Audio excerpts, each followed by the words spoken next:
How to improve physically fit is traditional Chinese medicine through the traditional Chinese medicine. One of the therapeutic methods that can be used to restore the body condition is acupuncture, which is a traditional Chinese medicine technique. One of its mechanisms in through improving blood circulation system. In traditional Chinese medicine, physical fitness or fitness is defined as the good circulation of qi energy and shu blood that can affect the function of the organs of Chang Fu to run well. Chang Fu is the organ. To smooth qi energy and blood circulation can be done by simulation acupuncture point Chu Shanli. It called a stomach 36 acupoint and a combination of Chu Shanli Sanjinjo. Sanjinjo is plan 6. When the blood circulation in the body is running well, the fitness level will also increase. Yes. This is the location of the stomach 36. And then here this portion of this point, while the position in the spleen is in here. Then the way to use the correct AES 05 is based on the research result as follows. For method 1, oh no, I think this is on only the location, yes. So this stomach 36 is called a Chusanli acupoint on the anterior aspect, on the leg, on the line connecting stomach 35 with stomach 41. Only 3 chun interior to stomach 35. And the note stomach 36 is located on the tibial anterior muscle. And the spleen 6 is called a Sanjinjo acupoint on the tibial aspect of the leg, posterior to the medial border of the tibia. 3 chun superior to the prominence of the medial malleolus. And the note 1 chun superior to be key, only 1 chun. And to stimulate, there are 2 or maybe 3 kinds. The first is tonification. It called usually commonly pu. It means for strengthening. Weak stimulation, low frequency, short time, it takes only 2 until 10 minutes, and that is unidirectional flow of chi meridian. And the other stimulate, it called sedation, or in TCM is named xia. It means for weaken. Strong stimulation, high frequency, long time, it takes 15 until 30 minutes. It also unidirectional flow of chi meridians. And how the installation of effective electrodes. The point of make sure positive electrode is usually a red electrode and negative or black electrode on electrostimulator AES. And the first, stimulation on the acupuncture point in one meridian. The positive electrode is placed on the small number acupuncture point, while the negative electrode is placed on the large number acupuncture point. The second, Stimulation of acupuncture point at different meridian. The positive electrode is placed on the small number meridian, and the negative electrode is placed on the large number meridian. And the third, stimulation carried out on the left and right system of the body. It is not allowed to attach electrode with a cross system on the upper body. That is a danger. There is a hurt, except for the legs. The legs is okay, left and right system. The notice is all of this electrode installation is to tonification and sedation, which distinguishes the type of stimulation is frequency. High frequency for sedation or shock, and low frequency for tonification or pull.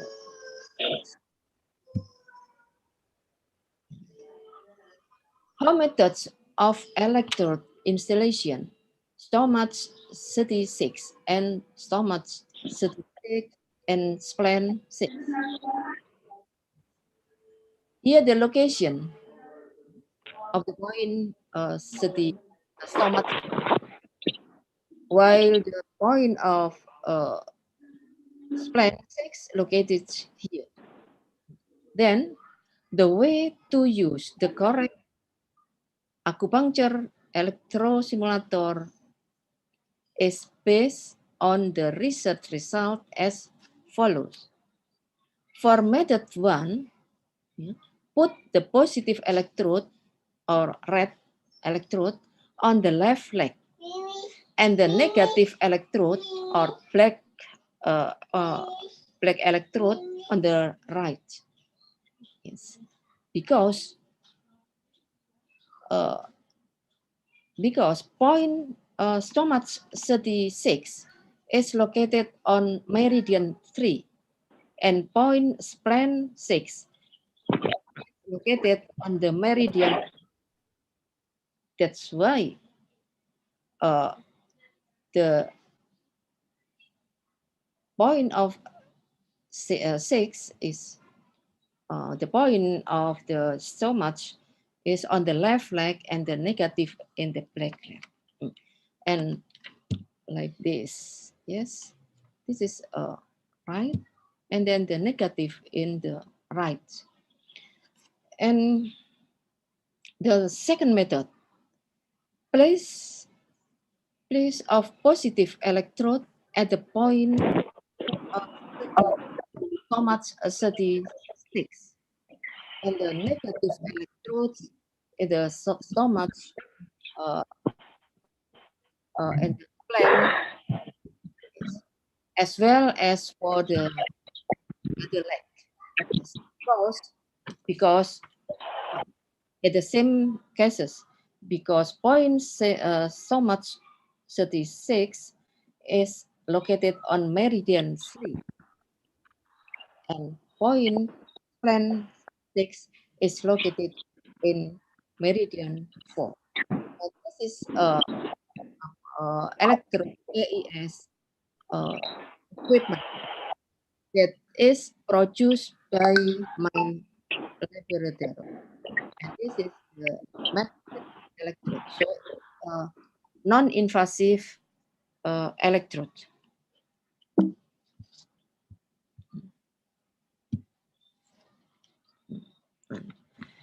And types of waves. There are various of wave commonly used in acupuncture therapy, including this square wave like this, and then sinusoidal wave, and then spike wave, and then dense disperse wave. And in this case, in presentation, we use the spike wave to improve the endurance. So, yes. The spike wave energy dose calculation. How to calculate the dose of the when we will to use the equipment. The effective voltage depend on the voltage peak. It is one. Okay, this one. Yes, the effective voltage value depend on the peak voltage. Pulse. This is pulse width and the frequency or period, and the total dose is total dose. I mean, is total dose energy is power times duration of therapy, and the power is effective voltage square per hour.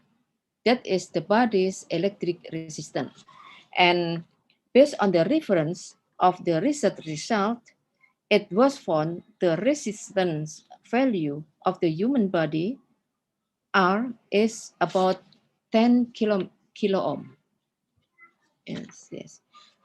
The equation for calculating the energy dose for spike wave, yes, is follow. This is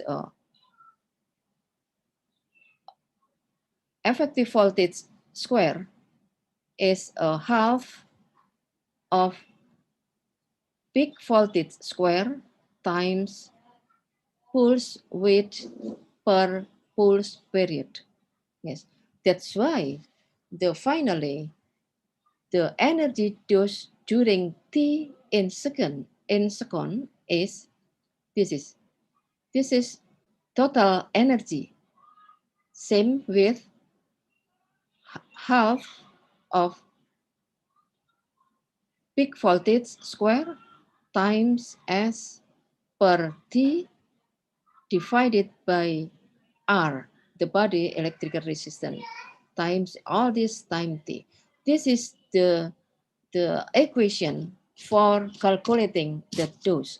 This is important because we should know how the energy will enter to the athlete or to the patient. Yes. That is characteristic of AES point 4. This is a high frequency, it called SIE. This is with what pulse width 0.02 millisecond, and the period is 10 millisecond. This is called a high frequency. And then low frequency, it called PU. In the S, it is pulse width 0.2 millisecond, and period is 100 millisecond. And the characteristic is for AES, they has 9 volts, and the current is 150 milliampere. So that's the power consumption of the appliance of the equipment. The power is 1.35 watt, or it called joule per second. It means 1 second we enter 1.35 joule energy. For 2 minutes, the electric energy needed by the device, this device need energy 162 joule. So for 2 minutes, the device need 162 joule. And for 10 minutes, the electric energy needed by the device is 810 joule. And for example, for tonification or PU method, and by using this equation, we can find for 2 minutes with the same peak voltage. I think this peak voltage SIM, yes, the energy that entered the body, GA, is 0.12 joule. And then for 10 minutes with the same peak voltage, the energy that entered the body is 0.6 joule.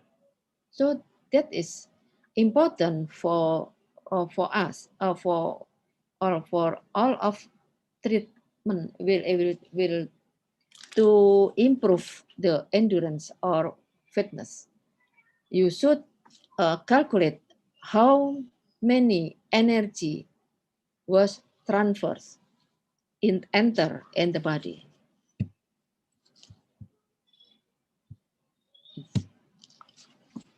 Okay. Yes. Now, how about the effect of non-invasive? Yeah, the effect of non-outside magnetic field, because we don't have a needle. We use non-invasive method. It means the outside magnetic field on blood cell molecules. How it is? Blood containing ion ferromagnetic are also regarded as magnetic materials which has paramagnetic properties. When given the description in the form of an external magnetic field, the molecules in the blood cell will align with the direction of the external magnetic field is given. You can show this picture. Although only temporary, because the orientation of the molecules that are subject to interference will return to its original position when external magnetic field is eliminated. So they will return if the magnetic we pick up. Yes.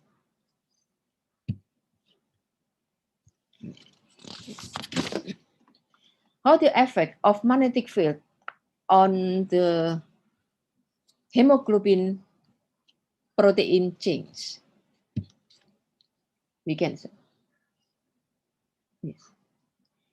This figure shows the basic structure of the tissue, which contain an aggregate of cells surrounded by fluid.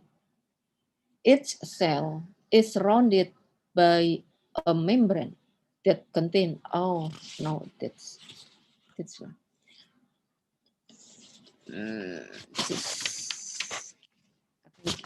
I'm sorry, this is the type of the hemoglobin protein change. Yes, that the what we call yes protein chain, and this is the Fa and oxygen in the position, the same position. Yes. This figure A show oxygen molecules when bound by Fa atau or ferromagnetic ions will be in the same symmetrical position, which is easily released to oxidize damaged cell. And the next, figure B, yeah, hemoglobin and protein, show the north, this is north, and south direction of the magnetic field on the protein chains. And then figure C, hemoglobin protein chain before magnetization. So hemoglobin in a random order because it doesn't magnetization. And figure D show that the role of magnetic fields in influencing the random hemoglobin to become parallel, which causes blood circulation to be smoother. This is the magnetic polarization hemoglobin after magnetic polarization. Yes, and the role, so the role of magnetic electrode, we can see that before their magnetization is in random position, and after magnetization to be polarized. This is the role of magnetic electrode that as an non-invasive electrode. Magnetic field can vibrate the ferromagnetic electric charge in the blood vessel. This vibration will cause a movement of energy and heat. Motion and heat energy generated is useful to dilate the blood vessel, and the blood flow that have previously been carried out by an electric field will become more smooth in the presence of a magnetic field. This is the role of a magnetic electrode. And then, yes.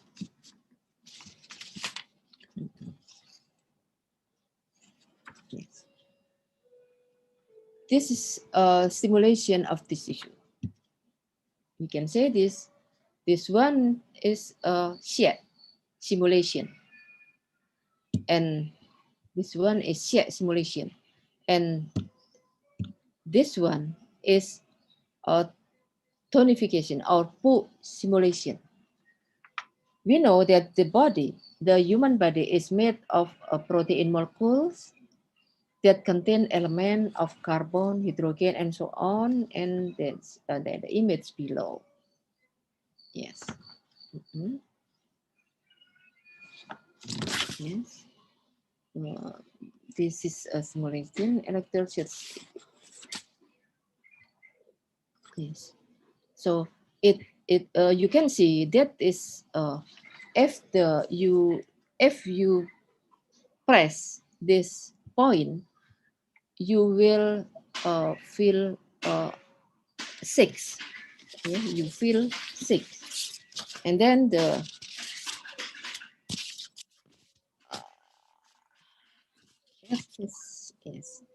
yes. And the research electroacupuncture simulator. This is our research in 2012. It is epinephrine tablet. It is the mice or white rat. The consumption of epinephrine orally in 3 milligram per kilogram, 5 consecutive days. And after that, they get a treadmill equipment. This is the white rat in the treadmill trajectory. So we have in this research, we divide by, we have four group. Yes. We have a four group. It's about the control, yes, and then epinephrine treatment, and then uh, stomach stimulation, and then the between stomach and spleen stimulation. Yes. And then we compare about four group. And then this is the position of stomach 36 in amount in the red. And this is the position, the location of spleen 6. And then this is a figure simulation AAS at combination. Yeah, this is combination, and then this is a single at point stomach 36. This is for Chusanli. It called a Chusanli. The location is Chusanli, or a stomach 36, and then at the combination of Akupon, Chusanli, and Sanjinjo is stomach 36 and spleen 6, and then this the equipment AES 4. So we use this equipment for stimulation with 50 hertz in 10 minutes for 5 consecutive days. And after that is also the same on the ephedrine, the white red in the treadmill's trajectory. And the research, you can see that before treatment and after treatment. This is control, and it is a group ephedrine, and this is Chusanli, and this Chusanli Sanjinjo. And we can see that this conclusion, yes, this is electroacupuncture of the Chusanli or stomach 36 point, and the combination and Chusanli Sanjinjo can effective bioenergy change. So both of them can effective to bioenergy change. Yes. There are a difference in bioenergy change on stimulation and the Chusanli point and the Chusanli Sanjinjo combination. There are, and then electroacupuncture at the Chusanli point was more optimal. Yes, the more optimal, yeah, in increasing the bioenergy of white rat compared to electroacupuncture at the Chusanli Sanjinjo combination point. And therefore, electroacupuncture at the Chusanli point and combination point Chusanli Sanjinjo is more optimal in increasing the bioenergy of white rat than consuming active. So the conclusion is electroacupuncture stimulation at Chusanli and the combination Chusanli Sanjinjo are more optimal to increasing the bioenergy compared than consumption of ephedrine. So it's called Chusanli is the best for improve the bioenergy. It means for improve the endurance. And then the other research, the effect of electroacupuncture at Chusanli point and the combination of Chusanli point with Sanjio on the maximum swimming ability with rice. It's the same, but this group only, we have only 3 group, only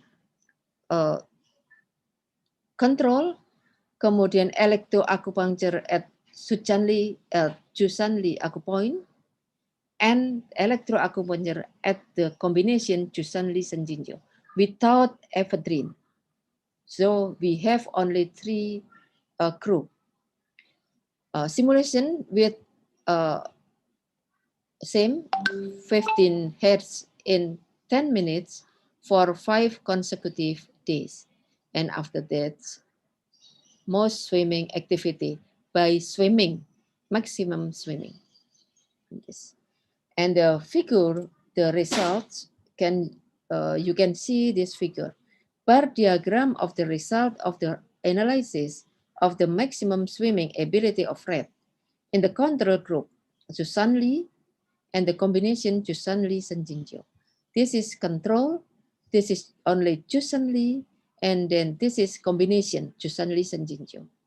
And you know that the best is Chusanli. Yes, the conclusion is electroacupuncture at Chusanli point and the combination Chusanli and Sanjinjo point can enhance the maximum time length of swimming ability of the white rat. So it's clear that Chusanli is the best. So this is Chusanli acupoint is the best. Yes, this location. Yes, this iron. Yeah. And by using this equipment and this non-invasive electrode can improve the endurance or physical fitness or fitness. Yes, I think that's all my presentation. Thank you, Mr. Ainka. And then Thanks a lot, Dr. Suharingesh.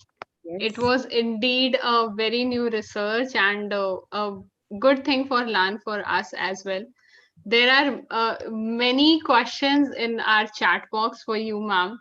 So if I can read out one, the prominent one is they want to ask one of the professor has joined as sports psychologist from India.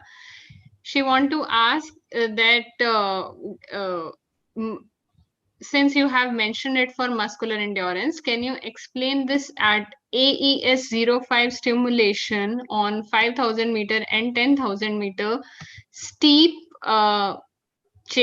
steeply chased 20-kilometer walking and marathon athletes who all need different muscular endurance level? Please respond us on this, Dr. Swaharangesh. I'm sorry, I can speak English fluently. So it is, yes, It's okay, ma'am. yes. Since you mentioned FU muscular endurance, can you explain this? Nice, yes. Acupuncture electrostimulator 05. Yes. Uh, what on on Like 5? she want to learn how is it different for different level of athletes if a person is going to work run marathon or 100-meter running or Oh, 500-meter running. So how the muscular endurance is different and how acupuncture electrical stimulation is going to be different for different athletes.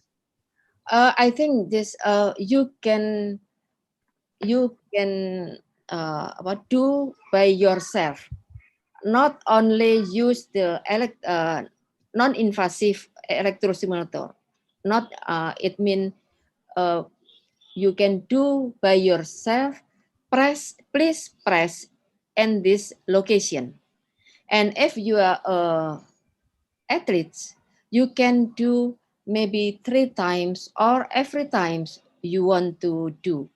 Press any this location, and I think you can has or you can feel more endurance gitu. And actually, I also have another research about by using the men athletes, but not only this acupoint, it also at the herbal.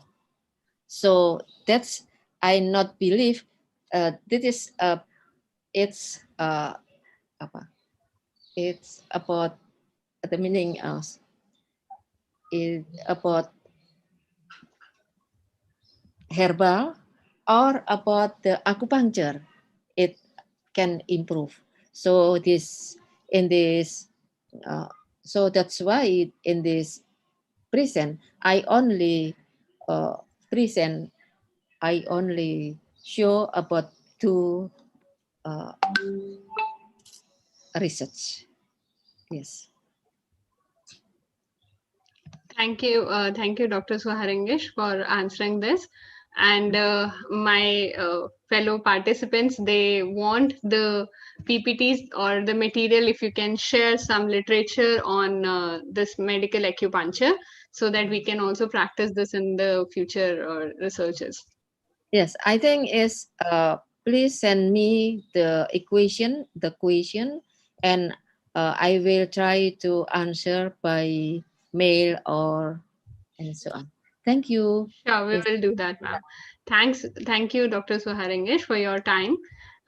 So now onwards, we are declaring a 15 minutes break, and in this 15 minutes break, Dr. Irshad has joined us. He is going to show us all the posters we have got for this particular conference, and we are going to play those posters in this break.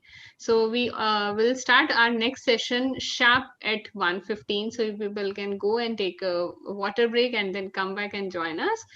Dr. Irshad, if you can share your screen and show us the posters what we have received for this particular conference. Thank you so much, ma'am. Am I audible? Yes, Dr. Irshad, you are audible. The platform is now yours.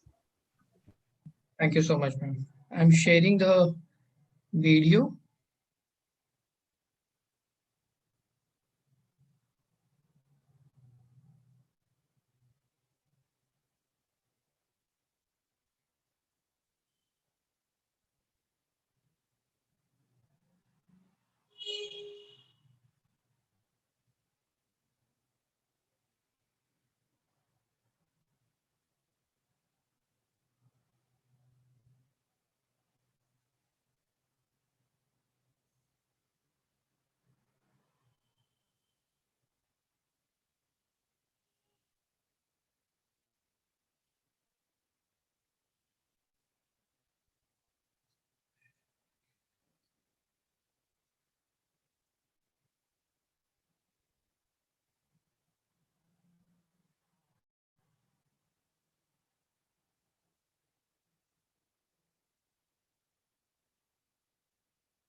What is happening, Rishad? Sir,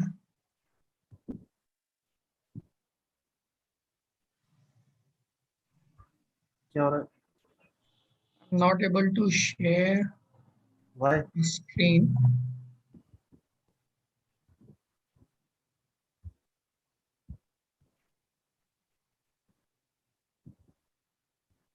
Try now.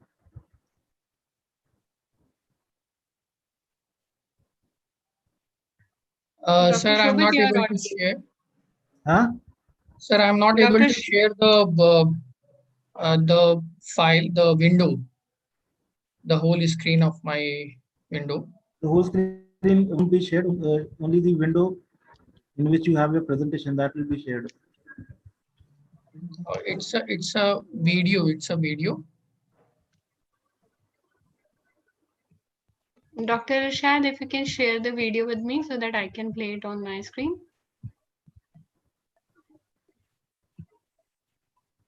I have shared in the group, ma'am. Kindly refer there. Okay. Yeah, okay.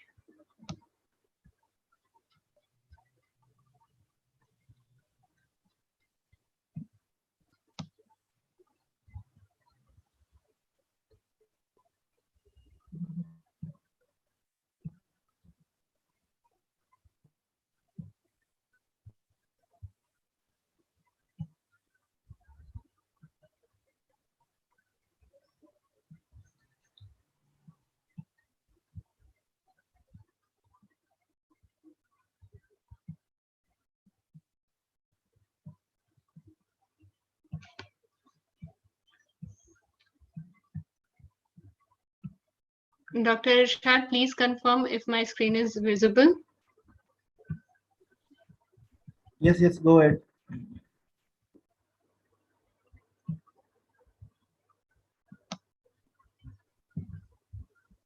Yes, ma'am. Make it full screen, kindly. Just give me a second, sir.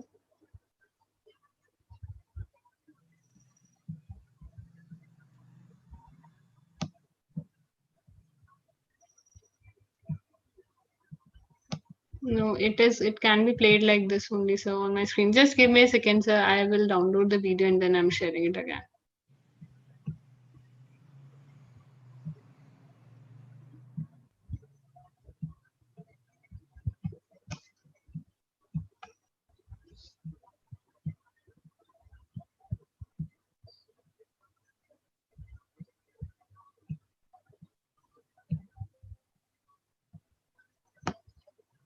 Is it visible, Dr. Rishad? Your screen is there, but the screen shows the WhatsApp. Actually, I played the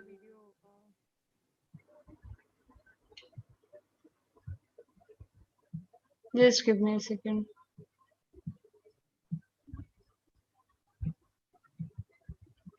Is it visible now, Dr. Rishad? Please confirm. Yes, ma'am. Thank you so much. Okay. So sir. this is a poster presentation. The first poster is by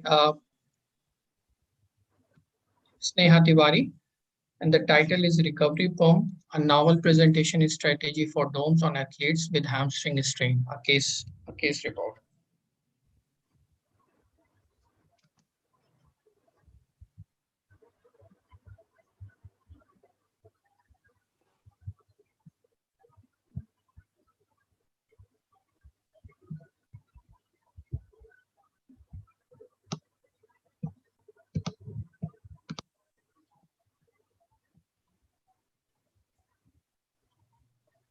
Hold on, ma'am.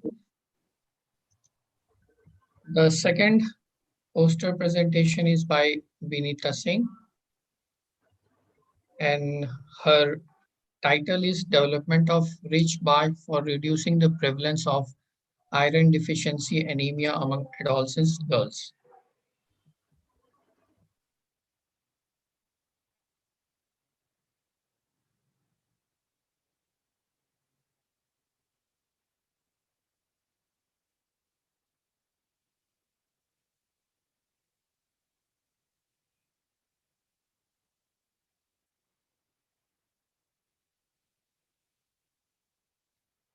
The third poster presentation is by Jasmine Kaur Chawla, and her title is Comparison of Posture and Anthropometric Coverage on Physically Active and Sedentary Individual in Elderly Population.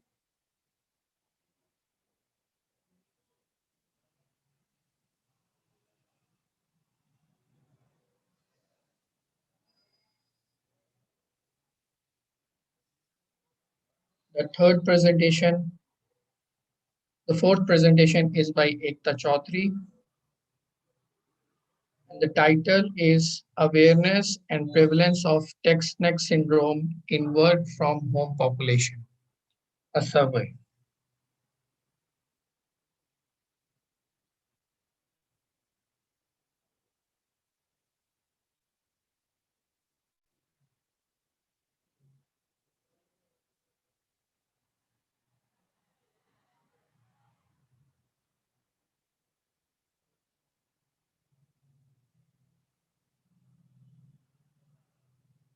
The next poster presentation is by Sakshi.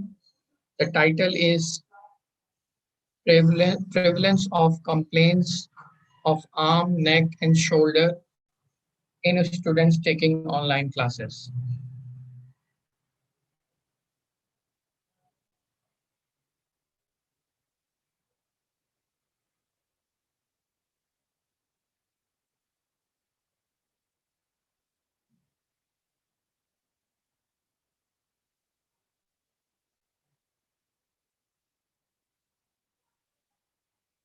Ma'am, you can click the video button in the center.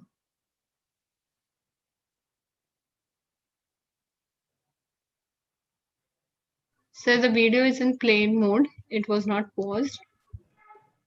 Okay. I'll just forward the video, sir. So this is the next poster. And the next poster is by Trishti. The title is Role of Microelements in Sports Nutrition.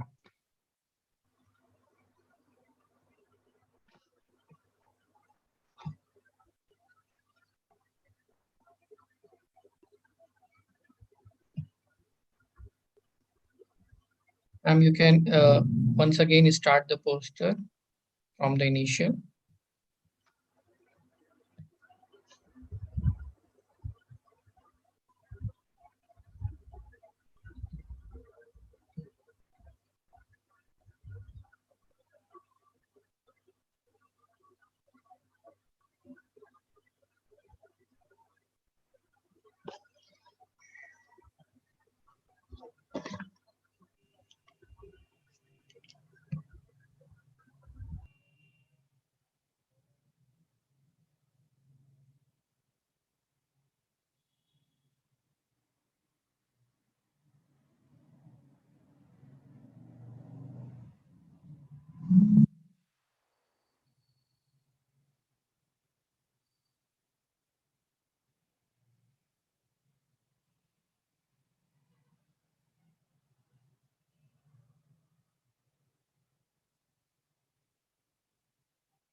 This is the poster of Jasmine Kaur Chawla.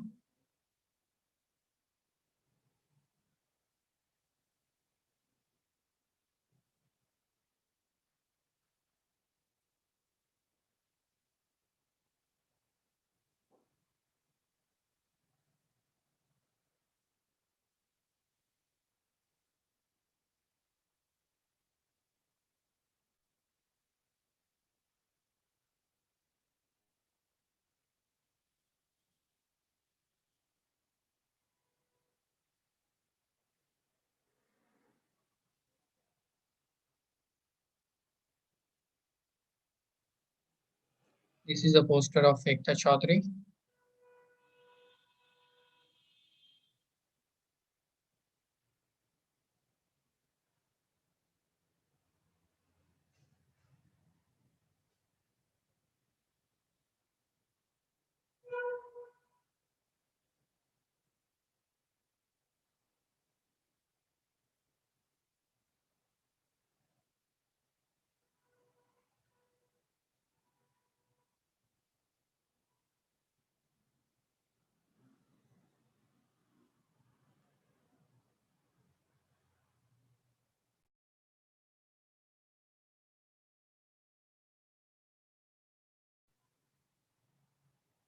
This is a poster by Sakshi.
The last poster for today from Srishti.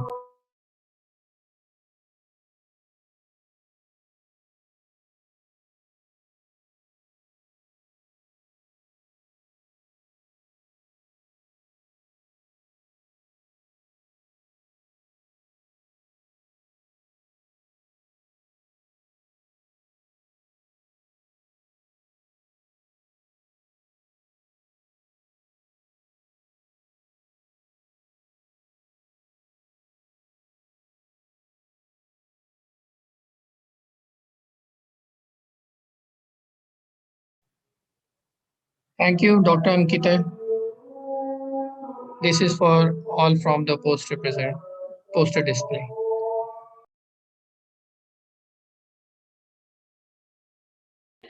Thank you, Dr. Irshad.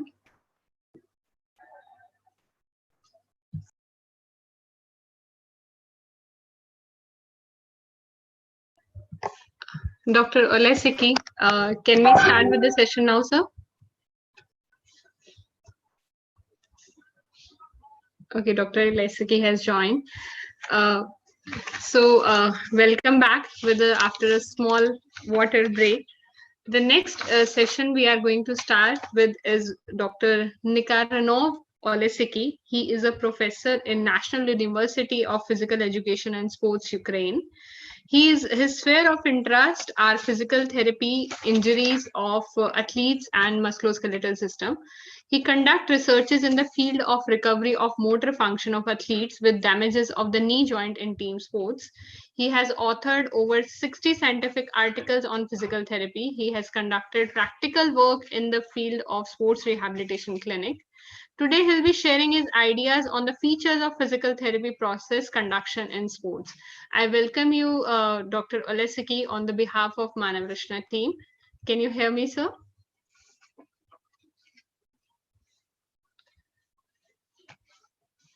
Shobit sir, if we can, Shobit sir, if we can give rights to Olesiki sir to switch on his video and sound, please. I'm actually searching the name.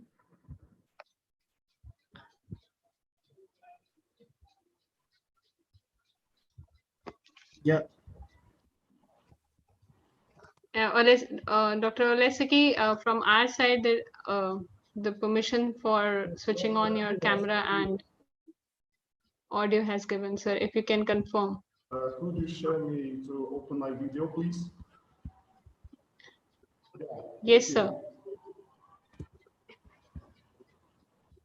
Yeah. Dear colleagues, hello everyone. My name is Alexei. I would like to help to my colleague Vladimir. He will representing our scientific research. Please, Vladimir. Okay. Dear colleagues, 1, 2, 1, 2, sound checking. Your sound is coming properly, sir.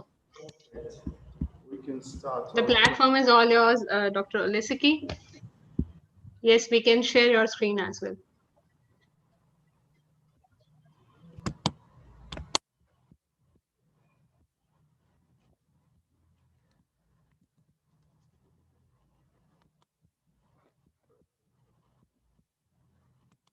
The moment we have some technical issues.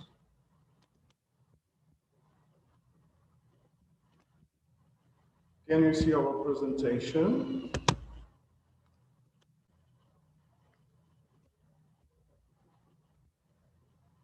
Can you see our presentation? Do you hear me? Yes, sir, I can hear you and we can see your presentation as well.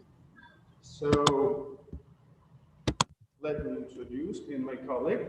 We'd like to present you what features of physical therapy conducted in the athletes of playing kind of sports, performed by Professor Alexei Nikhanorov and me, Associate Professor on Physical Therapy and Occupational Therapy, Department of National University of Physical Education and Sport of Ukraine, Mr. Volodymyr Kormintsev. So we can start. The volume is too low, sir. The volume is too low.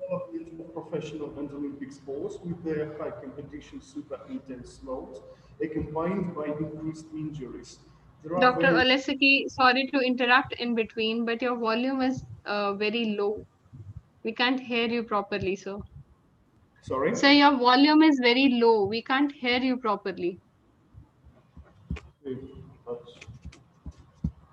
Sir, if you can speak a little louder. Okay, so I'll try.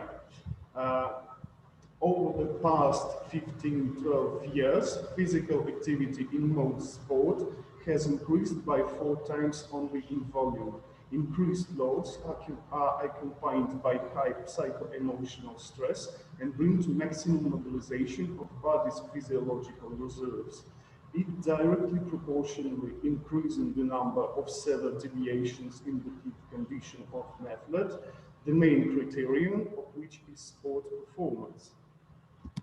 The number of sports injuries is constantly increasing, and now it has become rampant.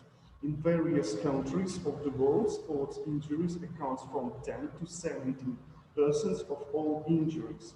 Due to occupational disease and injuries, high qualified athletes are forced to miss from 7 to 45% of training sessions and from 5 to 35% of competitive activities.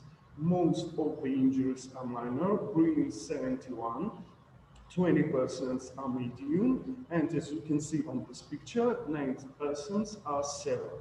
The number of victims who need inpatient treatment due to injury is about 10%, and surgical intervention required for 5 to 10% of the athletes. Participation in a significant number of starts not only in itself became a factor of increased risk, but also primarily negatively affected the quality of sports training. It led to a violation of its fundamental laws, especially in the stress and rest management, fatigue and recovery of the athletes, that further aggraved to the negative impact of excessive training and competition laws. Sports injury break the careers in the case of 16-17% of outstanding athletes, devalue their many years of selfless and backbreaking physical and physiological work. According to the International Olympic Committee data, almost every huge athlete participated in the Olympic Games in Rio de Janeiro was injured during the competitions. Representatives of 92 teams reported injuries in their national teams, and a total of 1,055 such cases were reported. More than 55% of them injured the lower limbs, and about 9.5% of the athletes received head injury, and 3/4 of all injuries occurred during the competitions. Sorry.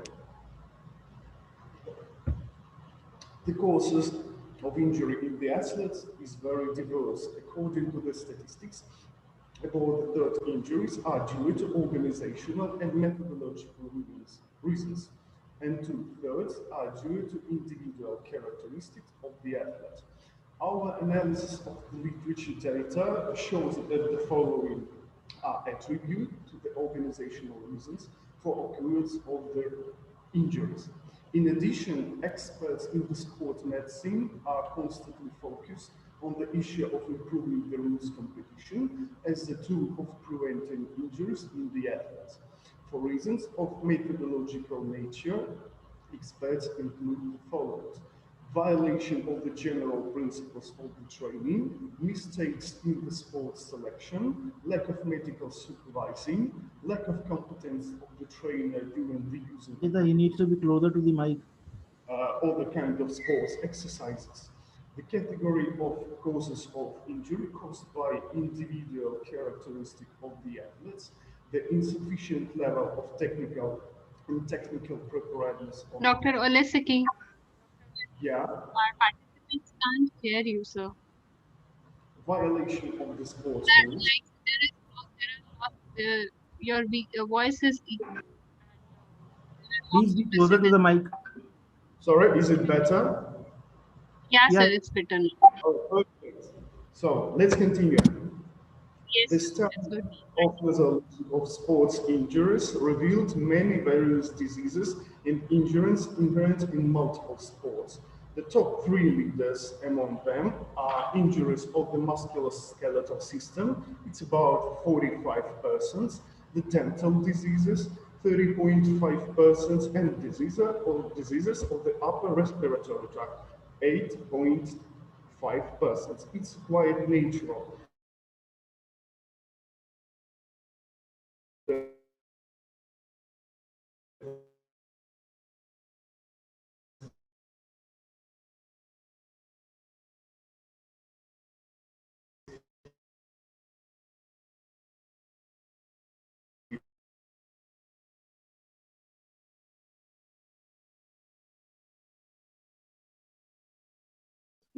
Dr. Olesky, we can't hear you.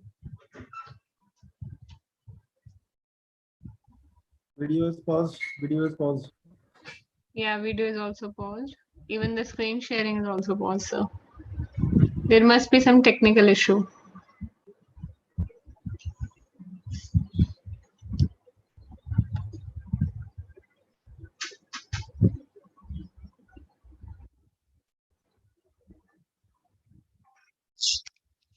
So participant, please be patient. Okay, Dr. Olesky has joined back. Yeah, we are so sorry we got some technical issues. So It's okay, sir. we can continue our presentation and hope you enjoy it. The injuries of the musculoskeletal Sir, system. please come little closer to your mic as your voice Okay, is not better? completely audible. Is it better? Not yet. Yeah, sir, better now. Okay. Injuries of the musculoskeletal system in the athletes are accompanied by sudden and abrupt cessation of the training session, causing a violation of the established motor stereotype that entails a painful reaction for whole organism. The sudden demise of sports activities contributes to extinction and disruption of conditioned reflex connection developed of many years of the systematic training. The functional ability of the body and all its system decreases, physical and mental training occurs. According to the various authors, the most traumatic in terms of damage of the musculoskeletal systems are sports games, followed by martial arts and complex of coordination kind of sports. The leadership of team sports in terms of the total number of injuries is not accidental. This is primarily because their specific feature is a quick switch of an actions by the changing conditions of the game, making quick and effective decision with an acute shortage of the time. Physical athletes in the team kind of sports carry a significant neurophysiological loads associated with intense emotional arousal. These sports are characterized by a long competitive season and frequent travel athletes to different climatic and geographic zones, with a change in the time zone and participation in competitions without primarily temperature adaptation changes in the diet. Studies has shown that the athletes in the game kind of sports often receive injury of the lower extremities. This applies to both team and individual types. This is followed by upper limbs injuries, spinal injuries, and head injuries. At the same time, the most vulnerable link of the musculoskeletal systems in athletes in playing kind of sports is knee joint. The injuries and diseases of which account for about 50% of the total pathology, followed by the ankle joint, 10%, and the lumbar and thoracic spine has 10% also. The lower leg and foot, 6%, hip shoulder joints and hand has 5%, each elbow joint, 4%, etc. Modern scientific research indicates that about a third of musculoskeletal system injuries result from weak recovery from previous injuries. In athletes who have suffered severe acute fatigue injuries, the strength capabilities of the muscle disease mobility in the joint deteriorates, intermuscular coordination is impaired, etc. Naturally, all these changes significantly affect effectiveness in technical and tactical actions and perform wide amplitude movements with a great power and intensity. Therefore, the rehabilitation process should be significantly long and purposeful, allowing to restore the athlete's motor capabilities to a level close to the previous injury. Reduction of this period, the desire to incline intense training, and competitive loads before the competition. During retaining, many of the features inherent in the rehabilitation of humans as the known athletes, the rehabilitation athletes is at the same time sharply specific. In terms of its ultimate goals, primarily the restoration and particular motor qualities and skills requires other forms of organizations, tools, and recovery methods. The variety of methods and tools of recovery used combined into a comprehensive program is essential in rehabilitation of the athletes. The more multifaceted they are, the higher their effectiveness, since they act on various regulation mechanisms of the athlete's body, and the greater the likelihood or something hitting the target. This includes a wide range of physiotherapeutic and balneological tools, various massage modifications, orthopedic aids, laser, sonbarotherapy, psychoeducation, something else. The various rehabilitation tools are combined in such a way that they mutually reform and complete each other's effect on the athlete's body. According to leading experts in physical rehabilitation area, organization and recovery process, they have actually 3 stages. Yes, they have 3 stages. The first one, the stage of medical rehabilitation. The second one, the stage of sport rehabilitation. And the third one, the stage of naturally sports training. The stage of medical rehabilitation is aimed at accelerating the process of synergesis in the body, adapting the athletes to everyday loads, at the same time, the maintaining general, in some cases, exceptional performance. The stage of sport rehabilitation is characterized by the adaptation of the athlete's body to a gradually increasing physical loads, restoration of motor skills and abilities, restoration of physical qualities, and partially, specific walking capacity. Within the sports training stage, the complete restoration of sports performance is complete. The return to full-fledged training and competitive activity without any limitation. The restoration of the sport performance of the athletes in the playing kind of sports whose professional activity is associated with the manifestation of speed and strength qualities has its characteristics. So according to some foreign research, in the sport rehabilitation area, the restoration of particular walking capacity has predetermined staged structure and should be carried out or according to the following scheme that you can see at this picture.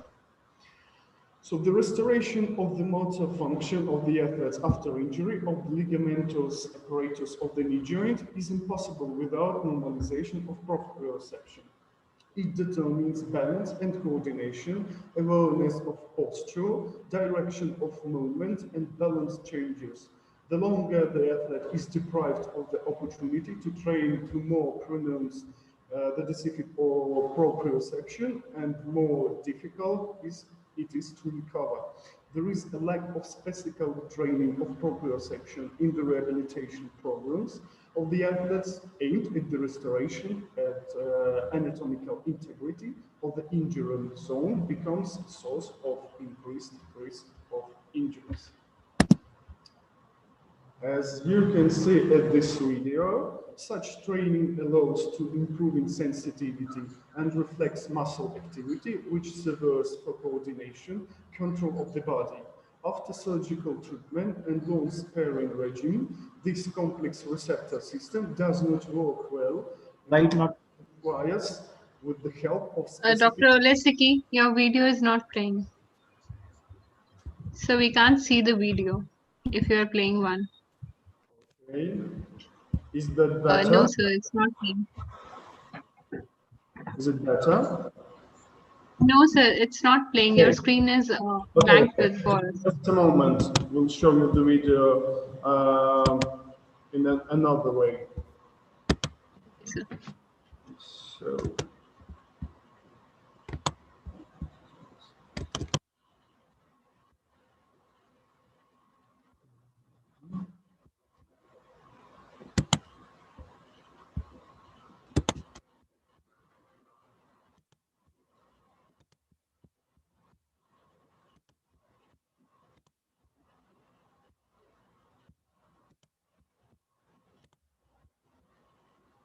Can you see it? You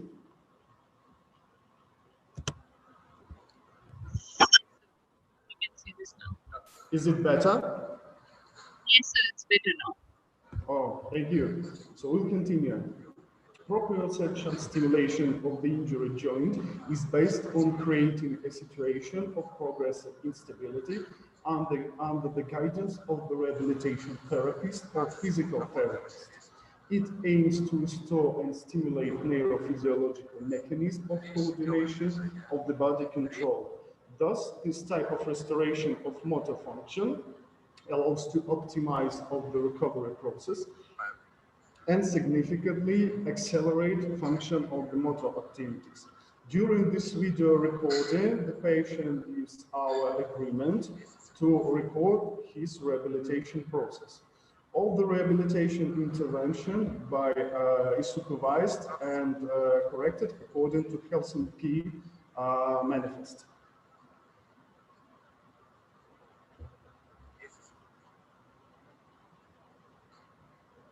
And actually, in this video, in the walking in this athlete, by restoring proprioception after injury in the followed way that you can see in the video, athletes acquire more effectively carrying out physical activity associated with his kind of sport. He's a football player, actually.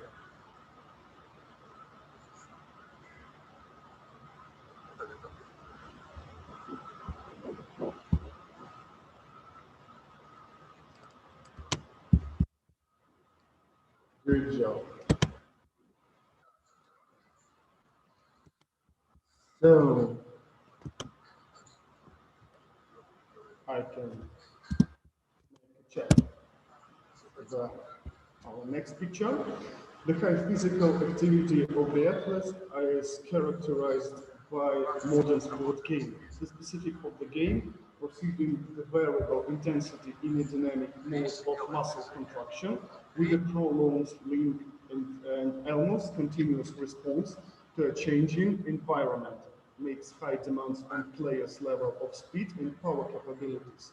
The manifestation of muscle group speed and strength capabilities is determined to a greater extent there by the number of motor units involved in the work or by the features of contractive properties of the muscles. It is important to know that the methods for developing speed and strength qualities are typical for various athletes. They shows that do not depend on the athlete's specialization, qualification, and individual characteristics. One of the most promising of methods of restoring speed and strength capabilities is the plyometric training. So, for example,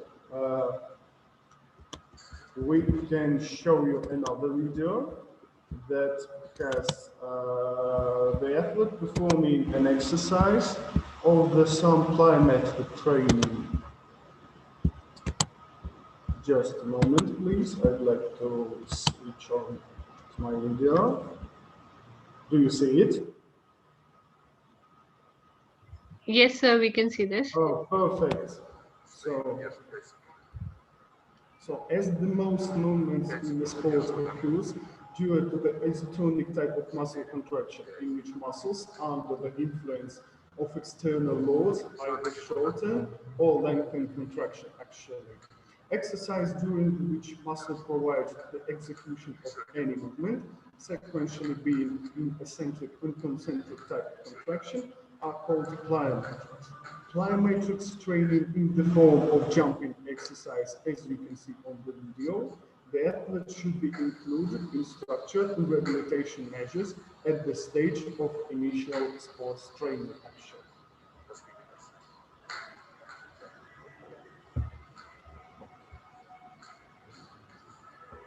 On the video, you can see the basketball player.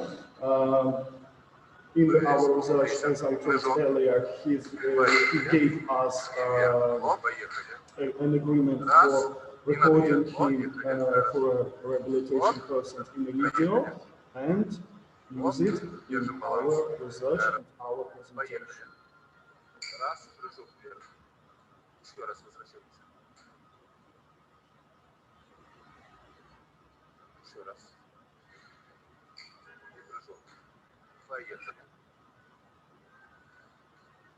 Возвращаемся, делаем еще один цикл. Оп, поехали.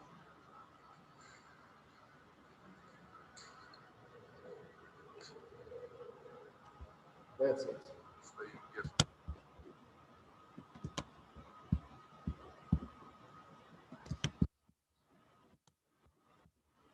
So, we'd like to finish our report. So after followed rehabilitation intervention to the athlete, the playing kind of sport, the criteria for returning to training session and restoration of its motor function indicators to a level at least 19%. As you heard earlier, actually, the main position of our research you heard it. So we'd like to say thanks a lot for our participant of conference, for your opportunity to get our report to some other people. So we'd like to say thanks a lot for your attention. Дякуємо за увагу.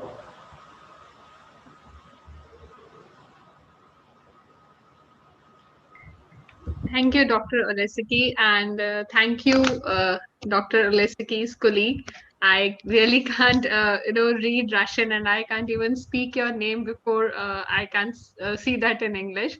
So just take my thanks in this way, sir. That was really a very nice presentation, and yeah, training the person with plyometrics and sports person with not with with some different supports or different equipments is very good in the rehabilitation method. I hope my participants are going to apply that in future while they will be training the sports person. Thank We'd you. like to thank you. Thank you so much. Thank you. We also appreciate your time, Nikita. We can see that the many people in the chat that you'd like to share our presentation, isn't it? Yes, sir. We would like if you can share your presentation with us so that we can share it with the participants. I think, Professor, can you share the presentation? Yes, sure, Yeah. sure. Well, sure. Just please write in the chat which email we can send our presentation. Is it okay? Sure, sir. Sure. I will send you our mail address. On that mail address, you can forward the PPT to us, sir. Thank you. Thank you, sir. Thank you. So moving ahead to our next talk for the day, Dr. Dobson Dominic, if you can confirm if you are there in the meeting. Dr. Dobson Dominic.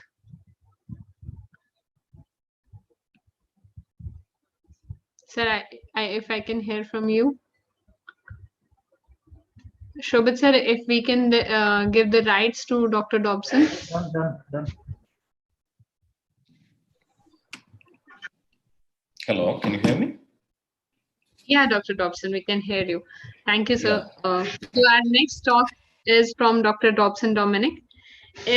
When I talk about sports injury in the broadcast definition, it is the kind of injury that most typically occurs during sports or during exercise. Accident causes some sports injury, other are caused by inadequate training habits, unsuitable equipment, lack of conditioning, insufficient warm-up and stretching. Although any portion of your body might get hurt during sports or exercise, as this phrase is most commonly used to the injuries involved in the musculoskeletal system, which includes muscle. Today, we have Dr. Dobson Dominic with us. He is the second person from a population of 130 billion Indians to be conferred with a degree of MD in sports medicine. He is an associate professor and head of sports medicine and sports science in Savita University, sports medicine consultant, New Zealand cricket team for the year 2016-17. He is a sports medicine consultant for Tamil Nadu badminton team, a board of studies member for sports biomechanics at Tamil Nadu Sports University in Chennai, a sports and exercise science consultant for ELMS Sports Foundation, and a scientific advisor for Eurofit.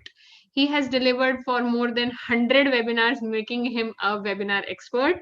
Today, he will teach us about the catastrophic sports injuries and how to manage those injuries on field.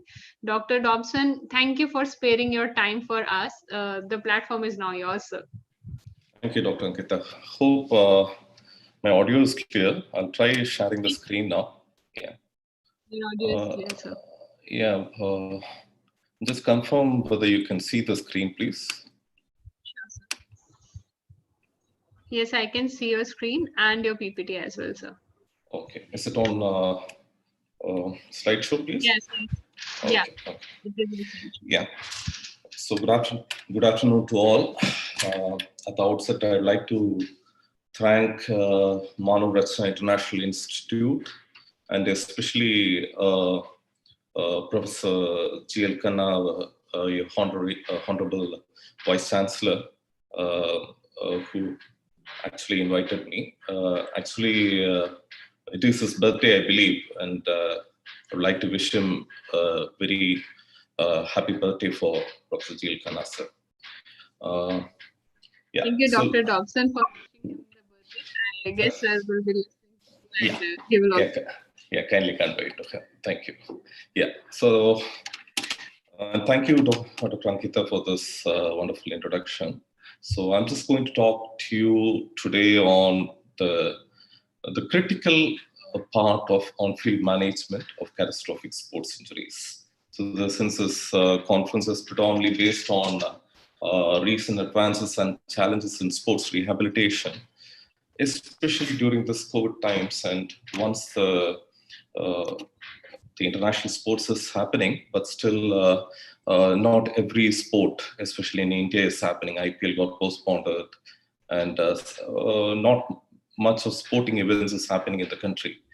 But once a resumption of activity happens, it makes we will be the sports rehab team will be a very critical part, I believe, because post the pandemic, there's going to be huge implications not only for the athlete's physical well-being, but also how far he has trained both physically and mentally. So that might put him at risk of several sports injuries. So this conference, I believe, is a very good start. So let's jump into today's session on on-field management of catastrophic sports injuries. So today we're going to discuss predominantly the severe sports medicine injuries, what we call as both a little bit of medical part, because when you want to define catastrophe, means either death or permanent disability. All right. So sports should not put the athlete or the sportsman at risk of a death or permanent disability situation. But in certain times, the athlete might be at risk of such catastrophic sports injuries, which can also be classified a little bit as medical side and purely musculoskeletal side. So today we will be talking about collapsed athlete management. I'll also be talking on the three important C's, three important conditions. You can remember it as like that. So whether it's going to be a team physician, whether it's going to be a physiotherapist, or even in Indian scenario, even an athlete trainer, you should be aware about at least how to do a good structured first aid program on field.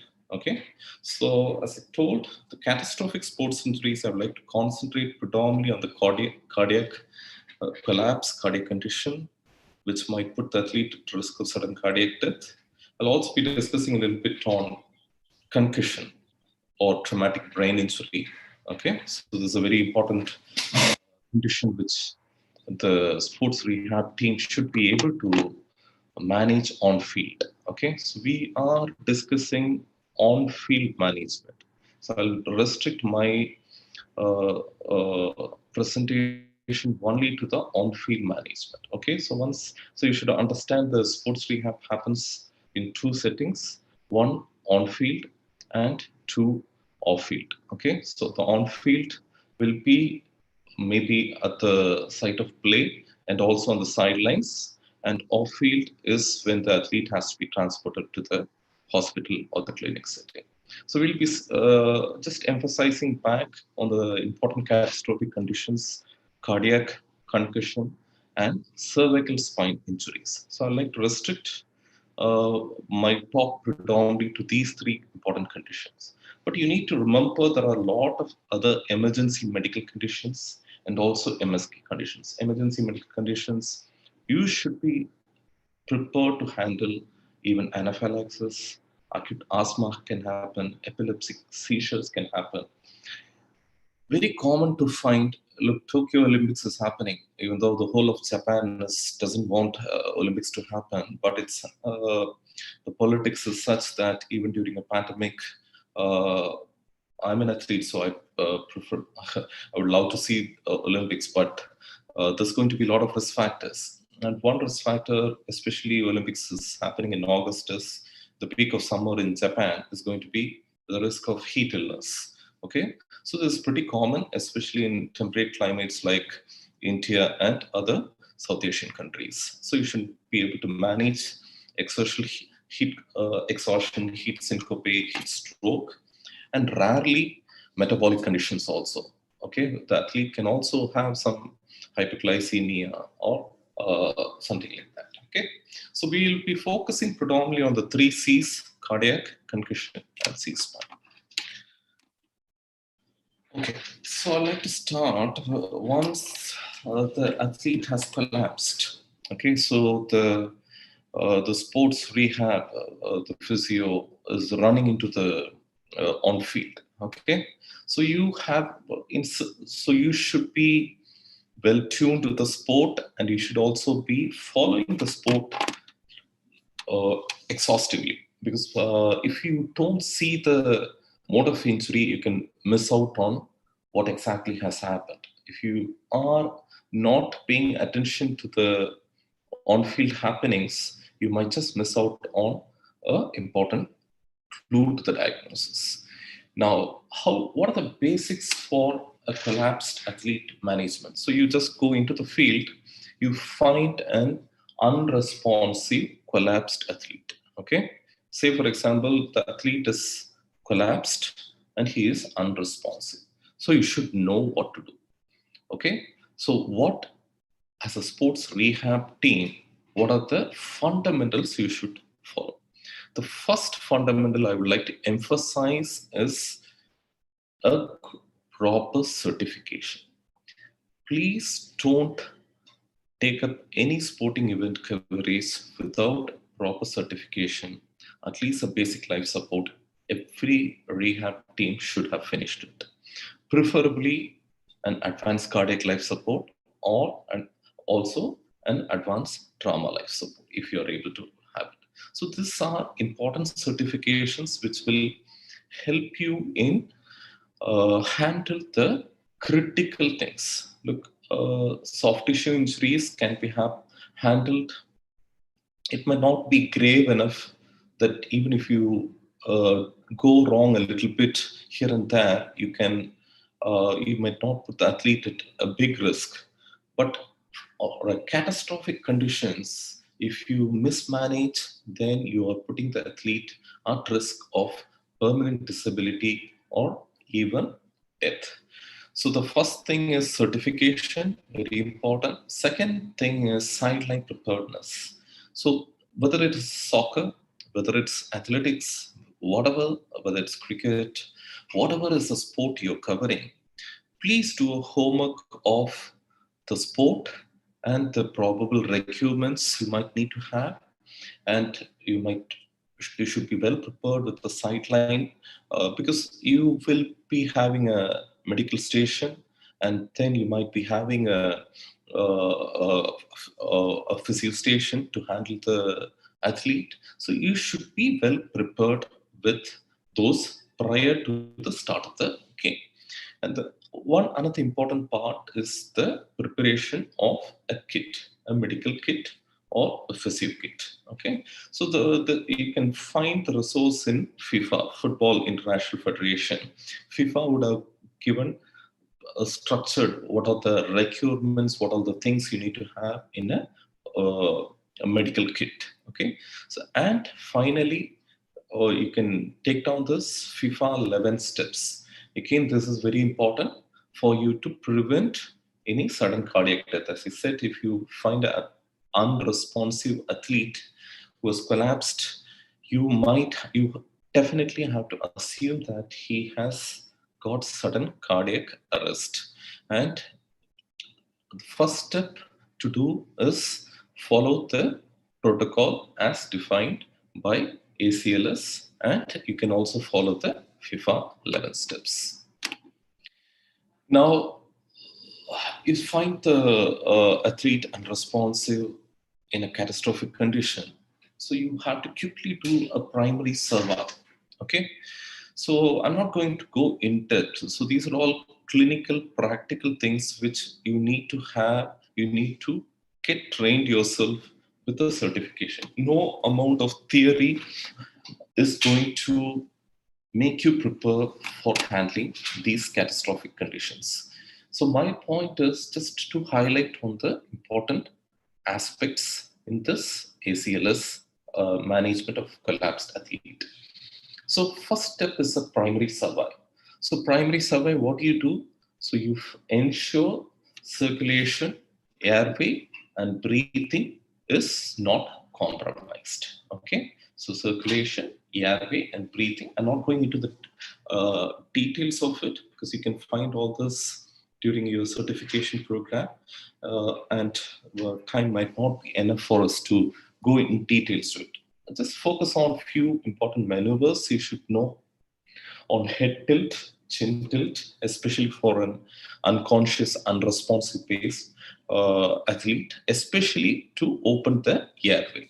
Okay, so airway, if it is blocked or anything, especially in an unresponsive patient, you do this two modalities, head tilt and jaw thrust. Okay, so jaw thrust, especially it opens the airway in a spinal cord, in a spinal injured patient. Okay, a spinal injured patient can also become unresponsive, and that is when you should do jaw thrust. Okay, and the third important one is what you call man. So if you see the first pic, he would have kept the hand in both in his jaw and also in the head and doing a head tilt chin lift. So this maneuver makes it's called manual inline stabilization. So it provides a degree of stability to the cervical spine. What happens is, in your enthusiasm to provide a CPR, cardiopulmonary resuscitation, you can aggravate a damaged C-spine. Okay, if there is you haven't seen the mode of injury, and if there is injury to the C-spine, typically if you see any unresponsive patient, you have to assume two things: either sudden cardiac death, or sudden cardiac arrest, or a C-spine injured. So in C-spine injured, definitely need to follow this handling, head tilt, chin lift, and manual inline stabilization before going for the second part, which is breathing. Okay, so before going into that, you have to do, if there is a blockage, you should know how to clear the airway using suction. So you should know how to clear the airway using a suction tube. So once you finish the primary survey, you go to the second one, which is the secondary survey. So secondary survey is when you remove the collapsed athlete to the sideline. Okay, so I'll be showing you how to do the removing the athlete from on field to the sideline when we go into the C-spine injury management. But in secondary survey, you do a thorough sideline assessment. You check for his history, you do a proper palpation, observation, and even a specific MSK special test before you make him go back into the field. Okay, so if an athlete has been injured, you take him out of the sideline, into the sideline, do a primary and secondary survey. You feel that the injury is not catastrophic, or it is not severe enough, and the athlete can return to play, then the athlete should exhibit 100% strength in the injured area. Athlete must be free from pain. Skill performance test must be determined to determine whether the athlete can return to play, and the athlete should exhibit emotional readiness. So if a collapsed athlete you are managing, if you are going to put him back into the play area, then he should definitely stick all these 4 points. Only if he is satisfying these 4 points, you should allow him back to the field. So return to play is a very important thing, because in on-field management, this becomes a very critical part. Now, as I said, the first part is going to be on cardiac collapse. So the first condition, so we have seen the primary and secondary survey. Okay, so if you are suspecting a cardiac collapse, then definitely you need to have do a early cardiopulmonary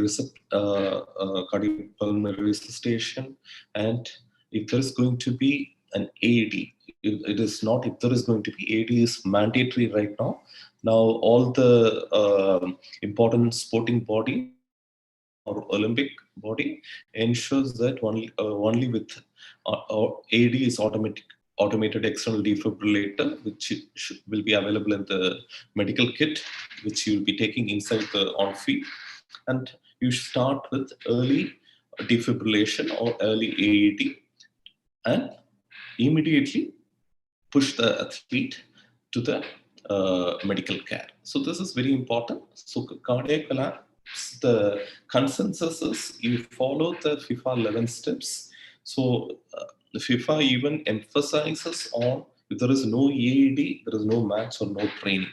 So now it is no more, even in training situation, you are supposed to, the sports rehab team is supposed to have an automated external defibrillator in the kit. Okay, so this is very important.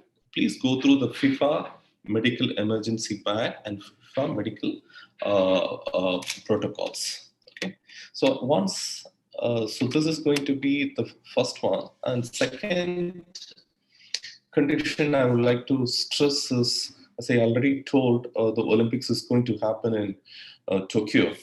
So again, in hot climates, okay, the collapsed athlete, if he is ruled out, there is no cardiac condition, okay, athlete doesn't need any cardiopulmonary resuscitation, then the immediate assessment should look into his mental status, and if you have to see whether he is having any heat stroke.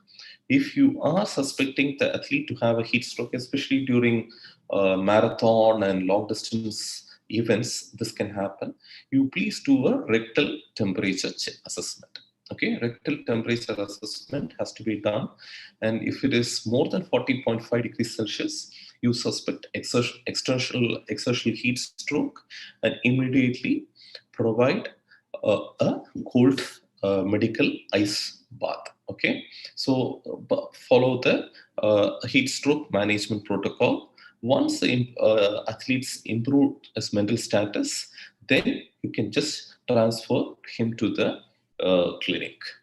Similarly, if there is going to be no mental status disorientation, okay, so if there is going to be a reassessment done and there is some there is no mental status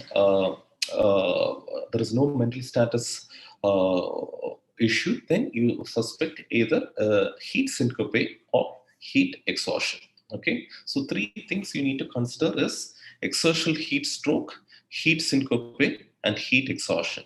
Okay, so the heat exhaustion, heat stroke is the severest form, and heat syncope and heat exhaustion you can actually manage and put him back into the sport, provided he is discharged from the heat tech by the medical staff. Okay, so if there is, you also need to consider other metabolic conditions like exercise associated hyponatremia and hypoglycemia.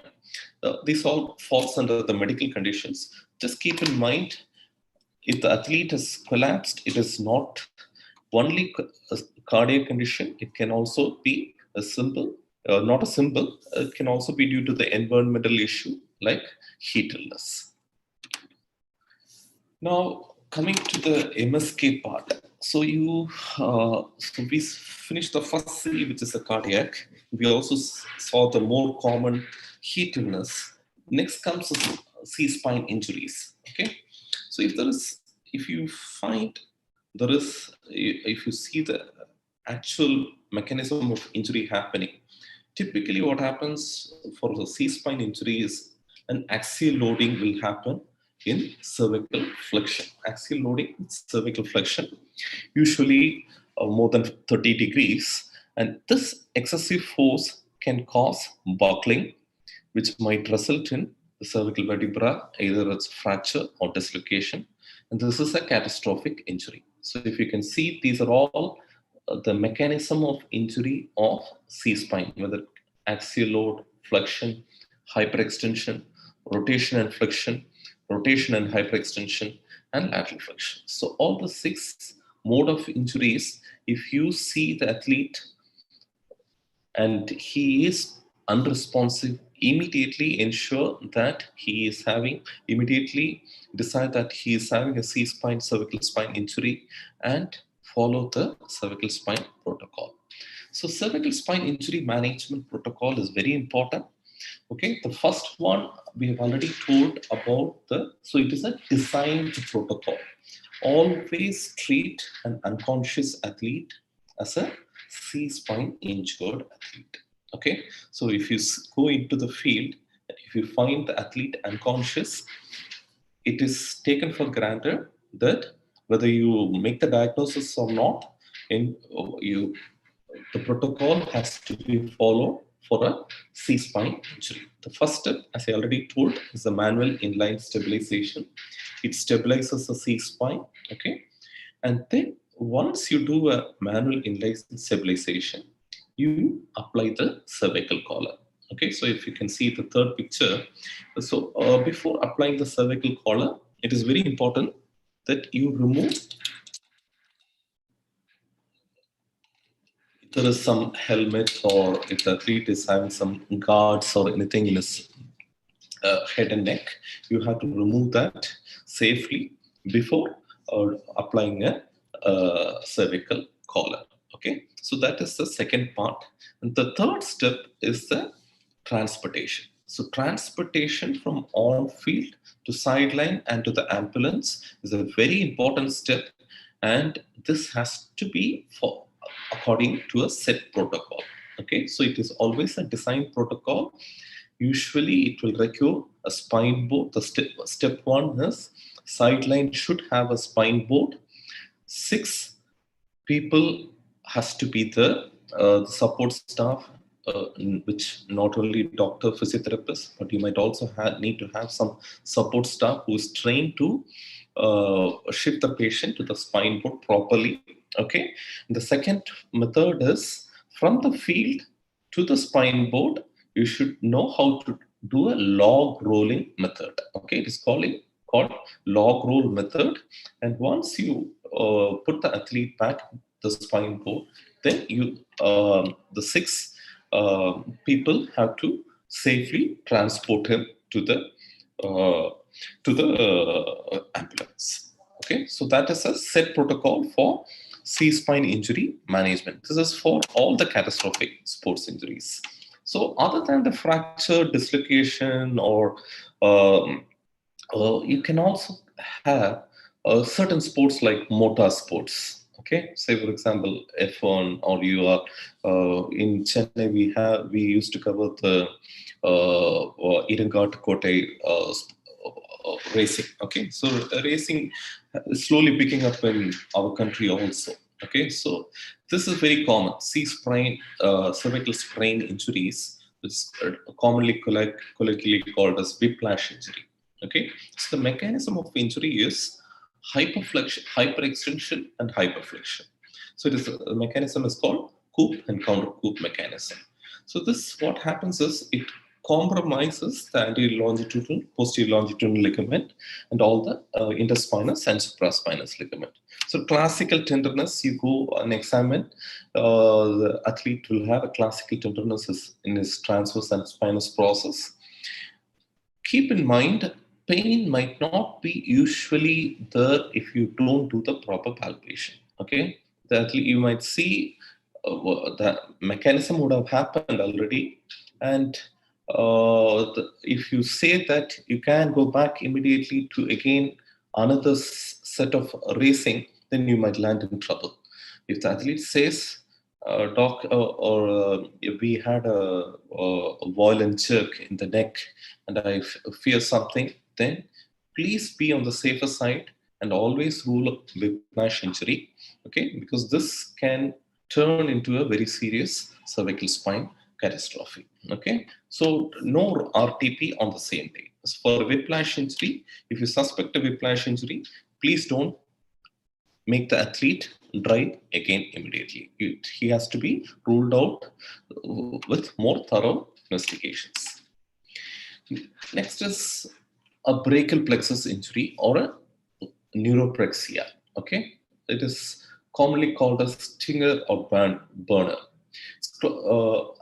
Typically happens due to stretching or compression of brachial plexus, fall on either an outstretched hand or fall on a laterally flexed neck. Okay, so this is a mode of injury typically. Burning sensation, numbness, and tingling will be the pain extending from shoulder to hand. Immediately take him out of the field, sling him, rest, ice him. There is no RTP. Again, return to play is contraindicated.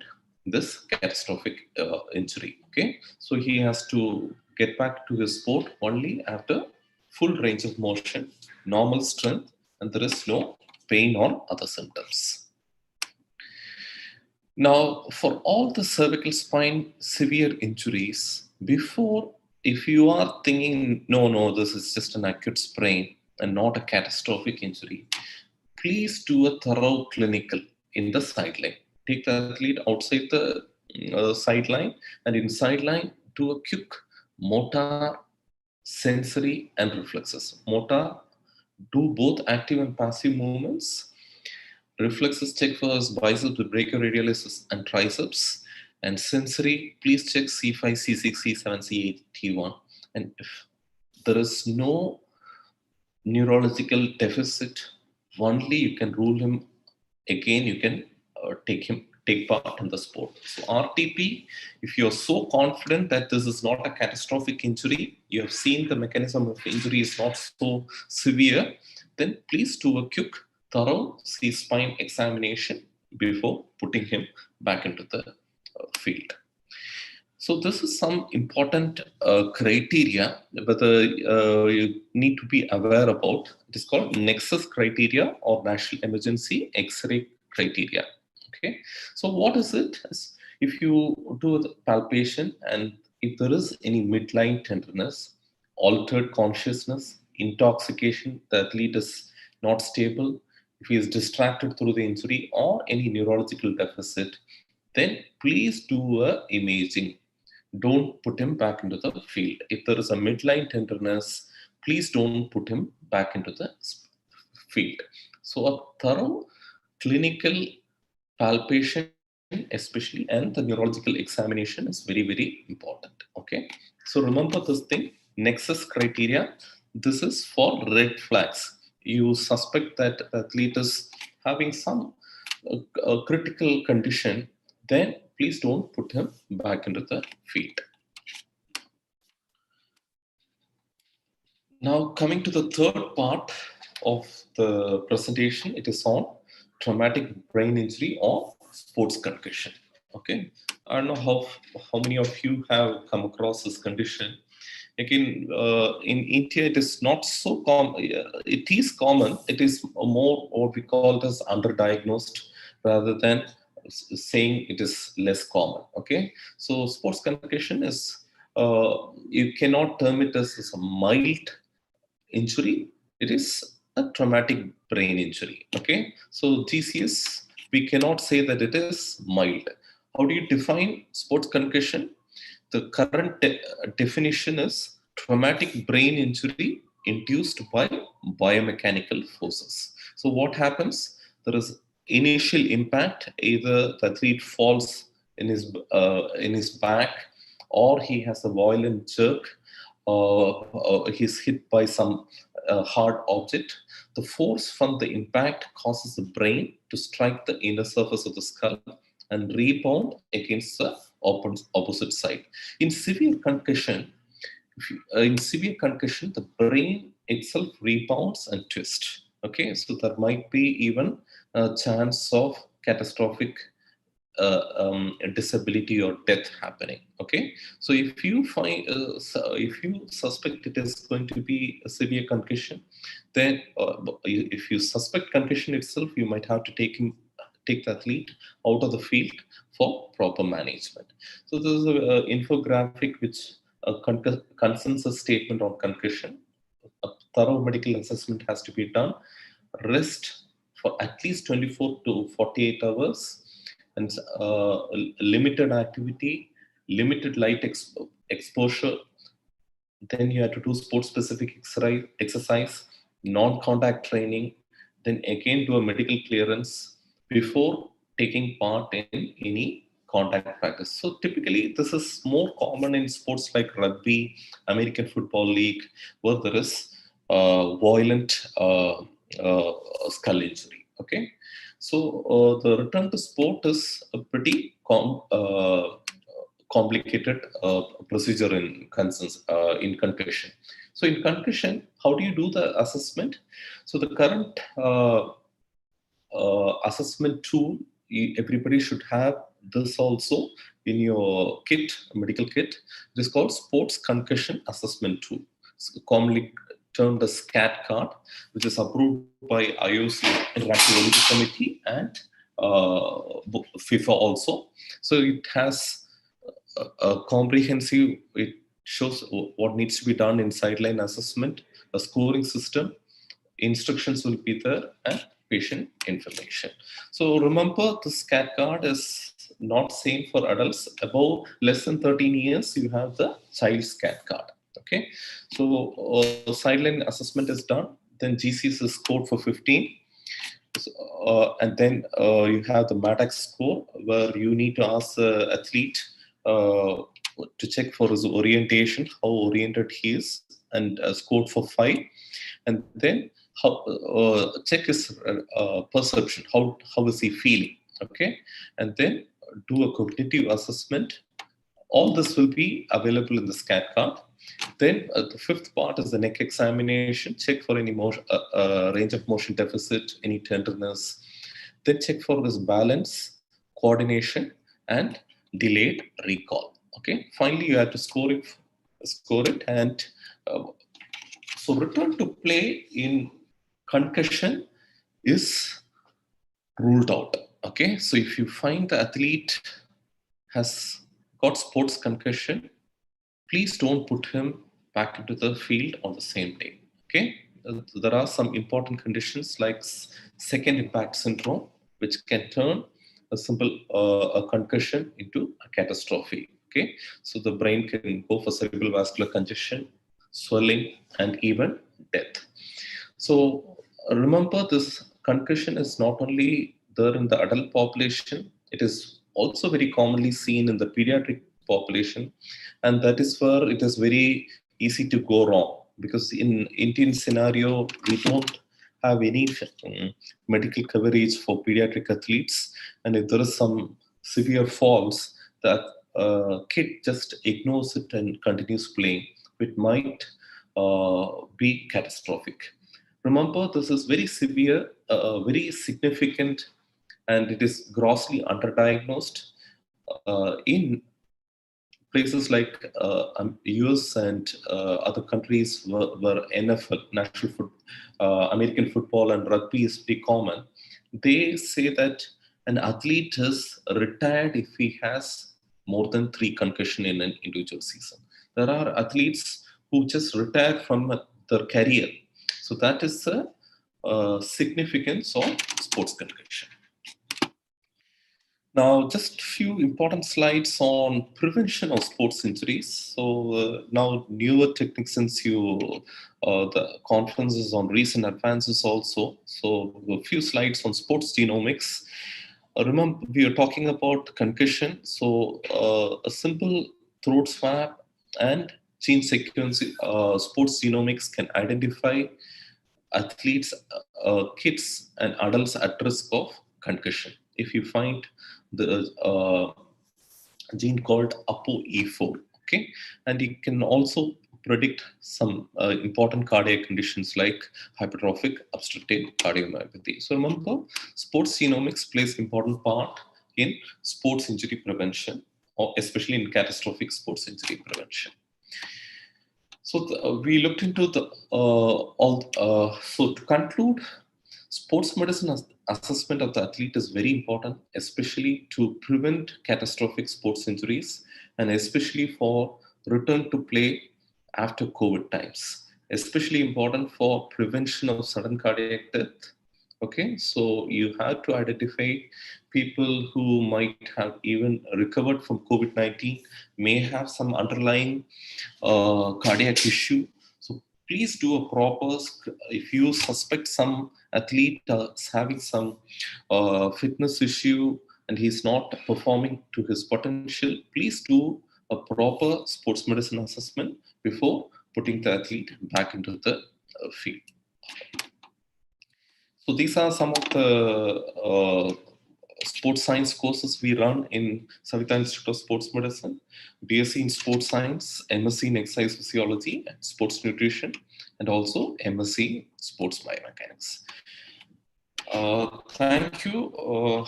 Thank you for the patient hearing. Now, if you have any questions, I'll be happy to take. Thank you, Dr. Dobson. Not one, there are many queries which are there in our chat box. Okay. So, sir, because of constraint of time, I am reading out the last one, what we have, Okay. and rest you can answer in our chat box, please, Yeah. if you can. Yeah, sure. Sir, so the query is how to go about dealing with a sports person who might be injured and on assessment he or she is not fit to return to play, but they insist on going back to play since they are anxious and excited about the game. So how to deal in that situation, sir? Look, you have to be just simply be professional. Okay, so I understand, being an athlete myself, athletes have a habit of not defining the condition properly, and they will say, no doctor, no, I'm absolutely fine. The coach might also be insisting, no, put the athlete back into the field. But you have to go with your professional point of view. Okay, if you find the athlete is at risk of aggravating the injury, or if he is at risk of falling into a catastrophic condition, look, whatever I presented today is grave injuries or catastrophe which will result in permanent disabilities. Even other conditions, like if you suspect even a ligament sprain or a muscle strain, you should first ensure that if the athlete is going back to play, he should not aggravate the condition. If you feel that he is going to aggravate the condition, definitely you should not allow the athlete back into the sport. So that is entirely with the sports rehab team, and you have to make the call for it.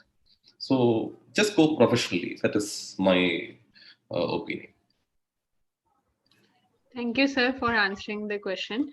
So there are some more in the chat box. And sir, it's my kind request if you can share your this Sure. study material or this PPT with us, Yeah, so we'll that do that. the participants can go through these things again and they can learn new things. Absolutely. I'll be sharing it. Thank you, Dr. Dobson. So Thank you. Going ahead with our next speaker for the day, I would like to invite Dr. Vivek Chauhan. Vivek sir, if you can hear me.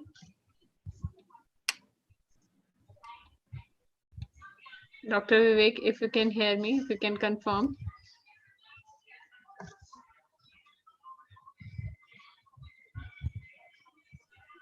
Dr. Yes, Vivek Chauhan. I can hear you. I can hear you. Okay, thank you, sir, for confirmation.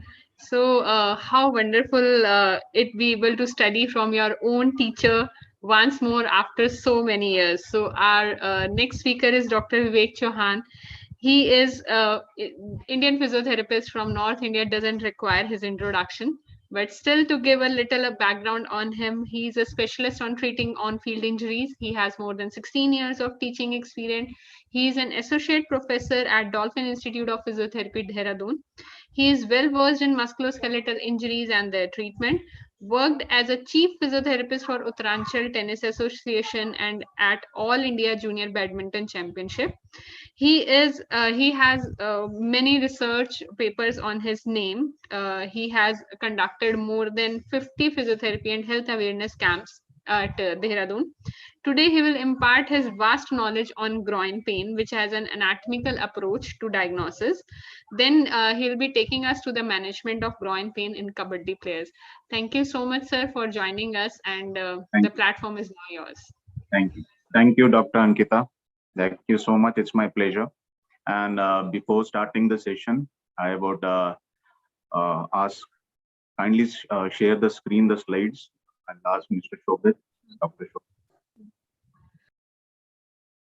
And I will be sharing it from my end. Okay. Please let me know if the screen is visible to you.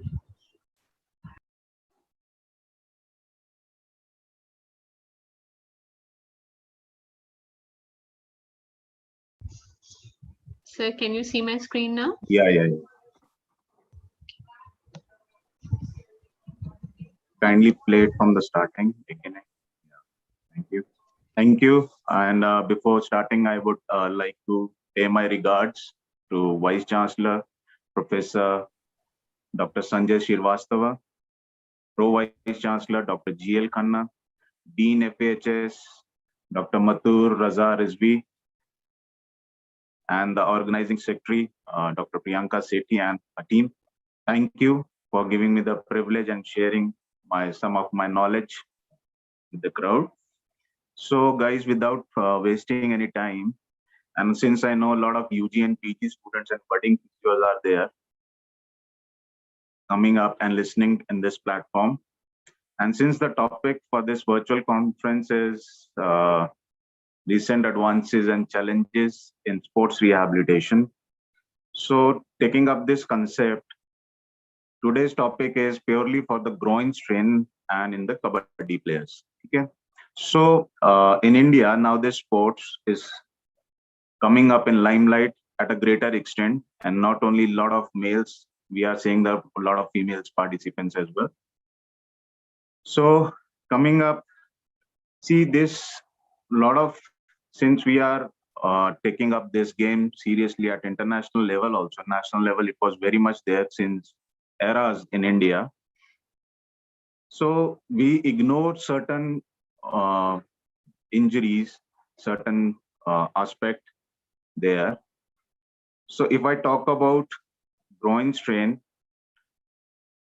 so commonly if I talk about groin strains, you can see on the slide, these are a lot of muscles are there. That is adductor muscles, adductor group of muscles. We all are aware that is adductor longus, magnus, and brevis, along with the pectineus and gracilis. So in this groin strain, it is also accompanied with other clinical entities. Fine. Can you change the slide? See, just keep this thing, this slide is there just to get an idea, which we are going to focus on the pre-rehab and the post-rehab. Just for a revision sake, we have the origin and insertion. If you focus that from the ramus of pubis and the anterior pubis, the adductor group of muscle is originating, and they are all inserting at the linea aspera and the tubercle of the femur. Fine. Just keep in mind, since this groin strain injuries, if I talk about it is referred as a pulled groin muscle, fine, at the inside of the thigh, fine. And commonly, there are other clinical entities also with this muscle. That is, if we talk about not only these are adductor muscles, but this is iliopsoas related groin pain. They can be inguinal related groin pain. There can be pubic related groin pain. There can be hip related groin pain. Fine. So we have to be, as a sports physio, you have to be very specific. If patient is complaining exactly of a localized pain along the groinal area, so you have to be very clever enough and skilled enough to isolate all the groinal pains. That is the next slide.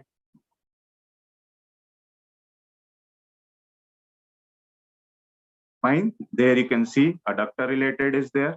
Fine. Tenderness is along the adduction. Fine. Iliopsoas. That is, if you want to find out, that is a tenderness along the hip flexion. Fine. Inguinal region, pubic region, and the hip related, where you will see the cat sound locking is there.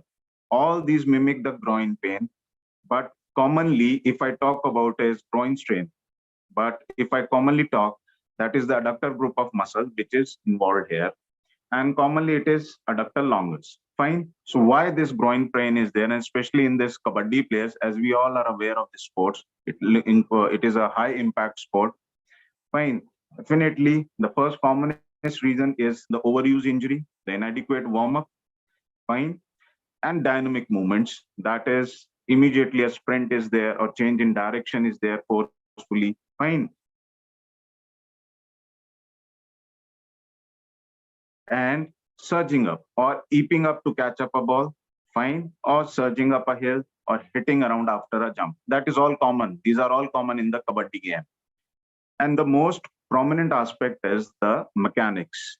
See, when we are training a Kabaddi player or when you are treating a Kabaddi player, both on the training and the treatment part, we not intentionally, but somehow we ignore the mechanics. So mechanics plays a major role in all sort of injuries, especially if it is related to the muscles. Fine. And commonly, as I said, our target will be adductor longus muscle. It is not only this adductor, but it is the most prominent tendon which gets involved. And commonly, the mechanism is abduction with the external rotation. Fine. Now, grades, next slide. We are all aware, grade 1, 2, and 3 is there. Fine. In grade 1, they definitely, whenever a Kabaddi player, immediately after a sport activity, if there is a mild strain, there must be some bruising or tenderness is there. Fine. Grade 2, there is tendon, there is injury to the tendon fibers. Fine. And grade 3, there is overall loss of the tendon integrity.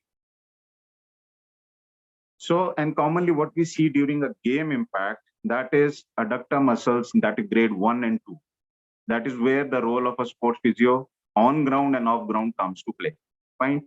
Now coming to the clinical presentation. The clinical presentation as a groin strain, definitely there will be pain, which can be mild. Fine. Moderate, and it can reoccur again during the sport if ignored. And the characteristic of, if we talk about some physios, they ask what exactly the characteristic or the nature of this pain is: dull, sharp, throbbing, and even the burning pain can be there. Fine. See, these are this burning pain is because of the bruising is there. Fine. Pain and tenderness, definitely in the groinal area. Inability to continue the work, that is activity, running, going up and down stair activities, adduction activities. And because of this bruising, the limping can develop along with the tenderness. Okay. Now coming to the mechanics, where we have to play a major role. See, in the first slide, I showed you the origin and insertion. If we see a sports physio is well aware of the anatomy and the mechanics, it's very easy to plan a pre-rehab and a post-rehab. That is both on and off the ground. So if you remember the anatomy of all the adductor muscles, the iliopsoas, and the inguinal region, especially the femoral canal, you can easily correlate it with the mechanical changes. That is the altered mechanics. Pathomechanics is any pathology in the mechanics. Fine. So there is a sudden change in that direction, leading to the sudden or the rapid adduction at the hip. That is very much common in the Kabaddi. Muscle is forcibly stretched while concentric contraction is there at the hip joint. Just remember it, the concentric contraction is there at the hip joint. Fine. Now, followed by it, if you remember, जैसे हम देखें, if there is a game, if you see a raider, if a raider is going to the opposite end, he's definitely using his lower limb, maybe just to check out the other players there. That is his part. And even if when someone is raiding, he is also using the same leg. Fine. So along with the concentric contraction, there is eccentric contraction that is taking place on the adduction complex. Fine. And this will lead to external rotation along with the abduction. Again, if you remember this mechanical change, that is the previous slide, ma'am. I'm talking about pathomechanics. Eccentric contraction, that is, it is accompanied during the abduction along with the external rotation. Just remember these two things: forcible contraction or the concentric contraction, then eccentric contraction, that is again forceful. That is what you have to visualize on ground if the physio is there, which is accompanied with the external rotation and the abduction, and forcible push off in the opposite direction, causing both eccentric and concentric opposing forces. These all types of contractility forces put up a stress on the adductor group of muscles commonly. Fine, and you have to plan it accordingly. Now the next is pre-rehab plan. Now since we know the mechanics, since we know a little bit about the anatomy, now we have to pre-rehab plan. See, pre-rehab plan means already we know about mechanics and anatomy. We have to train a player before the game on itself. There are definitely coaches are there, definitely managers are there treating them for all the muscle and the different techniques. But as a physio, you have to focus on the pre-rehab plan. That is maximize the recovery and the movement patterns. That is very important. Most important thing is next that tailor each stage to suit the player's current pain levels. That means if patient is during the game, he is going to have any sort of injury, the muscle should be trained enough so that the VAS, it meets a level of 2 out of the 10. The level of injury, the power of that muscle or tendon should be so much that if he faces that injury, that he should not exceed a VAS of 2. Fine. Then include specific exercise program for this adductor group of muscles throughout the plan to encourage the physiological changes in the tendon and muscle required to repair the injury. This is the most important thing. Specific exercises program, that is all skilled activities. These are all agility and speed training activities where muscle is able to cope up the physiological changes in the tendon. And these physiological changes, I'm talking about physiological changes. It can be age related, it can be hormonal, and lots of females, they are now into this kabaddi game. So certain physiological changes are there. So we have to cope up with these changes. We have to we don't have to underestimate these changes. And so specifically with the growing age, we have to design certain specific program for the player. Fine. Start up with the dynamic hip movements. That is before the low resistance exercises. Fine. Secondly, lastly, we'll develop a high load plus high speed exercises to reflect more sport specific demand on the injury side. High load exercises and high speed exercises, that is the requirement of the game, especially the kabaddi, where it is all forceful and the contact game. So if we talk about the pre-rehab program, it includes two major components, that is personalized injury risk assessment and designed exercise protocol. Fine. So you have, as a sports physio, we have to personalize the injury risk assessment. We have to study the type of the game of the player, whether he's a raider, he's a defender. Fine. We have to design the game a protocol according to his risk assessment. Same way, design the exercise protocol. That is most important. And that exercise protocol, since a lot of coaches, physios, we focus on strengthening, but what we have to focus more is on the motor control.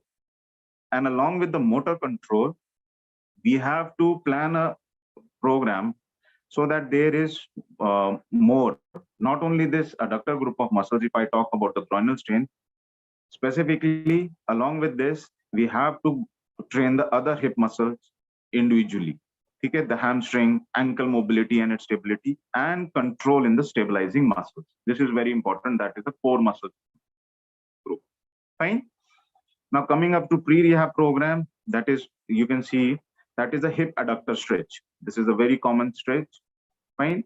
That is, it targets the inner thigh muscles, and it is very common seen here. Hold this position.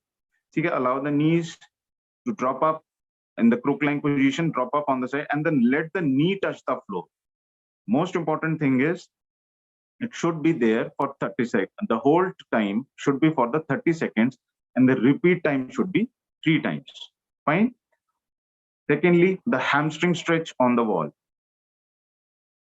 Same way, support the leg, then extend the leg in front of the floor of the doorway or some mat or the cushion as shown here.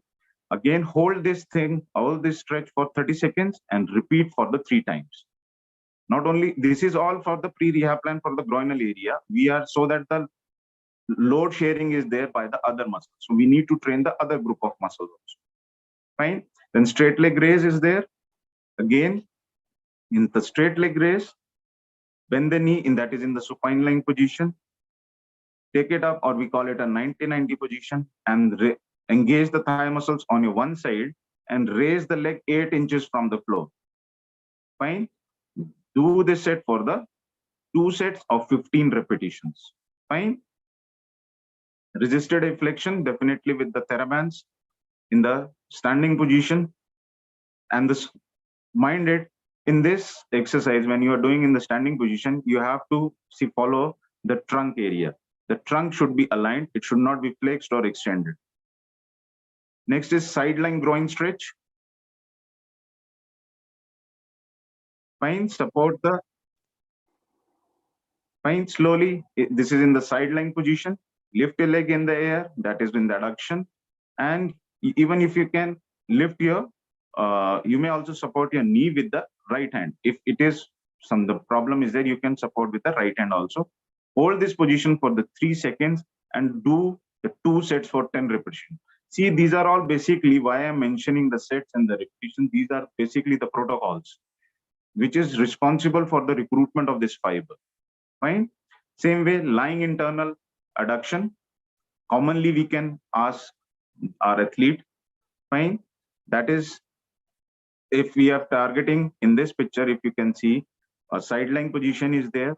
Our right leg is flexed and the left leg is going into adduction. Fine. This pre-rehab, this is just for your sake, since UG and PG students are also there. I have taken these slides. But if you're talking about a sports person, you can use the TheraBands, you can use the weight cuffs, fine, to increase the resistance also and the strength. Now coming next is seated forward, hold stretch. Fine. This is sit on a mat, extend your thigh diagonally and fold the other leg and bring it close to the inner groinal area. This is most important. Stabilize the groinal area. Roll your shoulders back and extend your spine and turn the torso slightly towards the right and your right fingertips on the floor near the leg. Fine. Place your left arm on the calf area or the right leg and feel the stretch along the hamstring, calves, hip, and the groinal area. Again, that is set 2 sets and with the 15 repetitions. Next is bare leg stretch. This is specifically targeting the adductors, hamstrings, hip flexors, and glutes. Stand near the bar. Hold the bar with one hand and place one leg on it. Bend towards the extended leg to feel the stretch and avoid overstretching. Hold this pose for 2 seconds and then release. And the maximum repetition you have to do is for the 3 times. Same way we have the plie squat. Plie squat is, again, place your feet wide apart so that the toes are pointing towards on the either side. Bend your knees slowly and push your hips out. So that keep your weight on your heels and raise your hands straight in front of you and palms facing down. So we have to moving sort of squatting position. In this position, you have to squeeze your buttocks while moving upwards. Again, I'm repeating, I'm showing the normal slides. What you can do is you can add the barbells, you can use the weight cuffs, you can use the TheraBands along with it. Now coming to the post-rehab, that is once you have diagnosed a groin pain is there and the severity is there, definitely the first protocol everyone knows, the ice massage is there. I'm specifically targeting is the ice massage, fine, which is in the hip abduction and external rotation. That is the basic mechanism of injury. And in the pain-free zone, we have to take the hip into abduction and external rotation and perform it before and after exercises. This is very important. When you are planning a rehab, do the ice massage. Most important thing is mild hip spica compression wrap for 48 to 72 hours. This is most important, especially when there is grade 2 injury. Then static groin stretch exercises, which we have seen earlier, and stationary bicycle riding side. Now go for the next is supine groin stretch. Fine. While lying back on the knees, then the sitting groin stretch, very much visible here. Lunge stretch. This lunge position, we have to support the knee at the 90-degree angle and put hand on the floor inside of the upper body and move hip downwards to stretch inside of the right groin. Alternatively, we have to do this. Again, targeting the groinal area. Okay, now phase 2 here, that was a phase 1 when we are just focusing more over the stretches. Now in the phase 2, we'll from the ice massage, we'll focus on the moist heat application. So, and groin strengthening exercises, that is, we will start off with the straight leg raises, adduction, abduction, supine flexion, hip flexion, and hip internal and external rotation. Okay. By sitting on the edge of the firm surfaces. Fine. This is all using the TheraBands. That is allowing the hip external, internal rotation along the hip flexion. Later on, you have to focus on the ball squeeze exercises. That is, sit on the edge of the chair, 8 inches above, hold the ball along with the, and slowly contract the groinal muscles. And hold it for 5 to 10 seconds and relax and repeat it 30 to 30 times. Fine. Same way, front step ups. This is very important. That is 4 to 6 inches. Step up on the box with the involved leg, followed by the uninvolved leg. Step down with the involved, followed by uninvolved leg. Static cycle, very important, with the low seat. And one precaution you have to take is always do the ice massage after the exercise. Now progressing towards the phase 3, we will go with the dumbbell exercises or the barbell exercises. This is with we are adding up the squats with the dumbbells. Fine. This is most important. This positioning is more important with the spine alignment. This is now we are adding up the resistance. First we focused on stretch, then we focused on the specific group of muscles, sharing the load so that the less of the stress is over the groinal area. Then we go through the deadlifts. Now the phase 3 will continue with the phase 2 activities. Now we'll increase the strengthening exercises. And most importantly, we'll begin the functional activities to tolerance.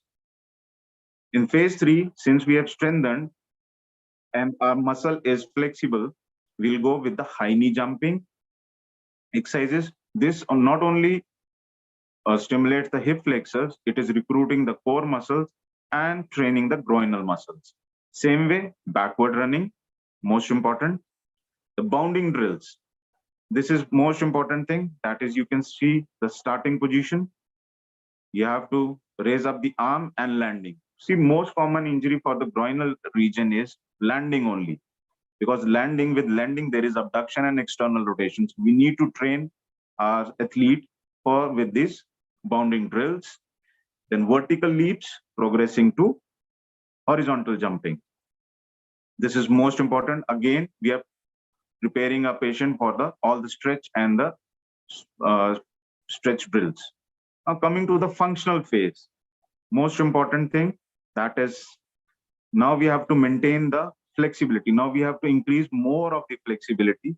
So in this functional phase, leg swings will be there, front to back, side, hip circles, low resistance, and slowly we are increasing the resistance along with in the hip abduction, hip adduction, hip flexion, and abdominal twists.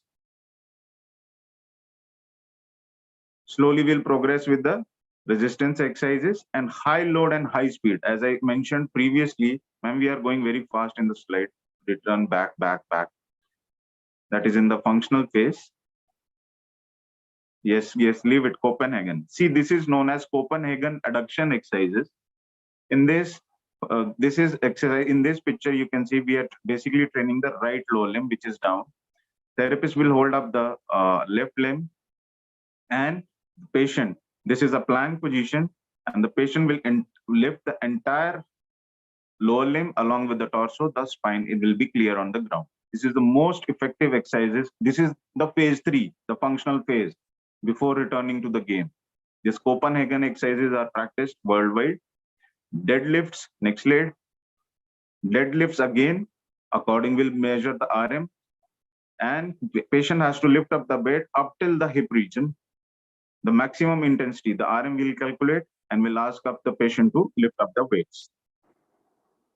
This is, next slide is modified adductor stretch. Again, if you focus on the advanced training, this is a modified, this is the frog position, where the first it is stretched and we ask the patient to take the upper limb upwards. There is a rotation. Again, mind it, from starting I am saying, not only the groinal region, all the accessory and the secondary muscles responsible for the overloading at the groinal region, we have to train, stretch, and make it flexible and prepare for the game. Fine. Then this is the next is the ball squeeze with the pelvic tilt. This is the supine lying position. You hold up ball, inhale, then just lift up the pelvis. Just lift up the pelvis and adduction with the adduction force. The moment we'll ask the player to lift up the ground, clear up the ground, it will be accompanied with the adduction force. And we can increase the weight. This is next is foam rolling adduction. This is very important. When there is, we place our foam underneath the pelvis area and we ask the patient to slide forward. You can see in the second picture, this, when your patient is sliding from the hip, it should not go below the knee. The back and forth action of the sliding will be from the hip till the knee and keeping the legs in abduction and rotation. Next, this is more advanced slide board with the resistance. This is in the high advanced training. You can see here, again, a resistance is there and we ask the sportsman to slide along the resistance. This is the slide board with resistance. Focusing, now we are going for the functional phase. We are training, especially this is the most common activity in the kabaddi players. Fine. Now returning to the sports continuum. Here, when a person, a sportsman or a kabaddi player is ready to go back after all these phases, we have to focus on the three things, that is return to participation, that is at the lower level first, then their original intensity game, return to play at the previous level, and return to performance. Okay, that is we have to focus on. So return to participation, where will clinically, next slide, the patient or sportsman should be pain-free and he should undergo all the tests for all the muscles, for iliopsoas, for groinal region muscles, all the adductor muscle group, hip muscle group. Palpation of the adductor muscle should be pain-free. Maximum isometric adduction in the outer range abduction. Bring the leg in the outer range, maximal abduction, and maximum isometric resistance if the patient can afford, is ready for the game. Maximum passive adductor stretch. Hip adduction active movement with the resistance band at the 10 repetition maximum. Copenhagen adduction exercises, which I told previously, for the 10 repetitions at a stretch. Linear sprinting, 100% effort with the 10 times he has to perform for the 30-meter dash, and agility T-test at the 100% effort. Once the athlete completes this all full team training sessions without pain limitation, they can go back to the competition. Thank you. And that's how you can train.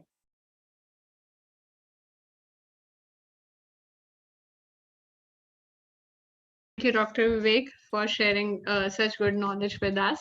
So there are some questions which are there in the chat box. If you can answer some over there, sir. Yeah. And sir, do we have the permission to share this PPT through to all our participants? Already is there. You can. Okay. Thanks a lot, sir, and hope we will see you again soon. So moving ahead to our next presentation, next speaker, Dr. Rahul Tiwari, if you can confirm your presence. Sir, if you can speak up. Dr. Rahul, if you can speak up, please. Yes, I can speak up now. Yeah, okay. Thank you, sir. So before Dr. Rahul starts with his session, I would like to give one instruction. We are sharing the feedback link in the chat box. So whosoever will give feedback link, they will only be eligible for taking the certificates for this particular conference. So it's my request to you all, please fill the feedback form. Dr. Rahul Tiwari is an eminent speaker from the area of sports and clinical biomechanics. He has worked as a sports physiotherapist for Madhya Pradesh Cricket Association and is a biomechanist for the Sports Authority of India. He is an assistant professor at Charotar University of Science and Technology in Gujarat, and he's a lead biomechanics at Sports Authority of India, Netaji Subhash Institute, National Institutes of Sports in Patiala. Today, he is going to impart his knowledge on kinetic and kinematics in field hockey. I welcome you on the behalf of our organization committee, sir. Thank you, ma'am. And I hope my screen is visible now. yes, sir, your screen is visible and your voice is completely audible. Now the platform is yours, sir. Thank you so much. Thank you, sir. First of all, I would like to thank Manav Rachna International Institute of Research and Studies and Faculty of Allied Health Science for organizing this wonderful conference and giving us an opportunity to share and express our views on this wonderful platform. So moving ahead with the topic, as already introduced, thank you for the introduction again. I am the lead biomechanics at Sports Authority of India, Netaji Subhash National Institute of Sports, Patiala. And today I will be talking on understanding the connection between the kinetic and kinematics parameters. Earlier, I thought to go for only field hockey, but then I thought to keep it common for everyone, so that for all the sports, so that you can correlate this connection when and wherever you require the things, right? So moving ahead with the topic, I will be first going through the basics of biomechanics that contains the mechanics and the kinetics and kinematics. And before going into the relationship, I would like to go first into the differences between the kinetics and kinematics and why it matters. And into the relationship, I will try to explain the relationship in terms of the kinetic chain principle. And I will be focusing on some of the evidence-based scenarios. And in the last, I'll try to sum up my whole presentation into a slide. All right. So moving into the presentation now. So biomechanics, as the word itself suggests, bio means life and mechanics is the physics, nothing but the physics. So it's not wrong if I say a biomechanist as a mechanical engineer, because what a mechanical engineer does with the machine, exactly same a biomechanist can do with the human body by applying the same laws and same principle. Right? A human body is a machine too. So it is a science which basically deals with the forces, internal and the external forces, acting on the human body and the effect produced by these forces. And when I'm talking about internal forces, I mean to say the muscular force, and the external forces are the one which are the environmental one. And that includes the air, friction, water, opponent force, and gravitational force, and so on. So it is the area wherein the knowledge and methods of mechanics are applied to the structure and function of the living human system. So in short, in the layman term, if I want to say what is biomechanist is, so a biomechanist is the one who basically work on a simple principle that is called divide and rule. Although it was done by the Britishers to the Indians, but now as a biomechanist, if I look after this particular rule, we basically divide the movement and we rule the movement.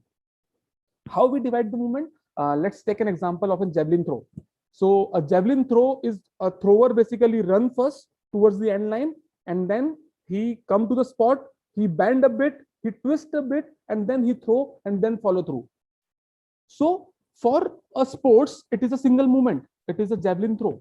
But for from a biomechanist point of view, I can divide that into the approach run, the stance, the twist and turn, throw, and then follow through. So the single movement is divided into different subphases. So at a time, we will be looking for one subphase, or I can call it more appropriately as a partial movement. And then we analyze that particular movement. So separately, we analyze all the movements, and in the end, we combine all together to give our feedback for the training purposes and for the rehabilitation purposes as well.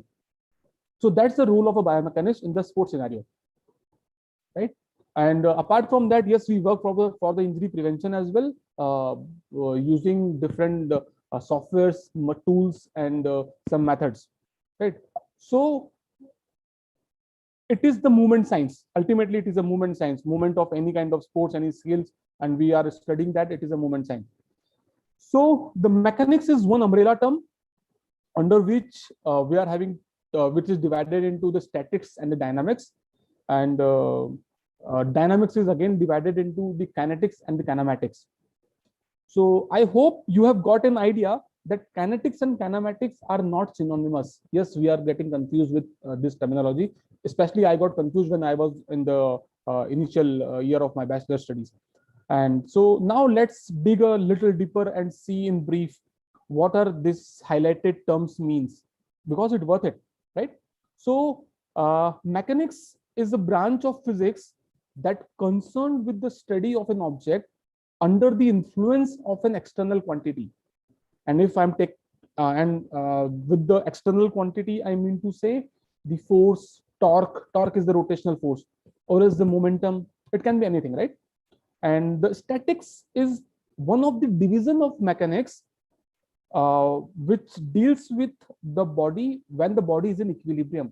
And when I'm telling the body is in equilibrium, I mean to say the body is at rest or at uniform motion, means there is no acceleration, right?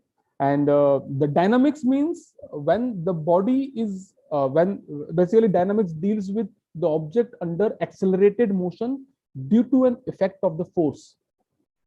So there is a key difference between statics and dynamics. The difference is in statics, there is no acceleration, while in dynamics, it is subjected to change, right? Now, moving ahead. This is covered. So now what is kinematics? So kinematics are the parameter which describe the motion without considering the force into the account. So without motion, if we are describing the motion, it is dynamics. It is kinematics. So it describes the motion with the help of the equations, equations of the motion, and that are v equals to u plus at, s equals to ut plus half at square, or v square equals to u square plus 2as. These are the equations which we have learned in our high school, where v is the velocity, final velocity, u is the initial velocity, a is the acceleration, and t is the time taken, right? So and s is the distance. So using this all equations, the kinematics is basically helping us to describe the motion without considering the force. You cannot see the force here. There is no force at all, right? There is no force. So these are the different parameters which are basically describe the kinematics. And the parameters, the important parameters are the distance, like how far the body moves, speed, how quick the body moves, acceleration, what is the difference between the velocity. So if we are taking this the distance and speed as a scalar quantity, we can take the displacement and velocity as the vector quantity too. So these are the parameters which basically describe the kinematics. And coming to the kinetics, so the kinematics is often referred to as geometry of motion for its focus on geometrical aspect of the motion. And for this particular reason, we can call it as a mathematical model of the classical mechanics, right? Now moving to the kinetics. So kinetics are the parameters which express the cause of the motion, why the body moves, and the ultimate cause for any of the motion is nothing but the force and its various derivatives. And there are some more terminologies called inertia, mass, weight, impulse, pressure, and momentum. So force is nothing but the push and pull effect of any body, right? Inertia is the initial characteristic of any body, whether the body is at rest or body is at motion. Okay, and if you want to change that particular inertia, we need to break the previous inertia, right? The mass is the matter of content in any body. Weight is mass into gravity. It is nothing but mass into gravity.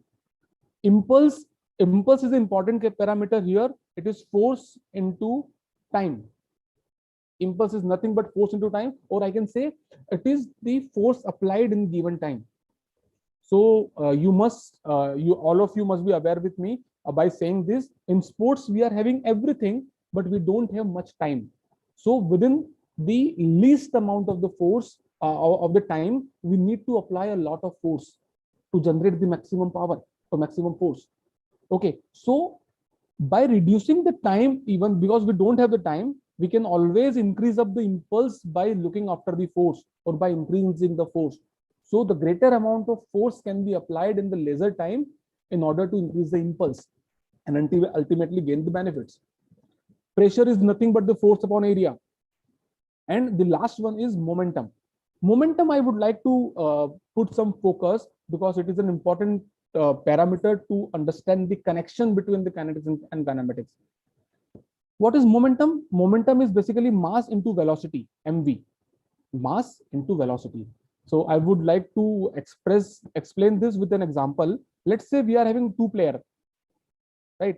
Player number A here and player number B here. And there is a ball which is 10 feet apart from both the players. Let's say, right?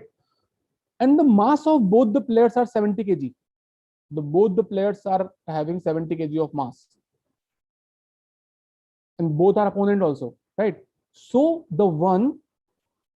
what is momentum now? See, momentum is basically with how much velocity you are carrying up your mass. It is called momentum. So mass is same. The one from A or B, the one who is basically exerting more velocity or who is applying more velocity will reach the ball first and take the custody of the ball. So this is the importance of momentum. Okay, this is a simple example. I'll give you one more example to explain it. Let's take an example of the sports, the individual sports which are having the weight categories: boxing, wrestling, weightlifting, judo. These all are the sports which are having the weight categories, and these weight categories are designed considering the concept that the players, the opponents, are having the same strength. The players of same category, same weight categories are having the same strength. So there are two players and both are having same strength. So who will win? It is difficult, right? So the player will win who will show the more momentum. And how he can show more momentum? By generating the faster velocity. The velocity is more, the momentum is more, and there are more chances of a player to win, right? So this is a concept of the momentum, and we will discuss more if required in the later slides. So now this was about what is kinetics and what is kinematic. Now moving to the difference between the kinetic and kinematic. So it is already clear now that it is not a synonymous terms, but it is some different term, where kinetic is focusing on force while kinematics is focusing on some other parameters, mathematical model. One more example is of the gate analysis. So the first one is the kinetic gate analysis, the other one is the kinematic gate analysis. So the kinetic gate analysis is the one where we are analyzing the gate considering only force as one of the parameter. See, we are only analyzing the force. Right? Force with what? Force of the landing force. I'll try to explain one more thing here. When we walk and when we land our foot on the ground, so obviously we are having some weight, and our weight is basically nothing but the force which is exerting on the ground, right? The weight, unit of weight is Newton, so it is nothing but the force. So we are exerting some weight on the ground. in response, as a Newton's third law, our ground is exerting this equal and opposite amount of force to our body. See this one, right? And that is we call the ground reaction forces. So body basically uses this ground reaction forces as a thrust to generate the momentum, and then body uses this momentum to accelerate forward. Right? In sports also, let's say take an example of boxer. So just mimic the boxing at your own place. The boxer do like this. If he want to do some punching, forceful punching, he first flexes the knee and the hip, and then he turns and then he punch. So what he is doing by flexing the knee and the hip, what he is doing, he is exerting more force on the ground because the center of gravity comes down. So the weight is shifted down, right? So by exerting more force, he's applying more, he's getting more ground reaction forces as per the Newton's third law.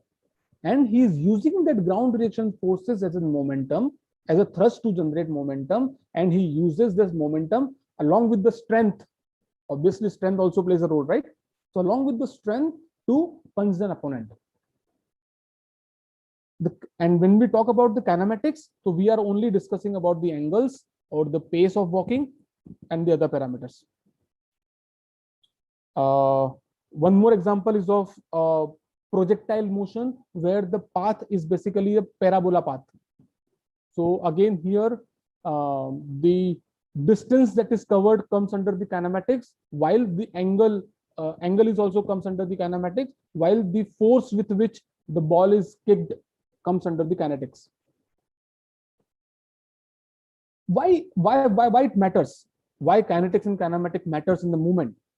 Okay, because both of these are the important branch of classical mechanics. These two helping us to understand the nature of motion in different ways, and hence calculate different values depending on our area of interest.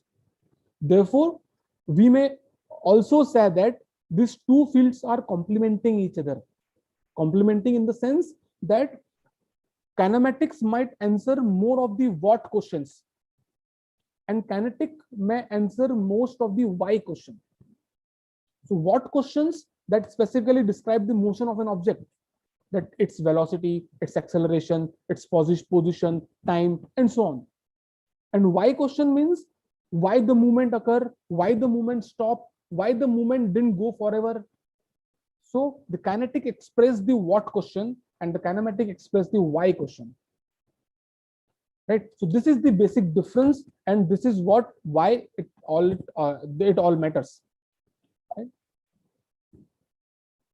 Now coming into the relationship between the kinetics and the kinematics. So for that, I would like to move you back to the kinetic chain principle, and this principle sometimes called as a kinematic chain principle as well. It was introduced in 1875 by Frank Rolex, and he said that our body is multi-segmented body, and all these segments are connected to each other in a kinetic link fashion, or else kinetic chain fashion. And by saying this kinetic link word, he mean to say kinetic is what? Dealing with force. Link is chain, right? So he mean to say that movement of any segment is the effect produced by any force, right?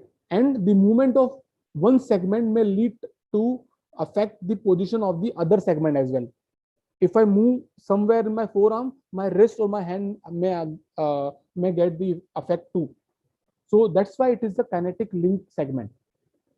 So again, going back to the momentum, I told you in the earlier also, momentum is an important concept. See, so I'm basically, if I take an example of walking, right? So I'm landing my foot on the ground. So while landing my foot on the ground, the same principle comes again. As per the Newton's third law, ground reaction forces come, ground reaction forces, body uses that forces to generate the momentum, and that momentum helps a body to accelerate forward. The same thing is repeating again and again. So this is how kinetic is force and body is accelerating. It is, the force is kinetic and the body is accelerating. Acceleration is what? Kinematics. So kinetic is connected with the kinematics. The same with the javelin thrower also. The javelin thrower come, he stopped. Okay, stop means he taken stand, not exactly stop. He taken stand. He goes down. He flexes on the knee and the hip. He rotate around. And he throw and follow through.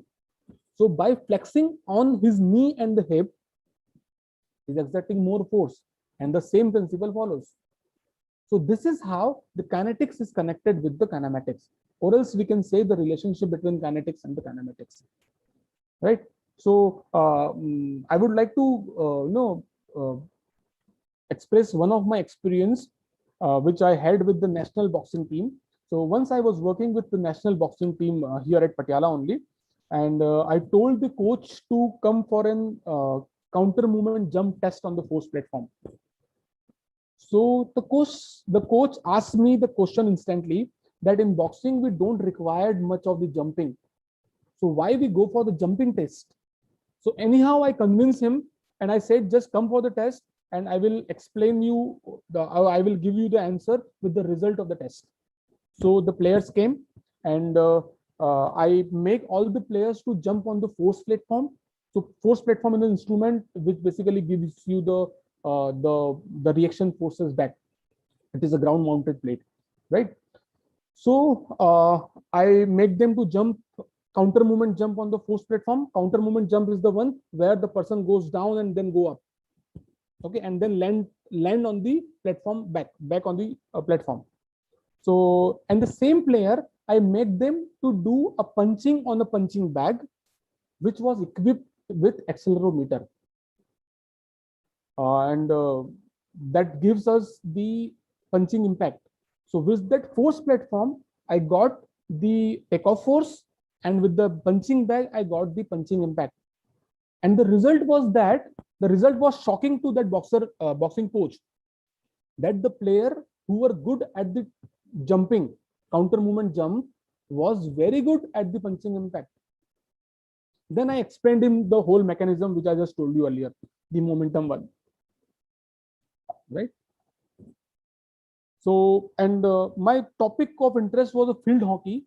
So don't just forget about the field hockey and consider it as a field game only.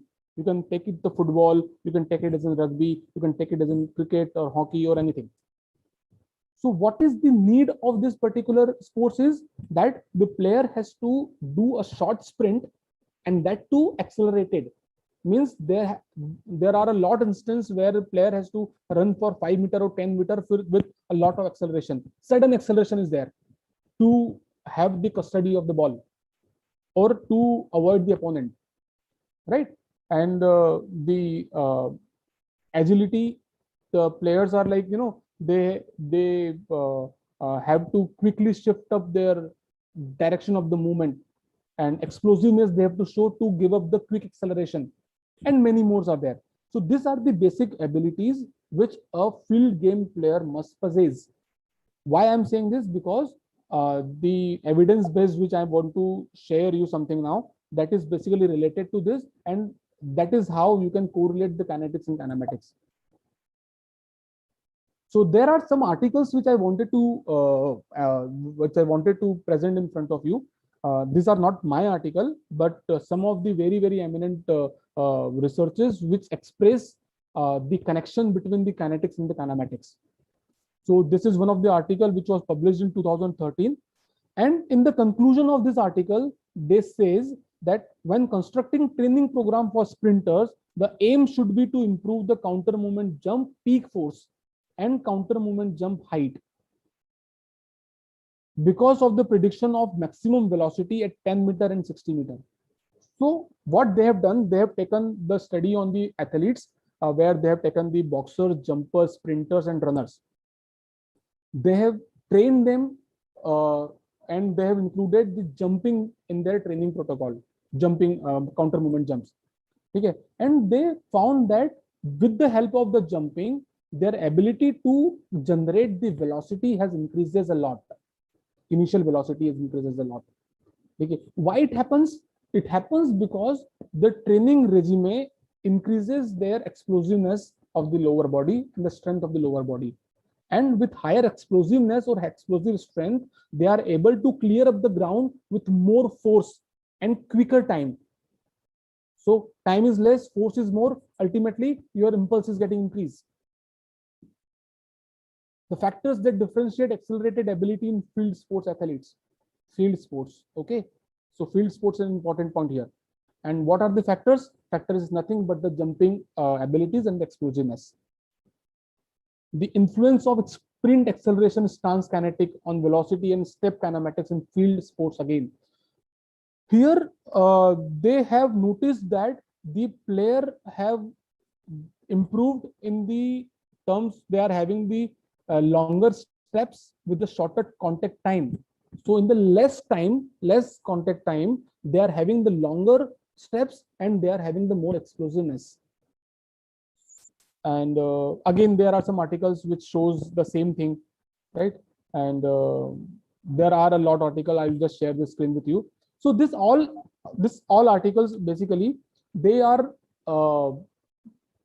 in a view that they are showing that kinetics is very much related to the kinematics, and none of the parameters, kinetics or kinematics, can analyze or can work alone in order to increase the performance, and you can utilize them for the rehabilitation purposes as well, right? So to summarize my whole talk, I just want to say that from the practical perspective, simple jump test can be used to assess the readiness of the sprinter's neuromuscular system to perform better during the official competition.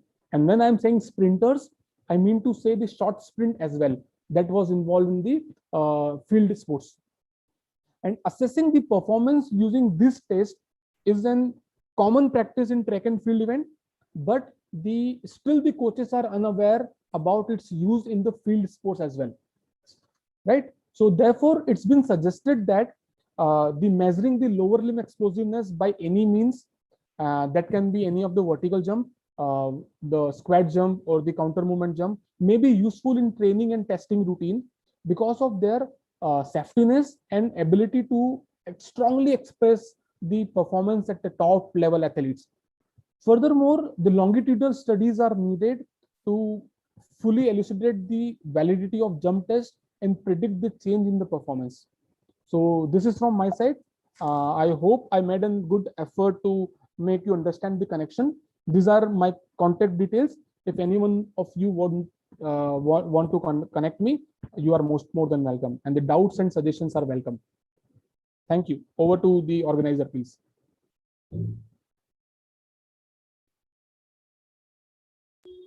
Thank you, sir. Thanks a lot for your presentation. It was really nice. And yes, very well said. Kinetics and kinematics always goes hand in hand. So we would like to learn more from you some other time. Sure, and thanks a lot to you, sir, from the whole organizing team. Thank you, ma'am. Thank you for the thank you to giving us the opportunity for sharing our views. And sir, it will be good if you can share the material with us so that we can share it further with the participants and they can learn more. No problem, ma'am. No problem. Yeah. Thank you, sir. Thank you. Thank you. So moving ahead towards the last session of today's conference, we are now going to start with the paper presentations. I would like to request Dr. Varsha Chaurasia. Ma'am, if you can confirm your presence. Yes, I'm there. Yeah. So Dr. Varsha Chaurasia is Assistant Professor in Delhi Pharmaceutical Research Sciences and Pharmaceutical Sciences and Research University. Thank you for joining us. You are the person for today's paper presentation. Dr. Deepika Singla, ma'am, if you can also confirm your presence. Dr. Deepika? She will join soon. She is not here. Okay, so Dr. Deepika Singla from Jamia Hamdard is going to be our second chairperson for today's paper presentation. Now we are going to start with the first paper presentation. I would give the instructions related to it. So you have to share your screen for your presentation. You will be getting a complete time of 10 minutes, in which 7 minutes will be your time for presentation. At the end of 6 minutes, I will remind you that the time is going to finish, and in 3 minutes we will be having a question and answer round. So you have to sum up your presentation in a way so that it will finish in 7 minutes and we can finish the presentations on time. So the first presentation here we are starting with is of Gaurav Bhatnagar. Gaurav, are I you there? am, yeah, I will share my slide. Yeah. Yeah. Uh, Are you able to see the slide? yes, we can see the slide, and Yeah, I will start, ma'am. Can I start now? yeah, you can Yeah. start with the presentation. Yes, ma'am. Thank you, ma'am. Yeah, so good afternoon all. My topic is effect of muscle energy technique versus strain counter strain in treatment of mechanical neck pain due to upper trapezius trigger points. So mechanical neck pain affects 45 to 54% of the general population and can result in severe disability. One of the cause of mechanical neck pain is myofascial trigger points.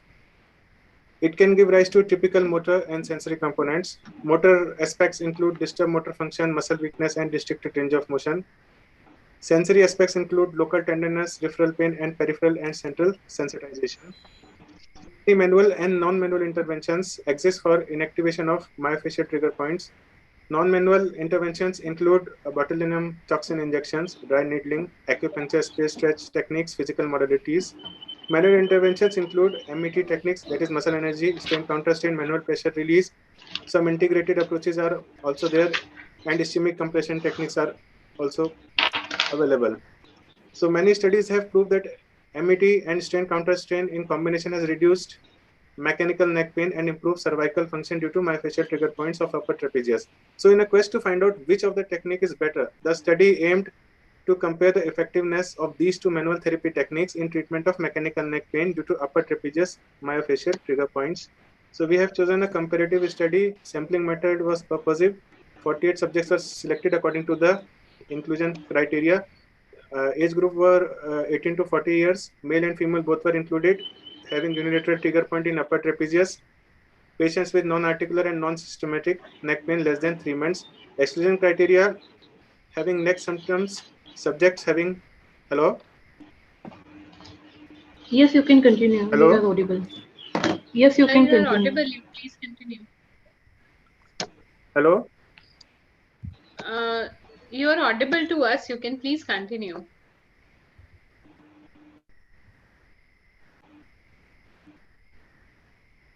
I think he has Continue, sir. lost. Continue.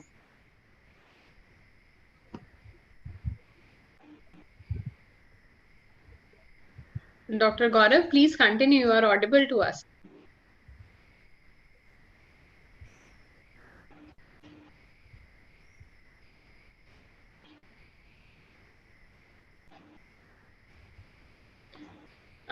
Varsha ma'am, shall we wait for? Okay, Dr. He has Gaurav, joined please in. unmute yourself. Unmute yourself. Internet problem was there, so it got disconnected. Yeah, Yeah, again, it's okay, sir. Please, reconnected. please start. Yeah. I'm sharing my screen again. Sorry, ma'am. Sorry. Yeah. It's okay, sir. I will start from the same slide, ma'am. Yeah, your screen is visible, sir. Okay. Yeah. So my topic is effect of muscle energy technique versus strain counter strain in treatment of mechanical neck pain due to upper trapezius trigger points. Already we have seen that mechanical neck pain affects 45 to 50% Dr. of Gaurav, you general can start with population. methods. Okay, methods. Yes, ma'am. So study design was chosen comparative study. Sampling method was purposive. 48 subjects were selected according to the inclusion-exclusion criteria, having age 18 to 40 years. Male and female both were included. Unilateral trigger point of upper trapezius and patients with non-articular and non-symptomatic neck pain less than 3 months. And exclusion if neck pain related to motor vehicle collision, significant trauma, serious pathology, that is malignancy, infection, then we have excluded those subjects. Outcome measures were numerical pain rating scale, cervical range of lateral flexion we have recorded, and neck disability index for assessing the neck disability. So first, myofascial trigger points were identified through a flat palpation technique, and we have recruited 48 subjects who met the inclusion criteria, and they were randomly divided into two groups, that is Group A received MET, Group B received strain counter strain techniques. Outcome measures were assessed at baseline and after 6 weeks of treatment period. Data analysis was done using t-test. So this is the actually method. So I can explain it to you in the from the picture. So for group A MET, the patient will be in supine position. They stabilize the shoulder, one hand over the mastoid process, take the neck into opposite side lateral flexion into slight flexion and ipsilateral rotation. Okay, hold it for and ask the subject to put exact isometric exact pressure on the therapist left hand, that is shoulder shrug, and the submaximal isometric contraction should be there with normal breathing control. Then after 7 seconds, relax, and then stretch is applied for 30 seconds. That is that we should reach to the new restriction barrier. Okay, now in strain counter strain technique, we have palpated a trigger point. Then position of ease was identified by same side flexion of the lateral flexion of the neck and taking the arm into abduction, external rotation, and slight flexion. And this was also maintained for 30 seconds. Okay, then this treatment was given 3 times per week for 6 consecutive weeks. So these are the stats and results. So you can see in the pre-post value for group A NPRS, the mean was 8.46 and post 2.08, and p-value is Dr. Gaurav, yeah, as we have finished the time for presentation, if you can please conclude. Okay, ma'am. Yeah. So in our study, the strain counter strain and MET both were effective. Just a minute. Both were effective, but when we compare between the two groups, MET is more effective than strain counter strain technique in decreasing pain intensity and functional disability of the neck and increasing cervical range of motion in patients with mechanical neck pain due to upper trapezius trigger point. So, MET is more effective than strain counter strain technique in my study. Yeah, ma'am. Okay. Thank you, Dr. Gaurav. Yes, ma'am. Okay, Varsha ma'am, if you want to ask anything. No, thank you so much. If anyone else from the participants want to ask anything. You can go ahead, please. You can go ahead. Yeah. Thank you, Dr. Gaurav, thank you, for your thank presentation. You. Yeah, sorry for inconvenience, ma'am. Yeah, thank you. It's okay, sir. Yeah. So the next one is Pragya Kumar. Pragya Kumar, if you can please confirm your presence.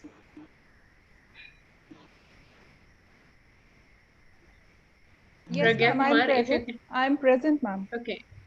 Okay, so you can start sharing your screen and you can start with your presentation. Yes, ma'am.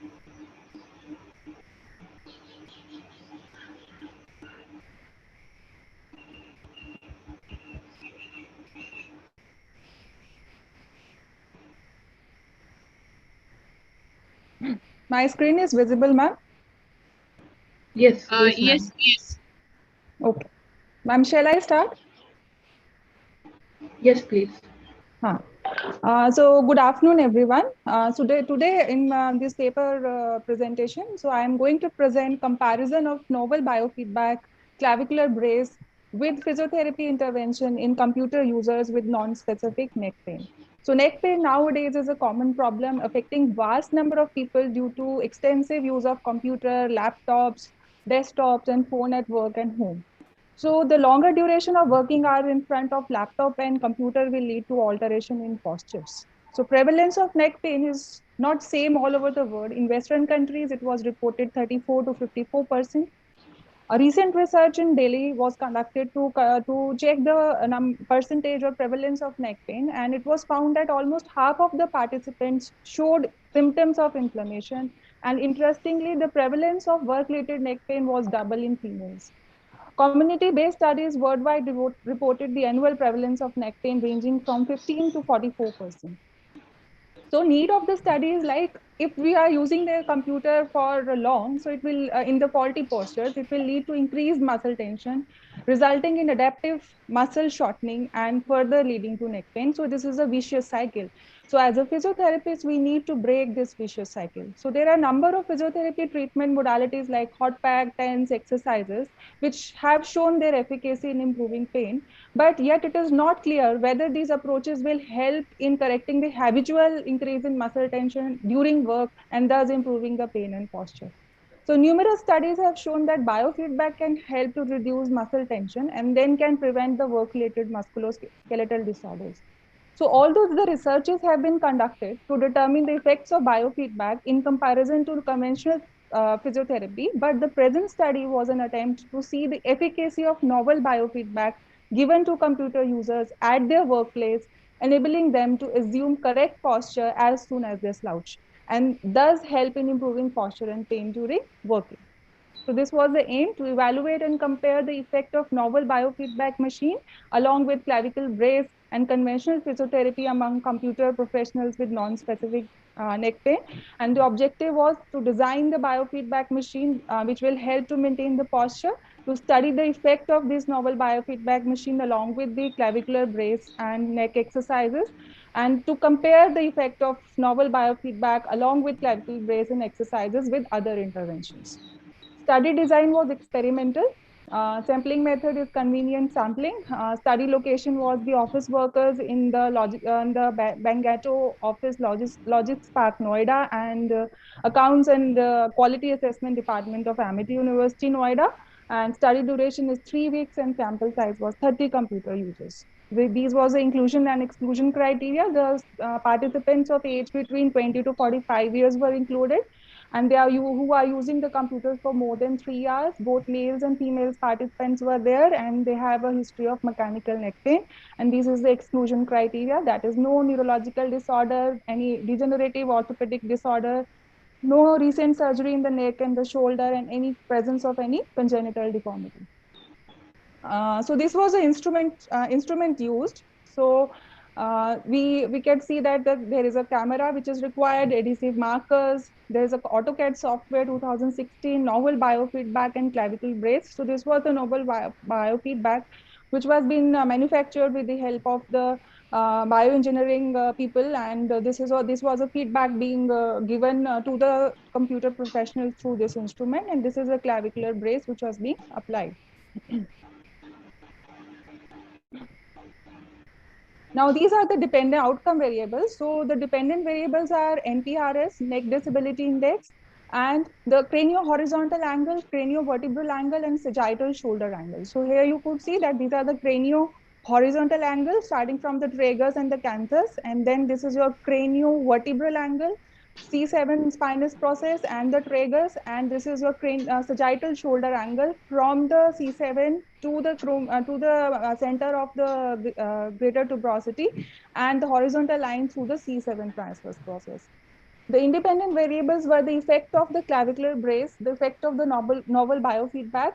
This novel biofeedback machine will consist, it has following components like vibrating motor, rechargeable battery, mechanism switch, electrodes, base, reverse control spring, extreme mechanism switch, and pouch.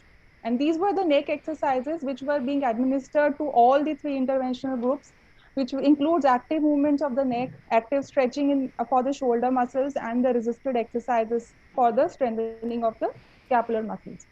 So the procedure of the study include that 30 eligible participants were included. After getting their consent, they were divided into 3 groups: control group, experimental group, and the experimental group 1 and experimental group 2. And the pre-intervention assessments were done. Intervention program was for 3 weeks, and then the post-intervention assessment was conducted. So this was a picture showing the participant working at the workplace with the clavicular base and the novel biofeedback, which was being worn by the subject inside his clothes, and he is wearing it and he is doing his work at his workplace. So this analysis was done using the descriptive statistics, and ANOVA was done to see the differences between the outcome variables between the groups as well as within the group, and the level of significance was less than 0.05. So this was the demographic characteristics. Both groups, all the three groups included 10 participants, the mean age and the mean BMI. So this was an intra-group comparison. In group A, which is the control group, where only neck exercises was given. It was shown that there was an improvement in NPRS and NDI scores, but there is no change in the neck posture.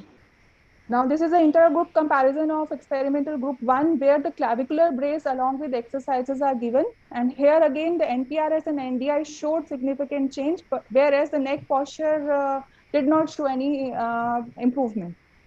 Intra-group comparison in group C, that is experimental group 2, it shows that NPRS and NDI has improved. Along with that, there is an also improvement or a significant change seen in the sagittal shoulder posture. Dr. Pragya, if you can please conclude. Yes, ma'am. Intergroup comparisons in all the three stages at the baseline, 2 weeks and 3 weeks did not show any significant improvement. So this was a discussion that intra-group comparison revealed that interventions given in all three groups were equally effective. However, no significant change was seen in the neck posture, craniovertebral angle and craniovertebral angle on comparing the measurement at baseline 2 weeks and 3 weeks of intervention. This was supported by that neck pain causes mechanical limitations to cervical joint, and it may lead to physical limitations such as loss of range of motion, contraction of muscle fiber and ankylosis. But in the present study, only 3-week protocol was administered, which was found insufficient to reverse these changes. Thus, future studies needs to be undertaken to determine the effective dosimetry for the application of these interventions. Further, this novel biofeedback device in the present study gave vibratory stimuli to the scapula or as soon as the scapula subject is slouched, resulting in active contraction of the scapular retractors throughout the day at workplace. And if it is worn for 3 weeks, it enabled them to relearn how to change the slouched or the rounded posture. And this is well supported by the fact by Hermans 2002, which showed that using the EMG helps the participant to become self-aware and actively attend to and regulate the abnormal muscle activation patterns. Limitations of the study, the sample size is small and the study duration is also small. So long-term efficacy of biofeedback needs to be observed. A novel biofeedback unit was installed by trained physiotherapists and could not be installed by the users, thus limiting the easy applicability of the device. The conclusion is that the study demonstrated significant improvement in neck disability pain along with the cervical angles when biofeedback was given in conjunction with cervical brace and neck exercises. Thank you so much. Thank you, Dr. Pragya. Dr. Varsha, if you want to ask anything. Thank you, Dr. Pragya. Nice presentation and a good device. Just I want to let know that whether the device has been checked with the validity with some gold standard tools or not. No, ma'am, it was actually in the preliminary phase only. So we are right now working on getting the reliability and validity checked for this novel biofeedback brace. So then this is again actually a part of a study being going on. So that we have presented right now. So this was a very preliminary, yes, ma'am. Yes, and I just hope to see that result as well, because this device will be a very good asset in the future. Yes, so if the validity can be mentioned, then the results can be more reliable and accurate. One more thing, discrepancy I have found in the states that when you are doing the inter-group comparison, then ANOVA is fine. But when you are doing intra-group, just saying ANOVA will not make sense. It is repeated measure ANOVA. So you just mentioned ANOVA. So within group, it should be repeated measure ANOVA, I think. Yes, ma'am. Yes, ma'am. That I can. Hanji. Nice presentation. Thanks a lot. Thank you, ma'am. Thank you so much, ma'am. Thank you, Dr. Pragya. Ma'am, please stop sharing your screen. Neeraj Singh, Dr. Neeraj, if I can. Yes, ma'am. Good afternoon, ma'am. Please switch on your video and start sharing your screen for your presentation. Yes, sir, your screen is visible to me. It is visible. Shall I start? Yes, sir. Yes, please. Okay, good afternoon all. My topic of presentation is biomechanical alteration in the shoulder girdle amongst computer users with non-specific neck pain. Prolonged improper posture in front of visual display unit terminates computer professional, result in whole host of musculoskeletal disorders such as upper back pain and neck pain. Several studies has reported postural or mechanical problems amongst like scapular dyskinesis, forward shoulder posture, rounded shoulder posture, etc. among computer users. Which could lead to non-specific neck pain. Biomechanical abnormal posture results in asymmetrical shortening of the anterior structure and lengthening of the posterior structure of the neck shoulder girdle, leading to muscle weakness and tightness. The need of my study is computer users work in static position with forward head posture and greater shoulder elevation range of motion. Prolonged static posture and increased muscle load will lead to development of symptoms in upper extremity and changes in normal plane orientation of scapula. Need of the study is to evaluate shoulder girdle asymmetries, biomechanical alteration in computer users with non-specific neck pain. So the methodology is the source of population. The subjects were recruited from National Institute of Smart Government, NISG, McDougall Bhavan, Jhandewalan, HCL, Noida, Amity University. Study design, cross-sectional observation and correlational study design. Sample size 111 computer users were included. Sampling, non-probability sample of convenience. Selection criteria, inclusion criteria, age limit between 20 to 50 years. Duration of working hours more than 6 hours. Male subjects with and without neck pain, VAS is less than 7. Desktop and laptop users. Exclusion criteria is obese individual are excluded. Neck, shoulder surgeries, periarthritis, shoulder impingement, congenital postural abnormalities, and computer users involved in field work. Variables is scapular dyskinesis, pectoralis minor index, posterior capsular tightness, forward shoulder posture, lateral scapular slide test, and cervical range of motion. And the scapular dyskinesis is like simply measured with the help of observation method by simply observing the alteration in the cervical, in the scapula. Pectoralis minor index is basically calculated with the help of measuring the inch tape by measuring the insertion and origin of that muscle. Posterior capsular tightness is measured with the help of goniometer by simply performing the internal rotation. Forward shoulder posture is like when the patient is like supine lying, and the ruler is used to measure the length of the table up to the acromion. Lateral scapular slide test is any deviation in the scapular position during the static and the dynamic condition. We'll measure with the help of inch tape, and cervical range of motion is again with the help of goniometer. Procedure, 135 computer users were selected as per the selection criteria. 111 computer users shown their interest and given their consent in participant in the study. Evaluation for shoulder girdle deficit using the following standardized stress protocols like scapular dyskinesis, pectoralis minor index, posterior capsular tightness, forward shoulder posture, lateral scapular slide test, cervical range of motion. So the basic analysis what we had find is the demographic data. We are finding the 64% of the individual having the neck pain with the age of 34 is the mean age we had calculated, and with the BMI of 23.9. At the same time, we had find there is a 38.8% deviation in the inferior angle of the scapula. 51.3% of the medial border prominence we are going to observe, and there will be a 54.1% of individuals suffered with the inferior medial border. Similarly, for the pectoralis minor index, 47% of the total population suffered with the shortest pectoralis minor having the neck pain. Forward shoulder posture, we are observed 69% of the individual with neck pain having the forward shoulder posture, and 77.7% individual having the neck pain suffered with the posterior capsular tightness. For the cervical range of motion, we are getting the 88.2% having the impaired flexion and extension ranges.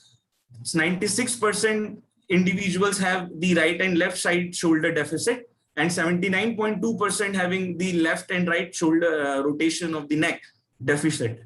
Similarly, the lateral scapular slide test in the position 1, we are finding the less deviation in the scapular asymmetries as compared with the normal side. In the position 2, we are getting the 18% deviation in the computer professional with the neck pain, and we have find the 84.7% of the individual is suffered with the higher deviation in the position 3 of scapula.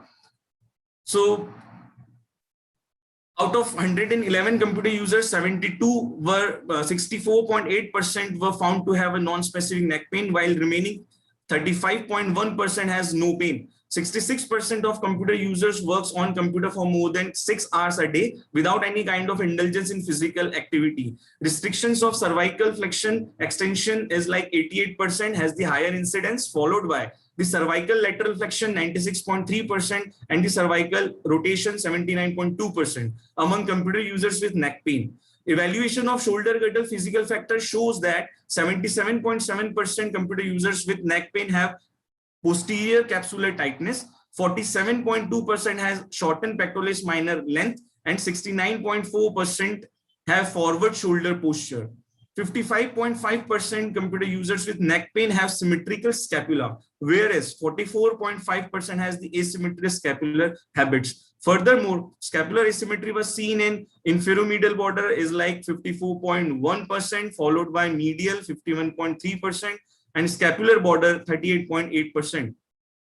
Evaluation of scapular asymmetry using lateral scapular slight test showed that 84.7% computer users has abnormal scapular position with shoulder abduction to 90 degree for position 3, followed by 18% computer users with asymmetries with shoulder abduction at 45 degree, position 2, and 6.9% in the neutral position, position 1. So in the discussion part, what we had like discussed, we had come to know about the presentation. In the present study, almost 3/4 of computer users demonstrate a protracted shoulder. It is observed that computer users work in prolonged static position for a long period of time. This may result in shortening and tightness of the muscle of the anterior shoulder complex, and concurrently the lengthening of the posterior structure, causing a more forward or rounded posture or shoulder. Tightness and the alteration in the flexibility of posterior capsule leads to an anterior-superior position of the humeral head in the glenoid cavity, along with a reduction in the scapular posterior tilt. This abnormal shortening of the posterior structure over a period of time will alters shoulder girdle movements, cause the overuse of the musculature and pain in the computer users. The standard alignment of the scapula when the arms are held by the side has described as the resting position of the scapula, while its position as a function of varying arm position is dependent upon the static and dynamic balance of the scapular musculature and ligamentous structures. It is noteworthy that a large percentage of computer users with non-specific neck pain sampled in this study exhibit scapular asymmetries, biomechanical alterations, which was confirmed by specific tests. It is suggested that given the significant biomechanical linkage between the neck and scapula, a muscular imbalance triggered by chronic pain and or movement dysfunction leads to reciprocal instability and consequently the observed deficit. So these are my references. Thank you. Thank you so much, Dr. Neeraj. Am I audible to you? Yeah, ma'am. Yes, ma'am.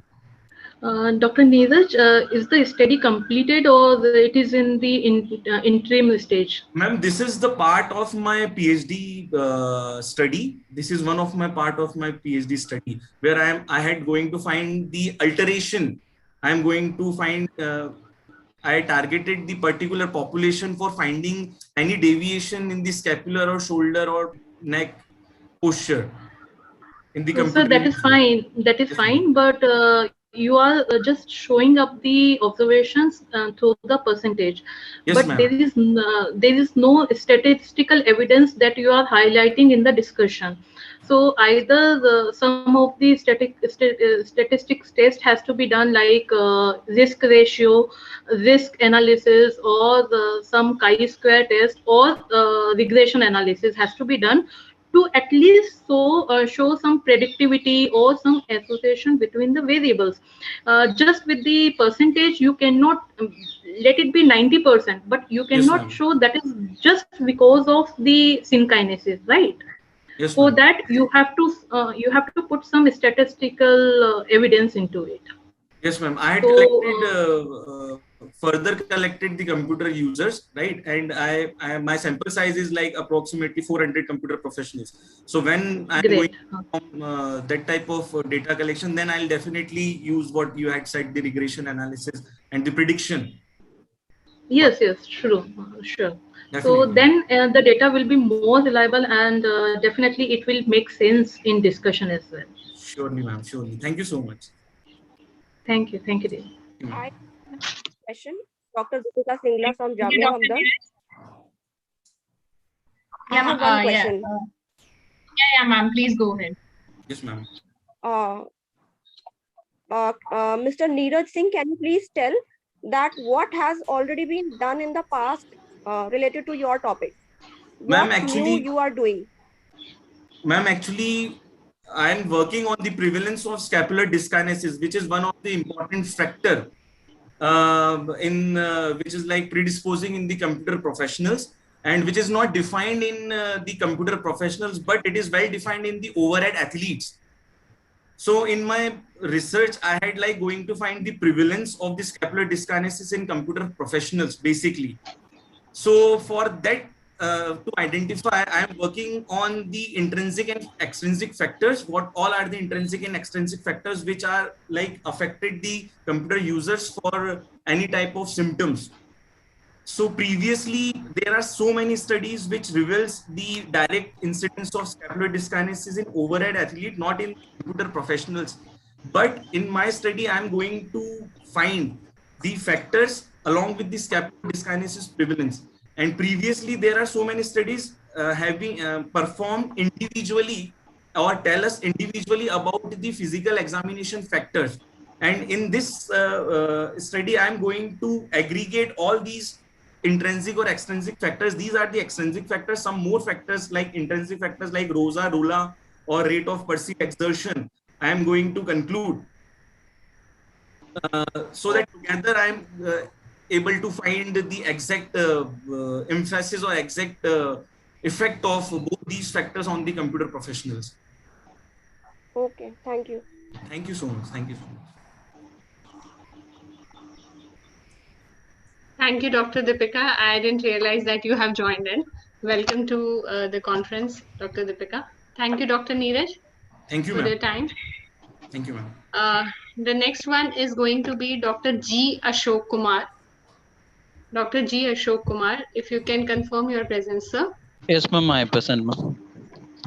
Okay, so please go ahead and share your screen. Okay.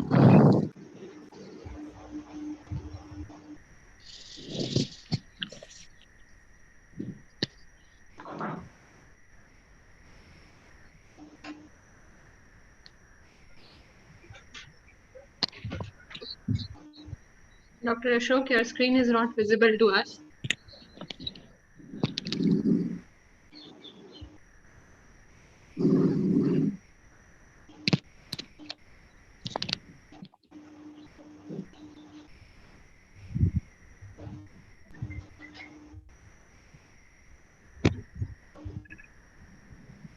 Dr. Ashok.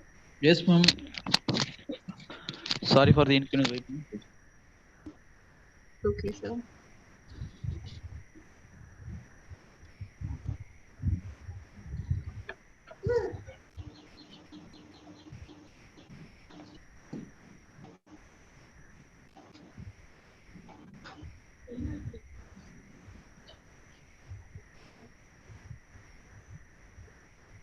Dr. Ashok, if you have some...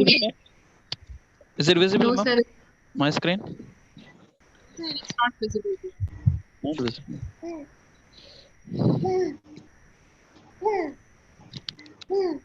Unsupport document type, please select PDF. Sir, if you are facing any technical glitch, shall I continue with the next participant and then I will come back to you. Okay, my next session I will join. Okay, sir. Okay. Dr. Vara Lakshmi.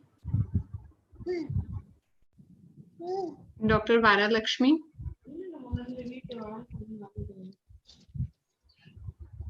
Sir, if we can make ma'am as host. Shall I? She has to answer Yeah, first. ma'am, you are audible to me. Yeah, ma'am. Please share. Yeah, can I share my screen, ma'am? Yeah, ma'am. Please share your screen. Yeah. Okay.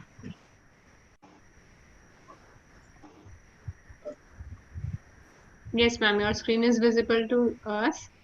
Yeah.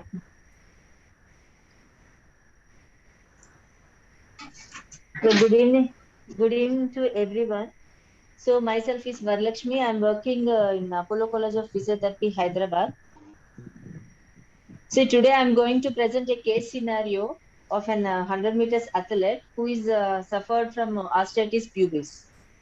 Dr. Lakshmi, your PPT has not started yet. Oh, okay.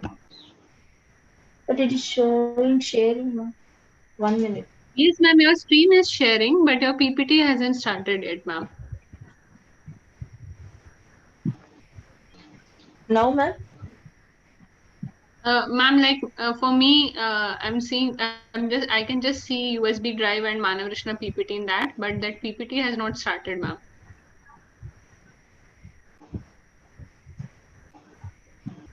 Now you can able to see, ma'am.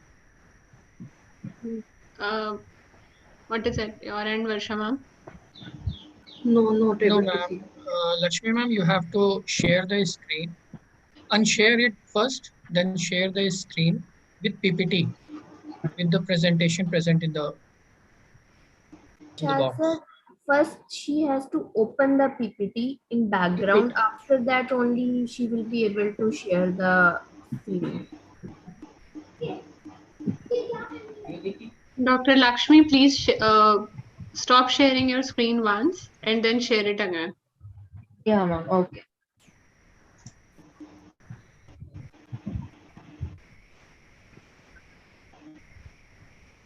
Ma'am, have you opened your PPT in the background?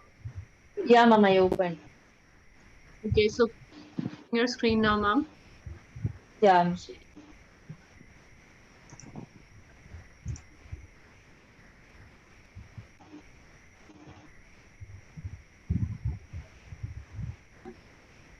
Yes, ma'am, your screen is visible now. Please go ahead. Okay. Sorry for the delay. Actually, I'm going to present a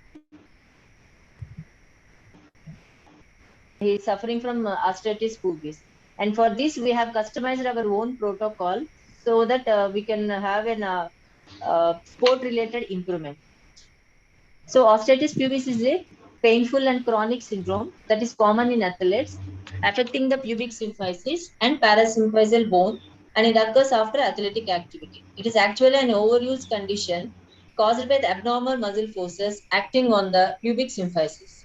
It causes pelvic pain, local tenderness over the pubic symphysis, and which cause loss of flexibility in the groin region, dull aching pain in the groin, and this sharp stabbing pain usually will be occurred during the running, kicking, and changing. I'm sorry, what happened to my screen? Ma'am, it has stopped sharing. Now, ma'am? Yes, fine. Yes, sorry. An imbalance between these. Don't minimize the PPT. Yeah. Imbalance between abdominal and adductor muscle groups disturb the equilibrium of forces around the symphysis pubis. So, these imbalances causes the microtrauma, which exceeds the dynamic capacity of the tissue for hypertrophic remodeling, resulting in the tissue degeneration.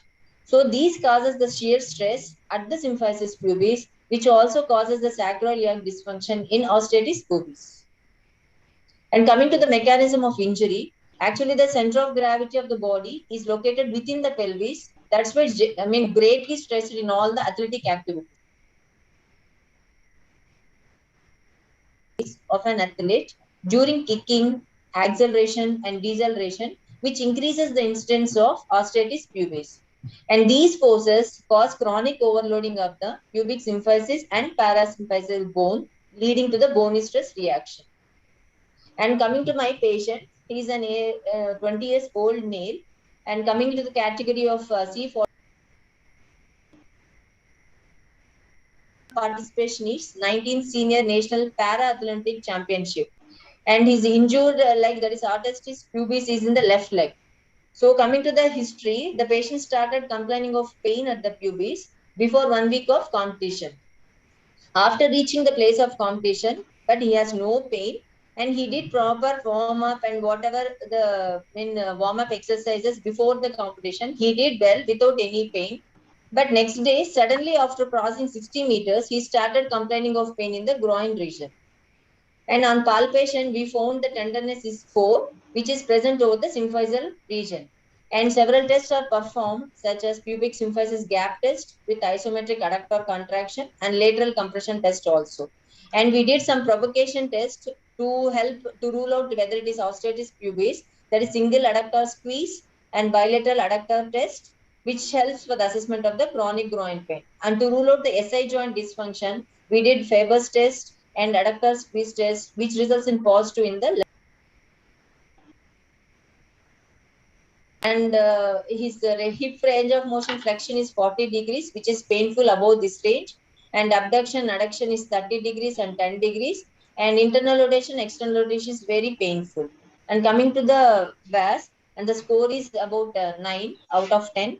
And initially, we started the treatment after the 12 days to rest the body and to recover the body from the competition. And then we prescribed the personalized program for the athlete based on his pain according to the VAS scale. Coming to the management, so the management continued till the 10 weeks, and in the first 2 weeks we have given the ice bath, that is only in the Wednesday and Saturday 2 days in a week, and continued by the ultrasound for the 15 days, and upper body strengthening and icing with compression garments for 15 to 20 minutes 4 times a day. And the next 3 to 4 weeks, we started with isometrics and all pain-free range of motion exercise for the lower limbs.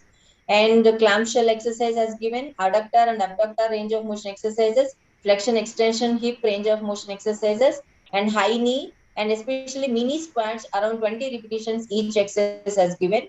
And he's a 100-meter sprinter, so he has to have proper arm action for the forward propulsion. So shadow training has given around 230 times a day with arm action sitting on the bench. And next 5 to 6 weeks, once the pain comes down on the VAS scale, that is 5 out of 10. So we combined all the 1 to 4 weeks plan with slow walking on the ground for 10 to 20 minutes, 2 times a day. And along with that, we initiated abdominal and gluteus strengthening exercises.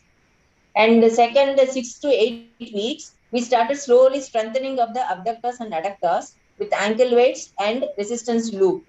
And hip and knee flexion extension strengthening, all spot jogging, single leg squats, lunges, everything is continued.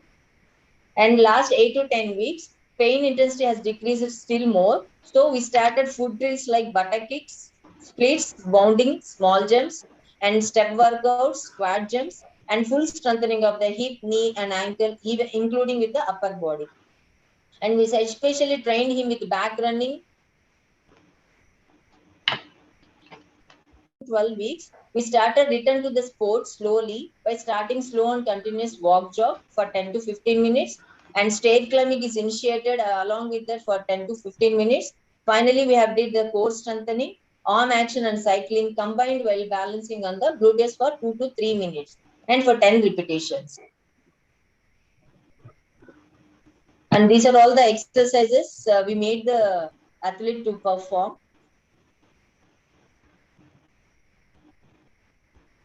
With cycling.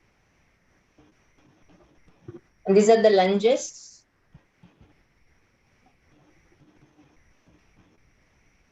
This is with the loop, lunges with the loop. And this is squat sidewalk with the loop band.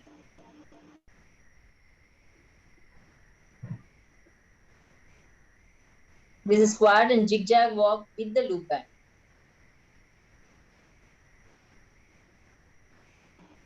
And this is sidewalk with loop band.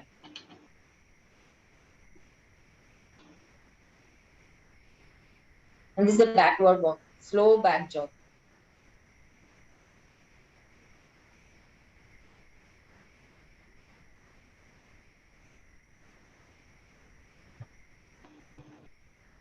And these are the references which I refer for this case. Thank you.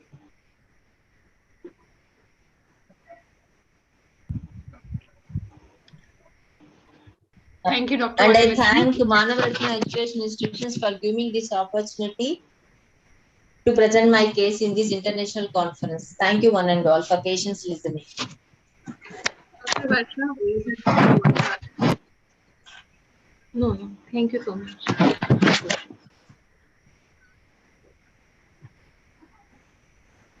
I have a question. Did you take consent from the subject? Yeah, ma'am, I that have you- taken the consent form. And Okay, actually, the this is written- a pilot study. I'm doing on more participants so that we can inculcate the same protocol and we can get the improvement. So you took the written informed consent? Yeah, ma'am, I have taken the written consent form also from the patient. With his consent only, I presented the case in this conference also. Okay.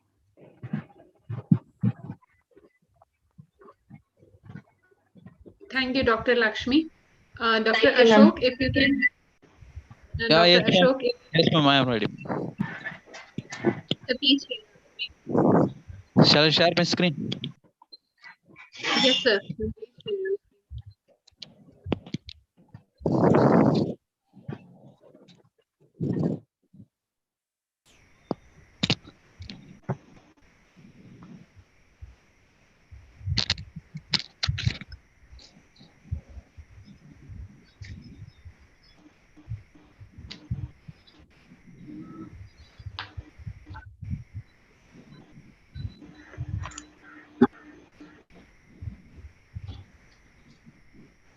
Dr. Ashok, if you can share your PPT with my scientific team so that we can share it from our end and you can speak up, sir, if there is some technical glitch. Wait. Sir, you can share your PPT with us. We will display with you. Wait. For you. In the box, sir. Sir, please share us. Dr. Irshad, please mail your address. Please message your address to Dr. Ashok Kumar so that he can share his PPT with you. Wait, ma'am. So moving ahead to the next participant, Dr. T. Chandra Kumar. Dr. T. Chandra Kumar, if I can hear you, sir.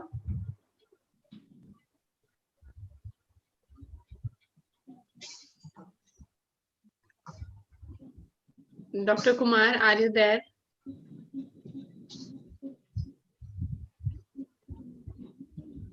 Dr. Irshad, can we confirm his presence?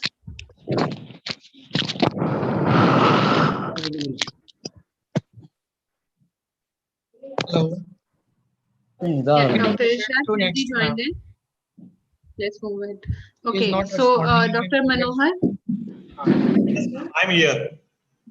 Yeah, Dr. Manohar. Sir, please share your screen and switch on your video. Just a second, ma'am.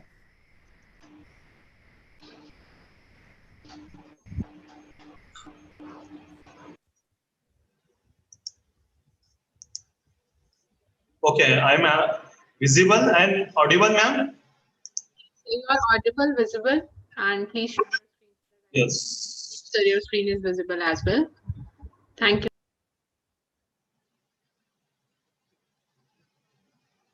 Yeah, my screen is visible to all. Yes, sir, it is. You can please Yeah, continue. thanks. I'm Dr. Manohar Mahadev Mane. I'm an assistant professor in physical education, working University of Mumbai. I'm thankful the organizing secretary allowed me to present my research paper in the International Conference on Recent Advances and Challenges in Sports Rehabilitations. My paper topic is a comparative study of pre-competition anxiety level between the cricket batsmen and spin bowlers of University of Mumbai.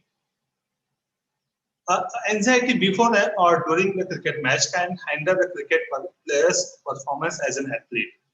The coordinated movement required by the cricket match becomes increasingly difficult when their body is in tense state. some level of physical stimulation is helpful and prepares us for the competition.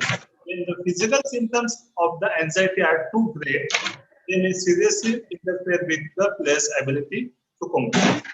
No matter how much ability or talent one may have, he will never perform at his or her.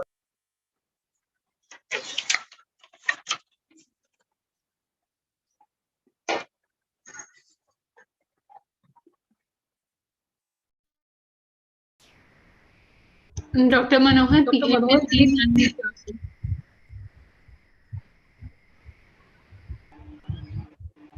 Dr. Manohar, you are on mute. Okay. Yeah, we can hear you now, sir. Okay. Yeah. Objective of my study was to find out the differences in pre-competition anxiety level between the cricket batsmen and spin bowlers of University of Mumbai. Hypothesis I was defined as there will be no significant difference between the cricket batsman and spin bowler.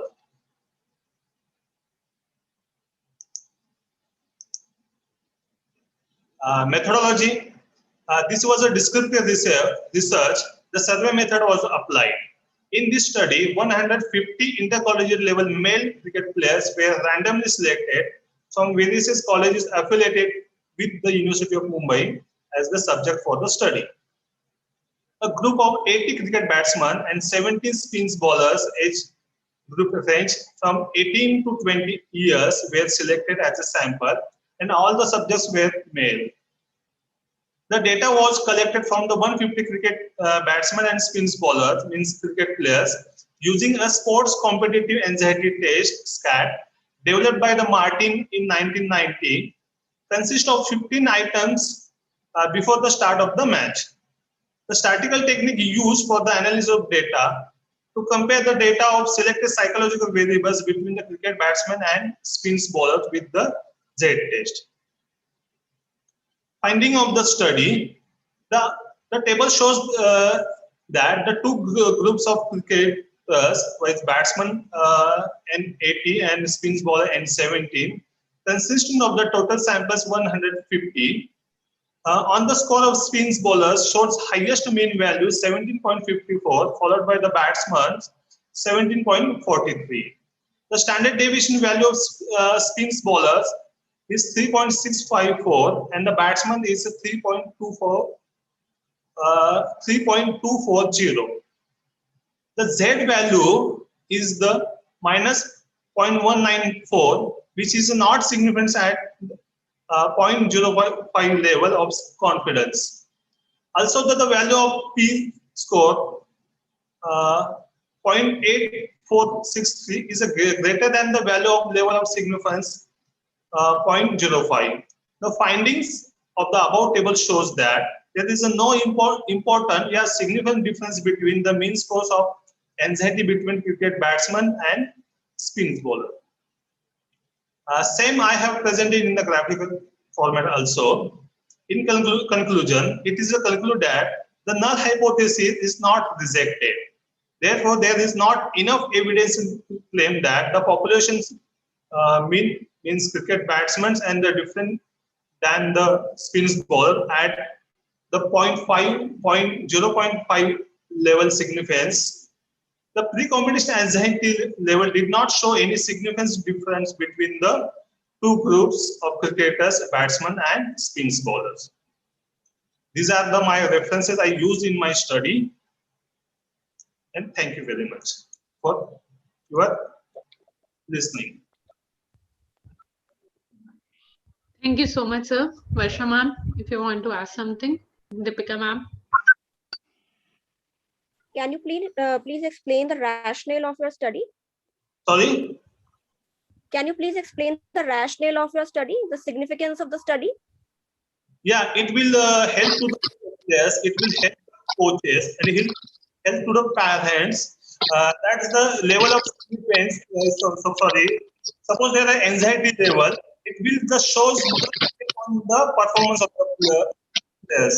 So it is necessary for the coaches, especially coaches and managers, if there is the anxiety among the players, not only the cricket players, in any sports persons, then it will be helpful to the coaches to find out the reasons behind the anxiety and to find out the solution on that anxiety. So the players can raise their performance in the game also. But you have hypothesized that there will be no difference between the two groups. Yes, ma'am. So you should have hypothesized that there will be a significant difference between the two groups. Because all the participants are the same level, there is only difference between their skill. Because they are the batsmen and they are the fast bowlers. Suppose I have chosen the participants level, suppose the cricket level and state level or the national level, there may be the significance levels. Because they are playing at the same level. Okay, thank you. Thank you. Hello, Thank sir, you this is so Dr. much, Zafar Dr. Side. Manohar. Hello. Yes, sir. So this is Dr. Zafar from Galgotia University. Just I'm asking that your study shows there is no any significant difference between the bowler, spin bowler, and the batsman. Yes, sir. Hello. That your research showing that there is no basic difference, there is no relative difference between the bowler and batsman. Anxiety level. Yes, sir. Yeah. Sir, how you come to conclude? Because those who are in the bowling practice and those who are in the batsman, those who are in the batting side, there is though the first time though you are in the batting side, always there is always fear from the bowlers from the bowling side that he may get it out. So this is the anxiety level which is comes those who are not very veteran in the batting field. So this is the how we can come to conclude this. There is no basic difference. What is the criteria for this? How you have made this conclusion? Sir, there may be anxiety level high or there may be anxiety level low, but I am showing that there may be no difference between the two groups. Yeah. Yeah. Between the groups, no difference, sir. No difference. Yeah. There may be the anxiety level high for the both groups, or there may be anxiety level low both groups. Because of they're playing at the same level. Same level. Okay. Okay. Okay, sir. That's fine.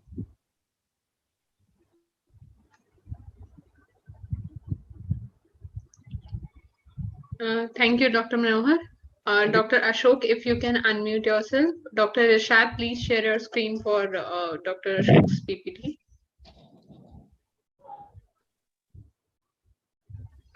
Yes. Dr. Ashok, you can start now. Thank you, ma'am. Sorry for the inconvenience for some technical problem in my format. Today, I'm going to present impact of complex training and plyometric training and selected physical variable among college men students. Next slide. Introduction. Complex training is a training modality that requires alternating of the body movements biomechanically. Complex training comprises of two major training, includes set of resistance exercise followed by matched plyometrics. That means the complex training alternates biomechanically. Similarly, high load weight training exercise with plyometric exercise, set for set in the same workout. Complex training involves the combination of performing a resistance exercise followed soon after by a biomechanically similar explosive movement. Next slide. Plyometric training. Plyometric or specialized training technique used to develop strength and speed. The speed strength ability is known as power. Plyometric involves high intensity exercise, explosive muscular contraction that exact the stretch reflex. Plyometric is very effective training method.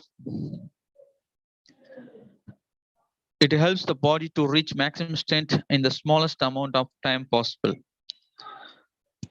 The plyometric training helps us to exert our muscle to their maximum potential in short period of time. Next slide. Please. Hypothesis. It was hypothesis that there would be significant improvement due to the impact of complex training and plyometric training and physical variable among college sportsmen. My objective of study, the main objective of study is to find out the impact of complex training and plyometric training and physical variable among college sportsmen. Methodology.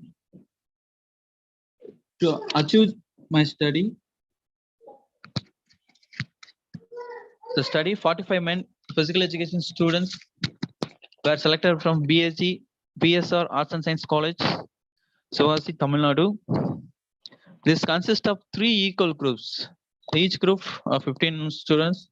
The group 1 treated as complex training, group 2 treated as plyometric training, group 3 treated as control group. The subject were selected, tested and selected physical variable. The duration of the training was 12 weeks training. Next slide. My selection of the variables, independent variables is complex training and plyometric training. Next.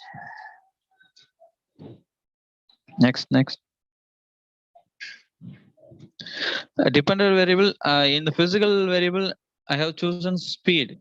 Speed tested for 50 meter dash in seconds. Next. Statistical technique, the data will be collected before and after the experiment treatment. The data obtained from the experimental period will be statistically analyzed by ANACOVA. The CEPI test is applied as post-hoc test to determine the paired mean differences. The level of significance 0.05 level of confidence was fixed. Next slide. This table shows that analysis of covariance for the pre, post and adjusted test means value of complex training, plyometric training and control group. The obtained F ratio, the pre-test obtained F ratio was 0.41, less than the record table value 3.22. So the result is insignificant. The post-test obtained F ratio was 6.64, is higher than the record table value.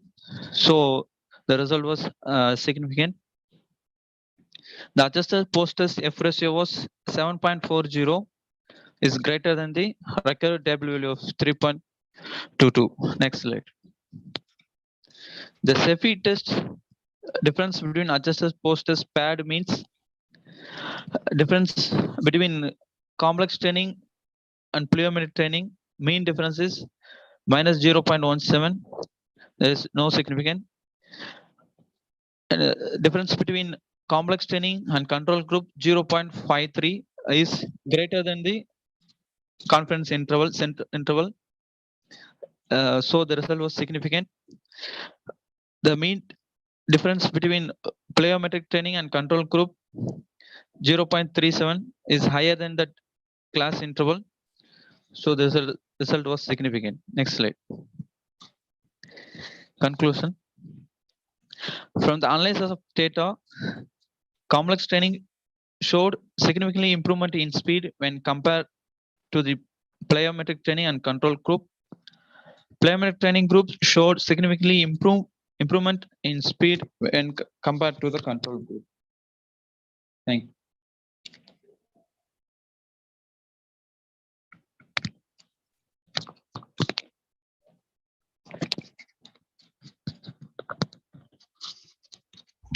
Thank you, Dr. Ashok. Varsha ma'am, if you want to ask anything.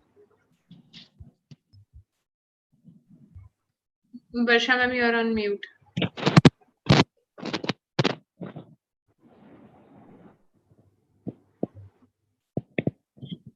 Dr. Deepika, if you want to ask anything.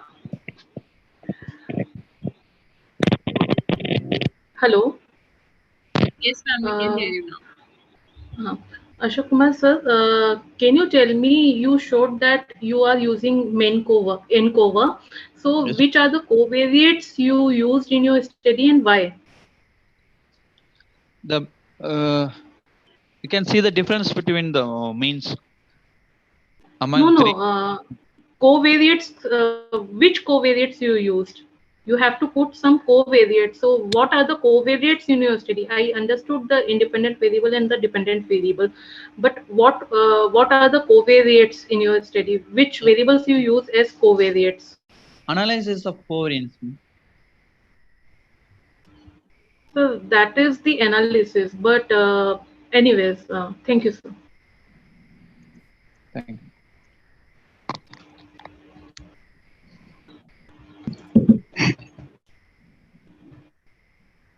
Okay, so moving ahead with our next presentation, Dr.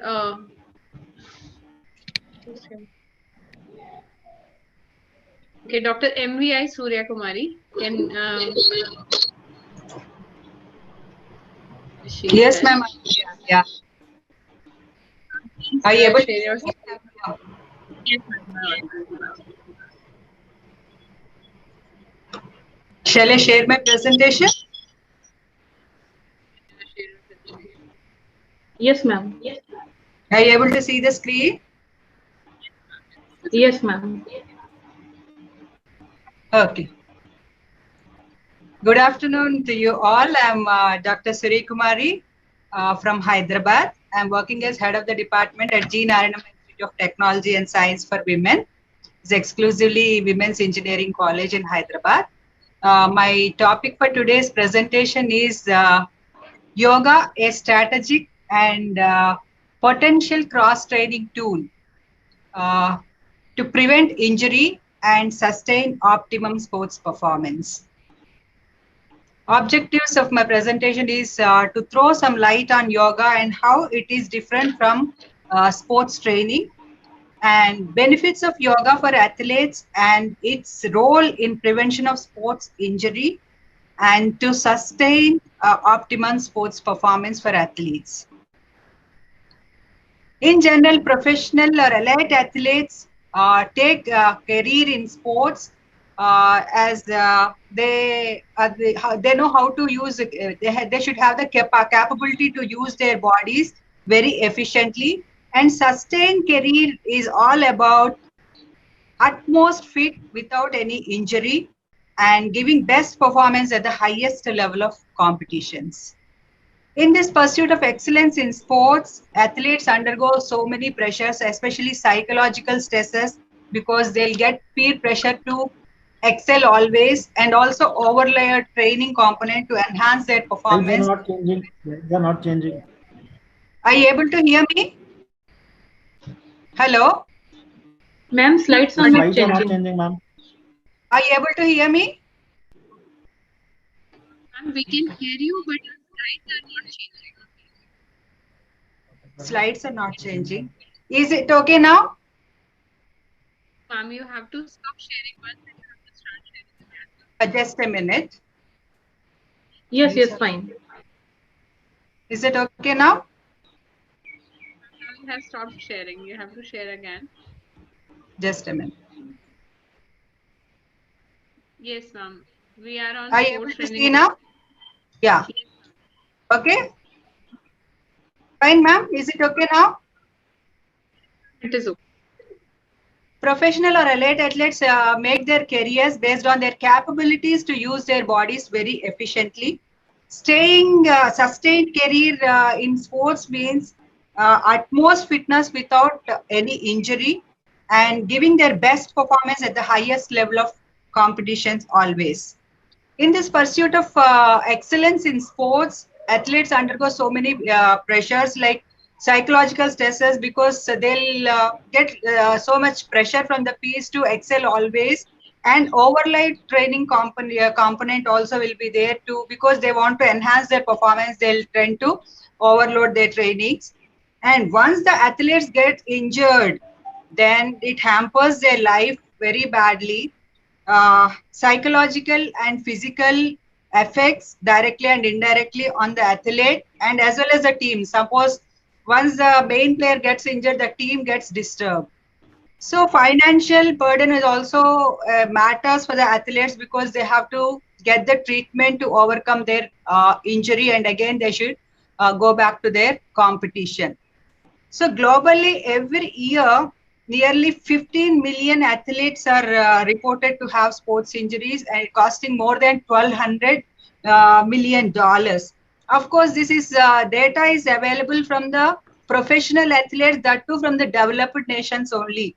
In developing countries like India and other countries, we don't have any research database having these statistics, and especially grassroots level data is not available as far as sports injuries is concerned. So sports training, athletes undergo different types of training, like with varied intensity, frequency, and duration of training. And during this course of sports training, they tend to develop tight muscles due to uneven use of muscle groups or uneven use of one side of the body. So because most of the sports will involve one body or one muscle group more than the others. So suppose, for instance, if you take running activity, great for cardiovascular system, at the same time tightens the muscle groups of the legs, especially hamstring, quadriceps, and other groups of muscles. So this appropriate strengthening results in muscular and structural imbalances, and long-term imbalances will lead to sports injury. So now how yoga can help these athletes to overcome these problems? As you all know, yoga is more than 5,000 years old science, and it is gift of our ancient India. The Sanskrit word yoga means unity. Unity between body, mind, and spirit through practice of asana, pranayama, and meditation. There are n number of definitions given for yoga, but the most that are suitable for the excellence in performance, what I feel is yoga karmasu kausalam. Perfection in action is yoga. One definition as per Bhagavad Gita. And samatvam yoga uchyate. Equanimity is yoga. So both are very, very essential to excellence in sports. Unless and until they attain perfection in every aspect, they cannot excel in sports. At the same time, equanimity, physical, mental, and emotional level, they should have balance to excel in sports. So benefits of yoga for athletes, as I already mentioned, it brings harmony between body, mind, and breath. And asana part, it promotes balance in strength and elasticity in the muscles. At the same time, it improves the range of movement in the joints and restore the symmetry and alignment. This is because we can overcome imbalances through practice of yoga. Pranayama, of course, through more oxygenated blood can be improved through pranayamic practices. So more oxygen is available to the working muscles. It promotes awareness, and then it relaxes the body. Because of awareness of body and mind, it leads to focus or concentration. So athletes can focus more on their events.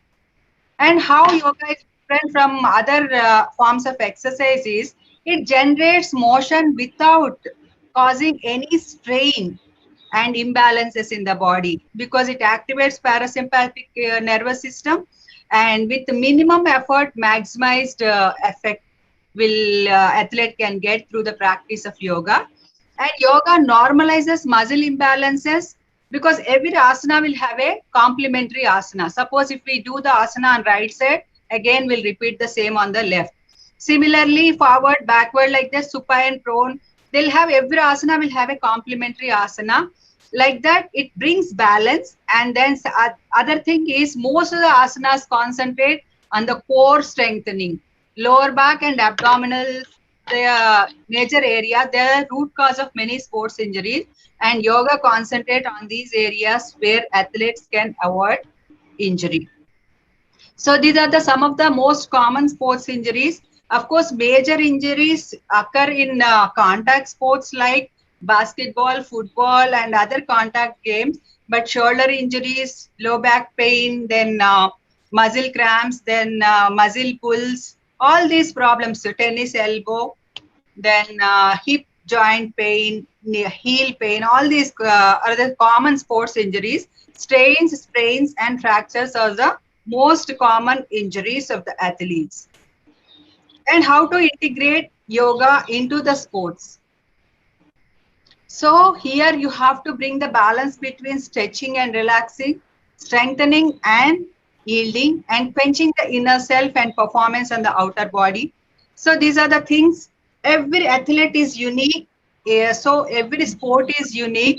Sorry to interrupt in between, but ma'am, we are the time is over for the presentation. If you can conclude, please. These are the athletes' stretches, and then these are the asanas like we use for the prevention as well as to rehabilitate athletes, like hip joint, then flexors. All these asanas will use it for shin pain, then IT band injuries, then we can plantar fasciitis, and then knee joint pains, and then sore muscles, and then hip pain. These are the n number of asanas are there, because we'll do it very slow, dynamic, static movements with breath awareness.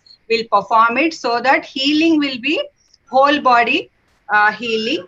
Elite athletes, some of the elite athletes who practice yoga worldwide, I could bring some of the picks, and most of the Westerners, especially all the professional Western professional league players, they have been imparting yoga as a cross training tool, especially European football league players, and then NBA basketball team practices, and then Olympian athletes. There are some of the picks.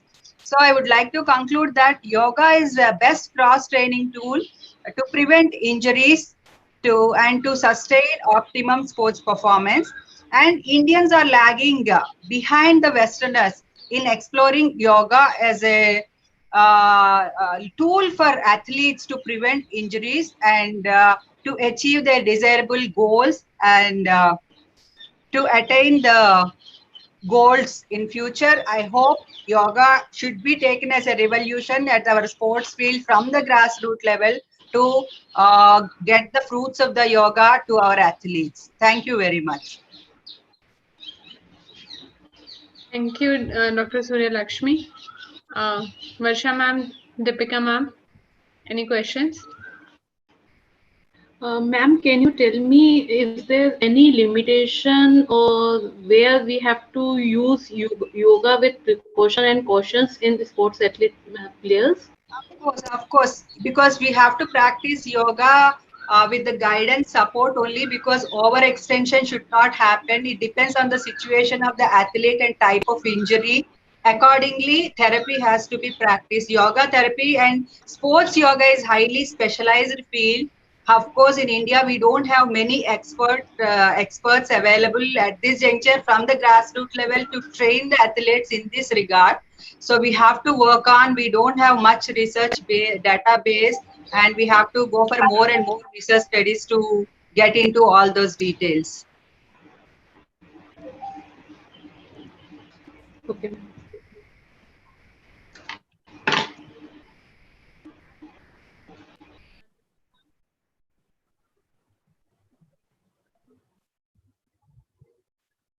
Yes, ma'am. Okay. Ma'am, you want to ask anything?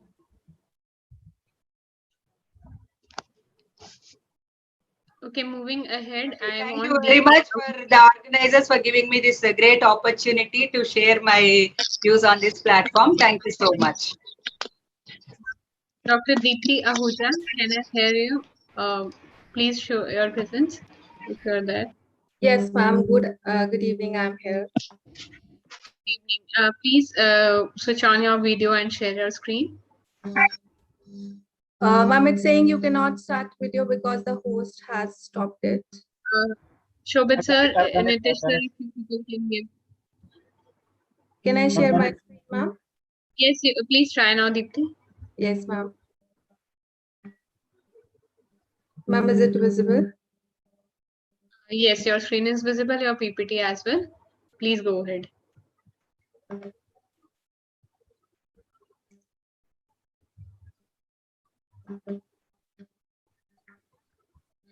So good evening, everyone. From the morning, we are hearing about lots of sports related areas and facts about on it. on it. Now I'm taking you to a different direction, which is related to the person with special needs. So the topic of my presentation is creating opportunities for social inclusion through sports for adolescents with autism spectrum disorder. I am Deepti Ahuja, a research scholar at Amity Institute of Physiology and Allied Sciences, Amity University, Noida. Introduction. Autism spectrum disorder means a neurodevelopmental condition typically appearing in the first 3 years of life that significantly affects a person's ability to communicate, understand relationships, and relate to others, and is frequently associated with unusual or stereotypical rituals or behavior according to RPWD Act, that is Rights for Person with Disability Act. An exclusive skill training program should be designed for person with disability, including autism, and this design could be based on the abilities and strength of autistic youth. Now, Article 9 in UNCRPD, Article 19 also provide a vision about social inclusion for person with autism. For social inclusion, adolescent with autism required to develop conversational skills means using body language, gestures, emotional skills like how to feel and manage emotions, playing skills like sharing the things and how to take turns in a game, and problem solving skills. Now, autism and sports. So playing sports is a great way to stay healthy and active while learning much requisite social skills, but people with autism take a bit longer than others to learn and adapt social skills. Sports and recreation activities plays an important role in the development of autistic child, and these activities help in building physical and mental strength, determination, and endurance among children. And many people on autism spectrum miss out on these benefits because sports and physical activity leaders are not always aware of the impact of conditions like hidden differences such as heightened fear and anxiety when they play in a group setting, sensory challenges, and differences with the understanding of body language. The benefits of sports and physical activity for people with autism spectrum disorder. So they are benefited in many ways, like usual benefits of increased confidence, improve health, and to learn skills and to spend time with friends as to develop social skills. Although researchers seems to suggest an overall positive effect, playing team sports for people with autism spectrum disorder means dealing with difficulties in social interaction and limitation in motor functions. Now, the purpose of this study. So participation of people with ASD in sports seems a fruitful arena in which to promote social inclusion. And the area of involving autistic youth in different sports is not much explored. That has not been studied very clearly to establish priorities. So the aim of this studies, this is basically an exploratory studies to identify the facilitator and barriers for the social inclusion of autistic youth in sports. Method. The current study will explore the results found in literature and available resources and highlight the importance of sports for holistic development of the autistic youth. And results. The current exploratory study reports the overall positive indicators of using sports as a training program for adolescents with ASD and describe the barriers for social inclusion. Identified facilitators for social inclusion are motivation and inspiration, which is quoted in many studies that motivation and inspiration to the children with autism can give them a hope to involve themselves in sports. Then problem solving skills and attention to detail, as the children if developed, they specifically give attention to that particular thing. They are also having high level of concentration. They are reliable and loyal. They have technical ability and specialist interest when during the early intervention phase, if specific treatments are given. Use of picture-based communication is also a positive, is a facilitator for the communication, and entry-level training also create a huge impact. Social stories. To teach them how to develop different skills, specifically social skills. use of visual schedules, as the children with autism having difficulty in managing their whole day schedule. They have restricted routines. So this will help. And trained coach for athletes. This is the basic requirement, one of the basic requirement that trained coach are required. There are some practical strategies for the development of social communication for the coaches, like checking for understanding, use of language that is clear, precise, and concrete. Be aware that some people may struggle, and to maintain eye contact, allow them time for instructions, to understand instructions and respond, and using of correct body language, using of visual aids. So these strategies can be incorporated during the training for sports training. Then there are some practical strategies for repetitive patterns of behavior, activities of interest, like helping the participants to prepare for change through the provision of supported rehearsals, giving them opportunity for participants to meet and explore the environment, ensure that the environment is structured so that there is no bombarding of sensory stimulus to the autistic youth, and considering use of visual aids, providing a consistent structure to the session. So these strategies may be helpful if the coaches, trained coaches, use these strategies for children with or autistic youth with autism. If you can sum up. Yes, ma'am. This is the last one. So this is the basic development. Yes, I am just narrate the barriers. So there are a few barriers also, like anxiety and other mental health problems, associated conditions, single focus attention, delay or lack of development, social communication, presence of restricted and repetitive behavior, sensory processing difficulties, obesity and compromised physical fitness, persistent maladaptive behavior, and motor impairments in ASD. Conclusion: the well-known positive link between physical activities and well-being, especially in a social context, may represent an excellent and additionally healthy alternative for social inclusion in adolescents with ASD. It can be sometimes be beneficial to ask why autistic people choose not to participate. So this way, coaches, teachers, activity leaders may be able to identify a factor in their sessions that may lead to be adapted in order to remove any barrier or perceived challenges that may be preventing autistic people from participating. And autistic people can have strong academic abilities and strong visual skills, meaning that with the right support, autistic people of all abilities can be helped to reach their full potential. These are few quotes from the athletes and sports persons having autism, and Special Olympics is there. These are the list of references. Thank you.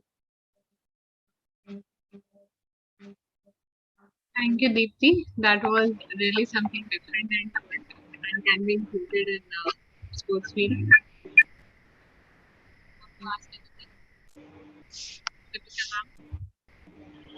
Thank you so much for the presentation. Nice presentation. Thank you, ma'am. Okay, so going to the review paper which you have presented, or what? Sorry, ma'am. Is it a review paper that you have presented? No, ma'am, it is not a review paper. Basically, it is a exploratory study, as this area is not explored much. When I going to take a review from literature, I hardly find a handful of articles for children with autism. There are articles on person having intellectual disabilities. Special Olympic focuses on that, but not for autistic youth. So this is an exploratory study, how we can train the person with autism so that they can be incorporated in sports, specifically Special Olympics. Okay, thank you. Thank you. Thank you, Deepti. So moving ahead, Sapna. Yes, ma'am. Sapna Yadav. Yes. Yeah, Sapna is here. So Sapna, if you can please share your screen and Yes, start your ma'am. presentation.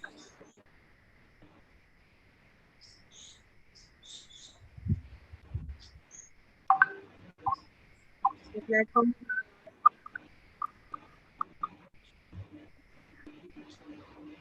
Ma'am, is my screen visible? Yes, yes. Okay. So good evening, everyone. My name is Sapna Yadav, and the topic of my paper presentation is to assess and correlate the heart rate variability, resting heart rate, and body composition in judo and wushu players. Introduction.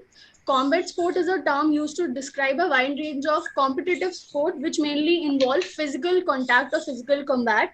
Combat sports can be categorized as grappling, striking, and mixed style sports. So grappling are the techniques mainly involve gripping, throwing, ground combat, chokeholds, and joint locks. Whereas striking sports incorporate the punches, kicks, and knee blows to elbow blows. And mixed style combat sport involve both the grappling and the striking sports. So judo is a grappling kind of combat sport, whereas the wushu is a mixed. It involves grappling and striking, both the techniques. In any combat sport where the competitors are divided by the weight categories, optimal body composition is a major concern. So athletes try to attempt to maximize the lean tissue and minimize the amount of body fat so that they can fit into a weight category and minimize their total body weight. The body structure may be influence the type of technique athlete applied during a match, as if athlete having a low percent of body fat and high amount of muscle mass, he will be able to perform high anaerobic capacity and more number of attacks in the competition, which will lead to improvement in his physical performance and competition results. And whereas if you monitor the status of autonomic nervous system, which we can measure via the heart rate and heart rate variability, it can be used to understand the physiological state of body, that what is going inside the body physiologically. And ANS activities said that it contributes toward the regulation of your body weight. Purpose. The study will provide the correlation between the heart rate variability, resting heart rate, body composition, as the combat sports are physically demanding and they require a physical and physiological profile to be successful in the competition. Hypotheses, alternative hypotheses, that there is significant correlation between your heart rate variability, resting heart rate, and body composition among the players. Null hypotheses, there is no significant correlation between the heart rate variability, resting heart rate, and composition in the athletes. Research design, it was a correlational study comprising of two groups, judo and wushu, consisting of 20 players each. Inclusion criteria was judo and wushu players aged 18 to 25 years. Only males were included in the study and subject with minimum 1 year of experience.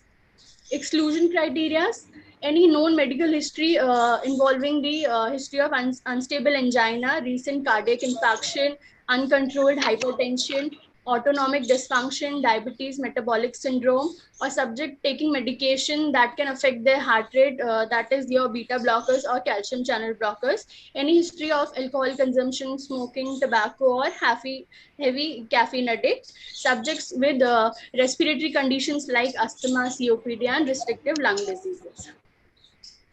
Methodologies. Subjects were divided into two groups by convenient sampling, one judo group and the other consists of wushu players. Subjects were explained about the purpose and the methodology and the possible risk of the study, and informed consent was taken from them. Height and weight was measured with the help of your body composition monitor, Omron machine. Baseline anthropometric characteristic profile involving your skin fold, muscle girth was measured using the Harpinden's caliper and the anthropometric tape, respectively, at the 3-side skin fold. Details of all the comorbidities, smoking history of the participants was also noted. The resting heart rate and heart rate variability of the subject was carried out in a quiet and comfortable place with the help of hardware shimmer ECG device. The first 2 minutes of ECG were recorded to look up the observation, and the actual recording was taken for 5 minutes.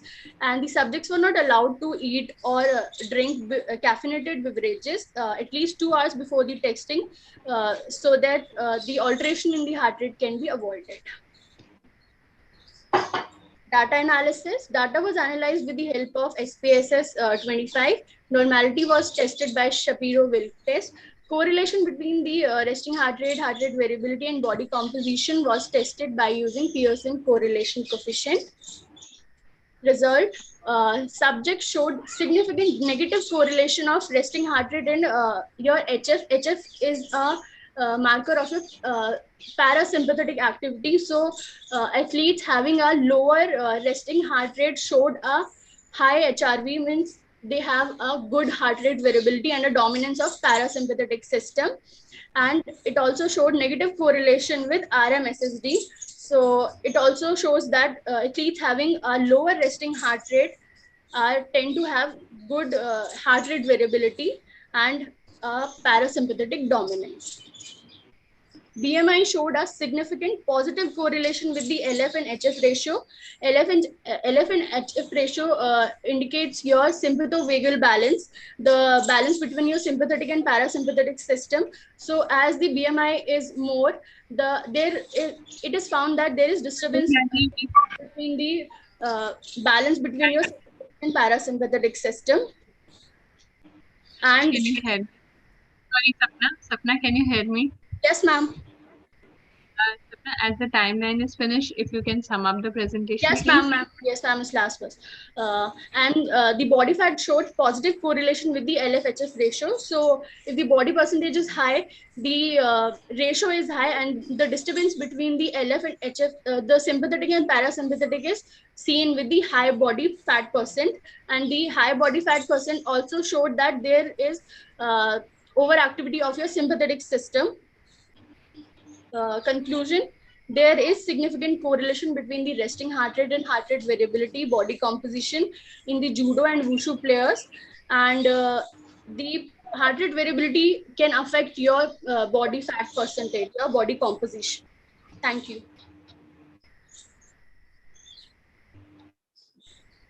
Sapna, any variable that doesn't correlate with the things, any variable that doesn't shown the significant correlation in body composition, all the variables shown the positive Ma'am, correlation. actually, BMI showed a negative correlation with the HRV variables. But what I have seen is as I have taken the judo and wushu players, their categories, as in judo, the categories are 90 or 90 plus. So they tend to have more muscle mass and less of body fat. But if you see the BMI, they come in the category of obese, you can say.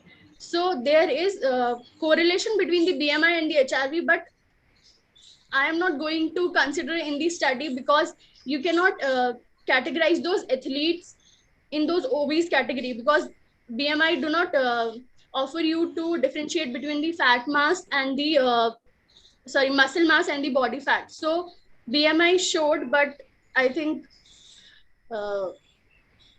No, Sapna, I'm asking that you have taken so much of the body composition parameters, but you are showing mostly the BMI. Does any other variable show the correlation, like skin folds you have taken so many other variables as well. So does any other variable show the correlation or not? Ma'am, only the BMI showed and the body fat percentage showed, these two. Okay, thank you. Thank you.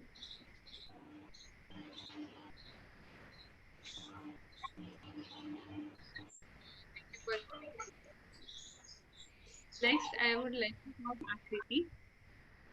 Dr. Akriti Sharma, if you can unmute your hello, ma'am. Am I audible? Akriti, you are audible. Please share your screen and start with your presentation. Yes, ma'am. I'm sharing it. You have the right.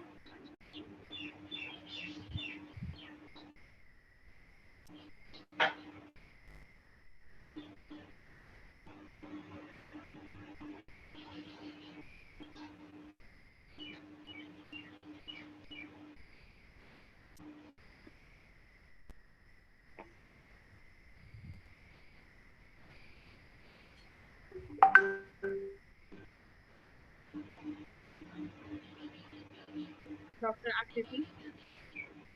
Yes, ma'am. I'm trying to share my screen, but I'm not able to share it. Dr. Shobit, does she have all the rights? Yes. Akriti, there is a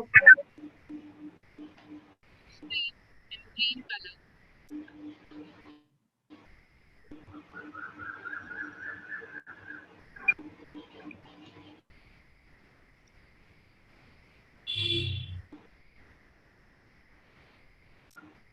Dr. Akriti, there is a green color button on your screen for share screen option. Yes, ma'am, I'm doing it, but there is not any option. Start sharing your screen. The first option you can share with, or you can even share the PPT as well. Okay, ma'am, I'm sharing it with Ishad, sir. We're sending him a mail. Yes, ma'am. Dr. Irshad, if you can coordinate, please. Till the time we will start with our last presentation for the day, I would like to tell all the people who have presented the paper, there will be a valedictory session at the end of our third day. In that valedictory session, the best paper in both junior and the senior poster, which you people have submitted, will shortly be facilitated. So I would like to request you all to please stay connected for all 3 days. And last thing, you people, if you want to gain a certificate, you people have to join in all 3 days for the conference. Then only people will be getting the certificate for the conference. We have to wait for 1 more minute for Akriti, and then that will be the last presentation.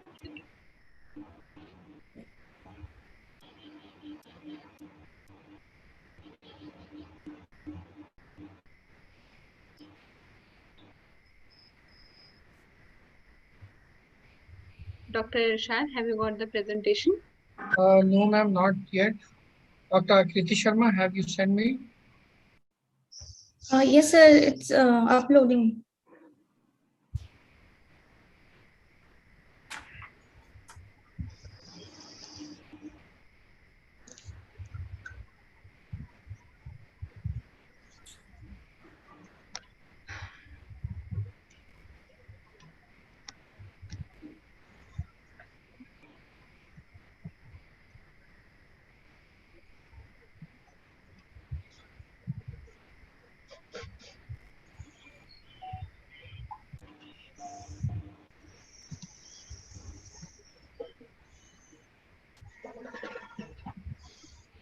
So you got my PPT?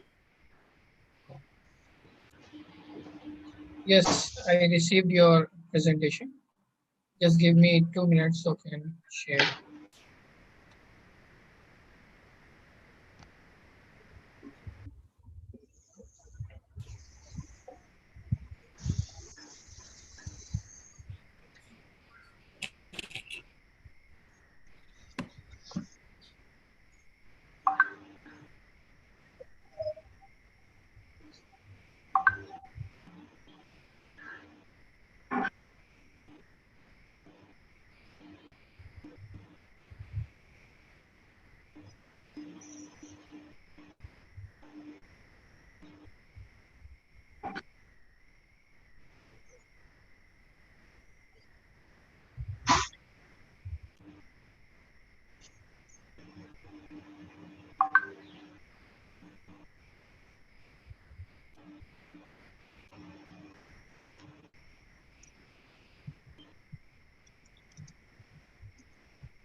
Okay.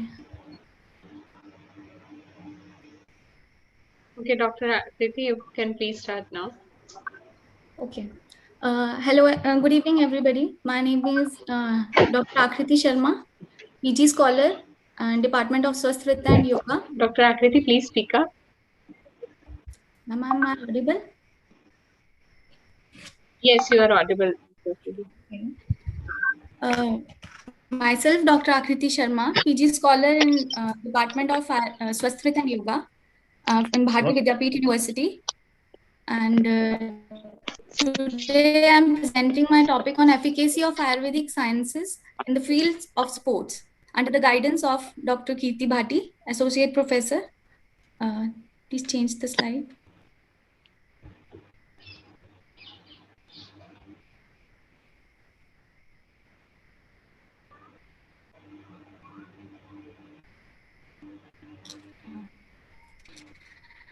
So there is a brief introduction to Ayurveda.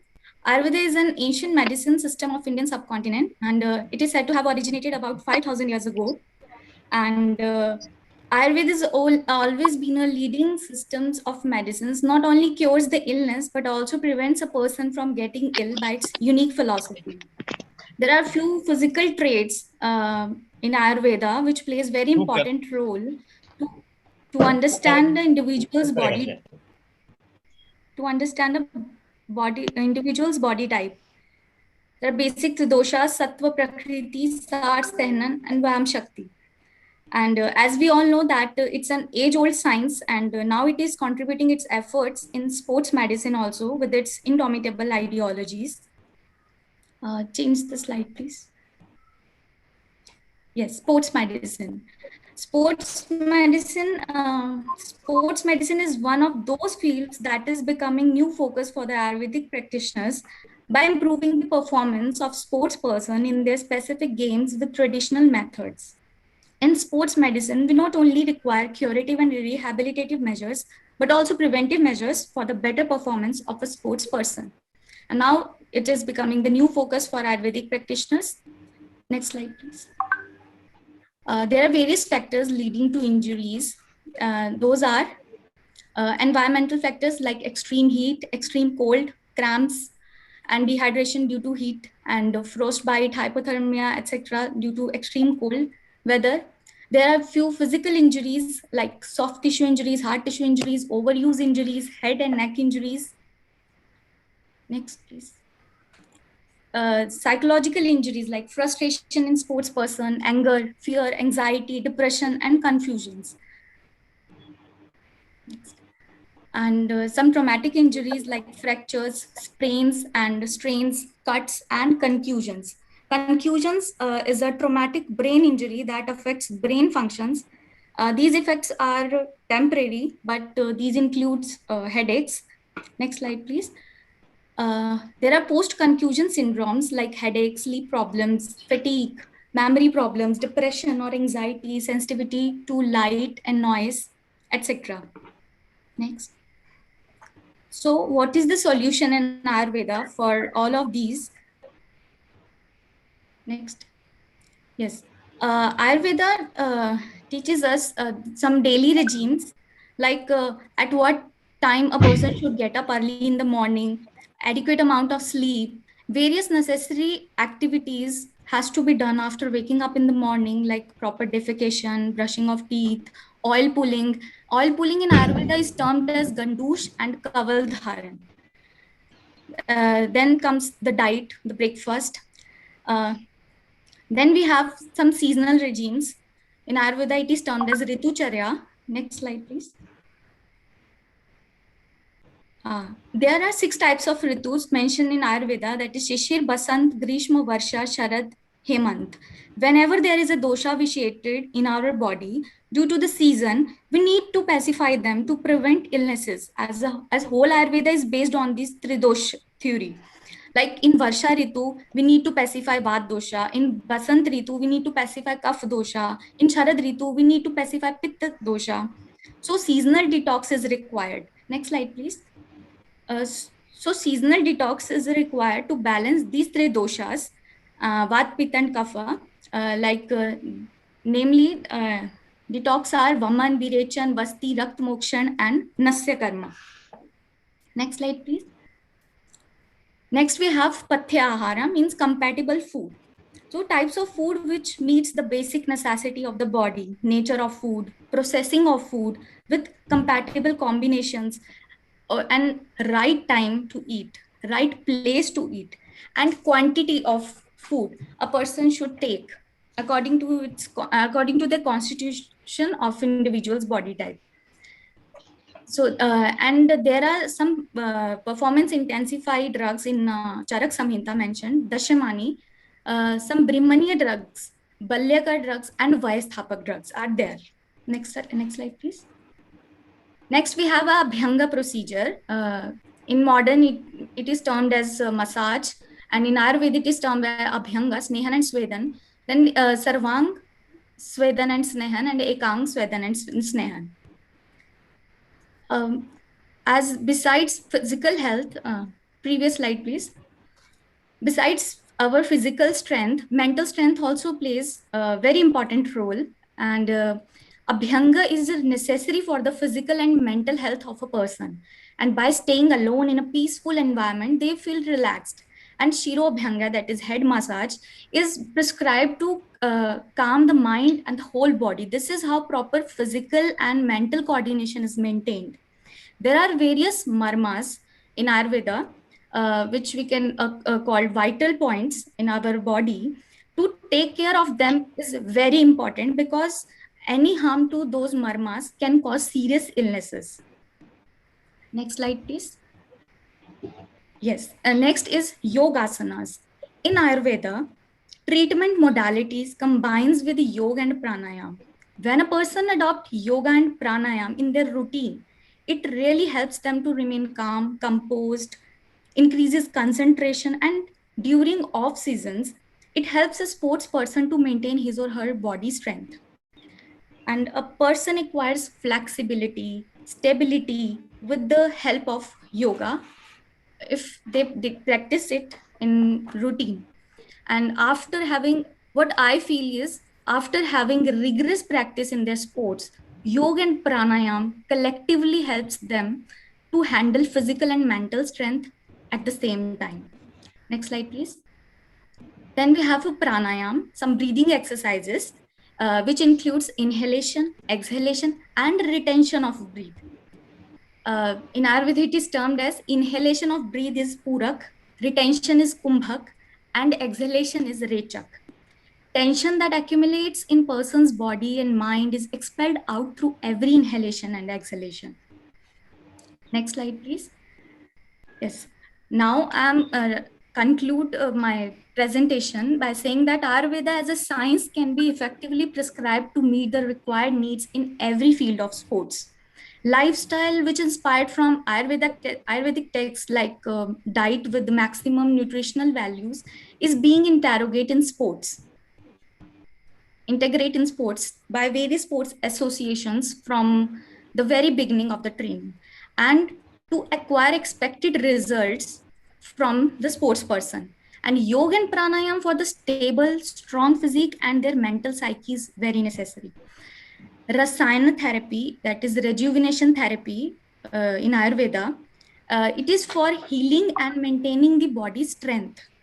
And now Ayurvedic practitioners are looking forward to carry out the research in the field of sports medicine to maintain the physical coordination, their level of concentration, and to create the positive environment in the surroundings of a sports person and limit the use of their steroids, and building their stamina, endurance, accuracy in a natural way with least, or I can say, no side effects. And this way, Ayurvedic concepts of healthy living is being helpful for the sports person for their bright future and their careers. Thank you. Thank you, Akriti. Any questions? Oh, ma'am, thank you. Very beautiful presentation by Akriti Sharma. Ma'am, this is Dr. Zafar this side. I want to ask a question from Akriti, because yes, all these things which she's saying in his PPT, all these are going in our physiotherapy in sports medicine. So we all conclude all this type of treatment in this mode of treatment in sports injuries. So there is no any basic difference between Ayurveda and physiotherapy mode of treatment in sports injuries. I may say like this: our field physiotherapy is in advanced mode we are going on. So this I can say this in this PPT, in her PPT. Okay, sir. Thank you, sir, for your input.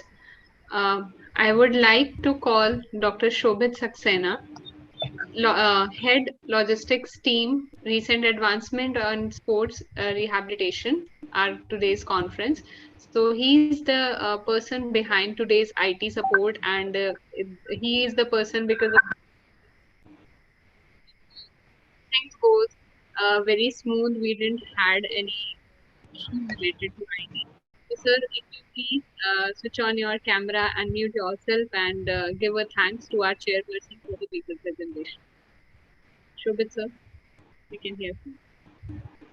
Okay, good evening, everybody, and it was a very nice introduction by Dr. Ankita, and of course the event went on very smoothly, and right from the inauguration and right from the lamp lighting, the MOU signing, and after that the scientific session which we had, starting with the keynote address of Dr. Harul, Dr. Kiran, Dr. Alexander, Dr. Sohari Singh, Dr. Nikanoro. Nikanoro was very, though he was very less audible, but it was quite a good presentation. Dr. Dobson Dominic was, the presentation was excellent. If somebody had heard that presentation, it was a truly good presentation. Then Dr. Vivek Chauhan, to the point, and finally the Dr. Rahul Tiwari, and who was actually explained very well. Then we had today we had paper presentation also, and I would like to thank my dear friend and my dear colleague Dr. Varsha Chaurasia for sparing her time, and I would also like to thank Dr. Deepika to again for sparing her time and indeed asking questions which were quite relevant to the studies which the presenters presented. And thank you, Dr. Ankita, for hosting the event so well, and Dr. Irshad for the lovely work in the scientific committee, and my team, Dr. Nitesh, Dr. Preeti, and you all worked very hard. And it was a good session, though it was quite a long day, but we hope to come back soon. And of course, this was happening with the blessing of respected PVC, Dr. G.L. Khanna, and our Dean FHS, Dr. Rizvi, who always keep pushing us. And at the end of the day, we are just performing our duties. And if it goes very well, then thanks to you and thanks to us also.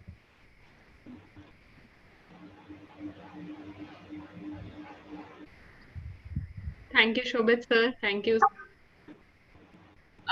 I would like to end today's session with a good program of the organizing committee. If people on your campus, we can have a small gathering of this long day and the performance. Dr. Isha, Dr. Shobhit, everyone from the organizing committee, if you people can please switch on your cameras for a minute. Dr. Varsha and Dr. Deepika, please stay with us. Dr. Khanna, Dr. Rizvi, sir, if you are there, if you can switch on your cameras for a minute so that we can have a good program. Okay, I can see Dr. Irshad now. Thank you, Dr. Deepika. Thank you, Dr. Preeti. Thank you, Dr. Ramesh. Thank you, Dr. Sunita. Dr. Priyanka, our organizing secretary, ma'am, if you are there.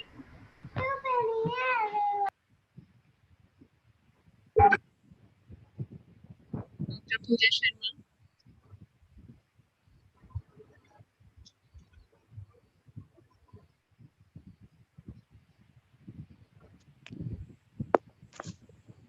Thank you, Dr. Priyanka.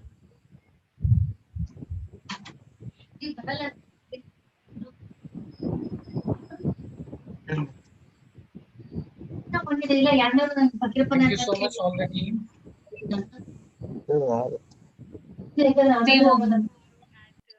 8:30 a.m. and we'll start with the next session tomorrow. And I hope you all will join on time. Good evening. Thank Take you. Thank you care. so much. Thank you. Thank you so much, everyone. Thank you all. Thank you so much.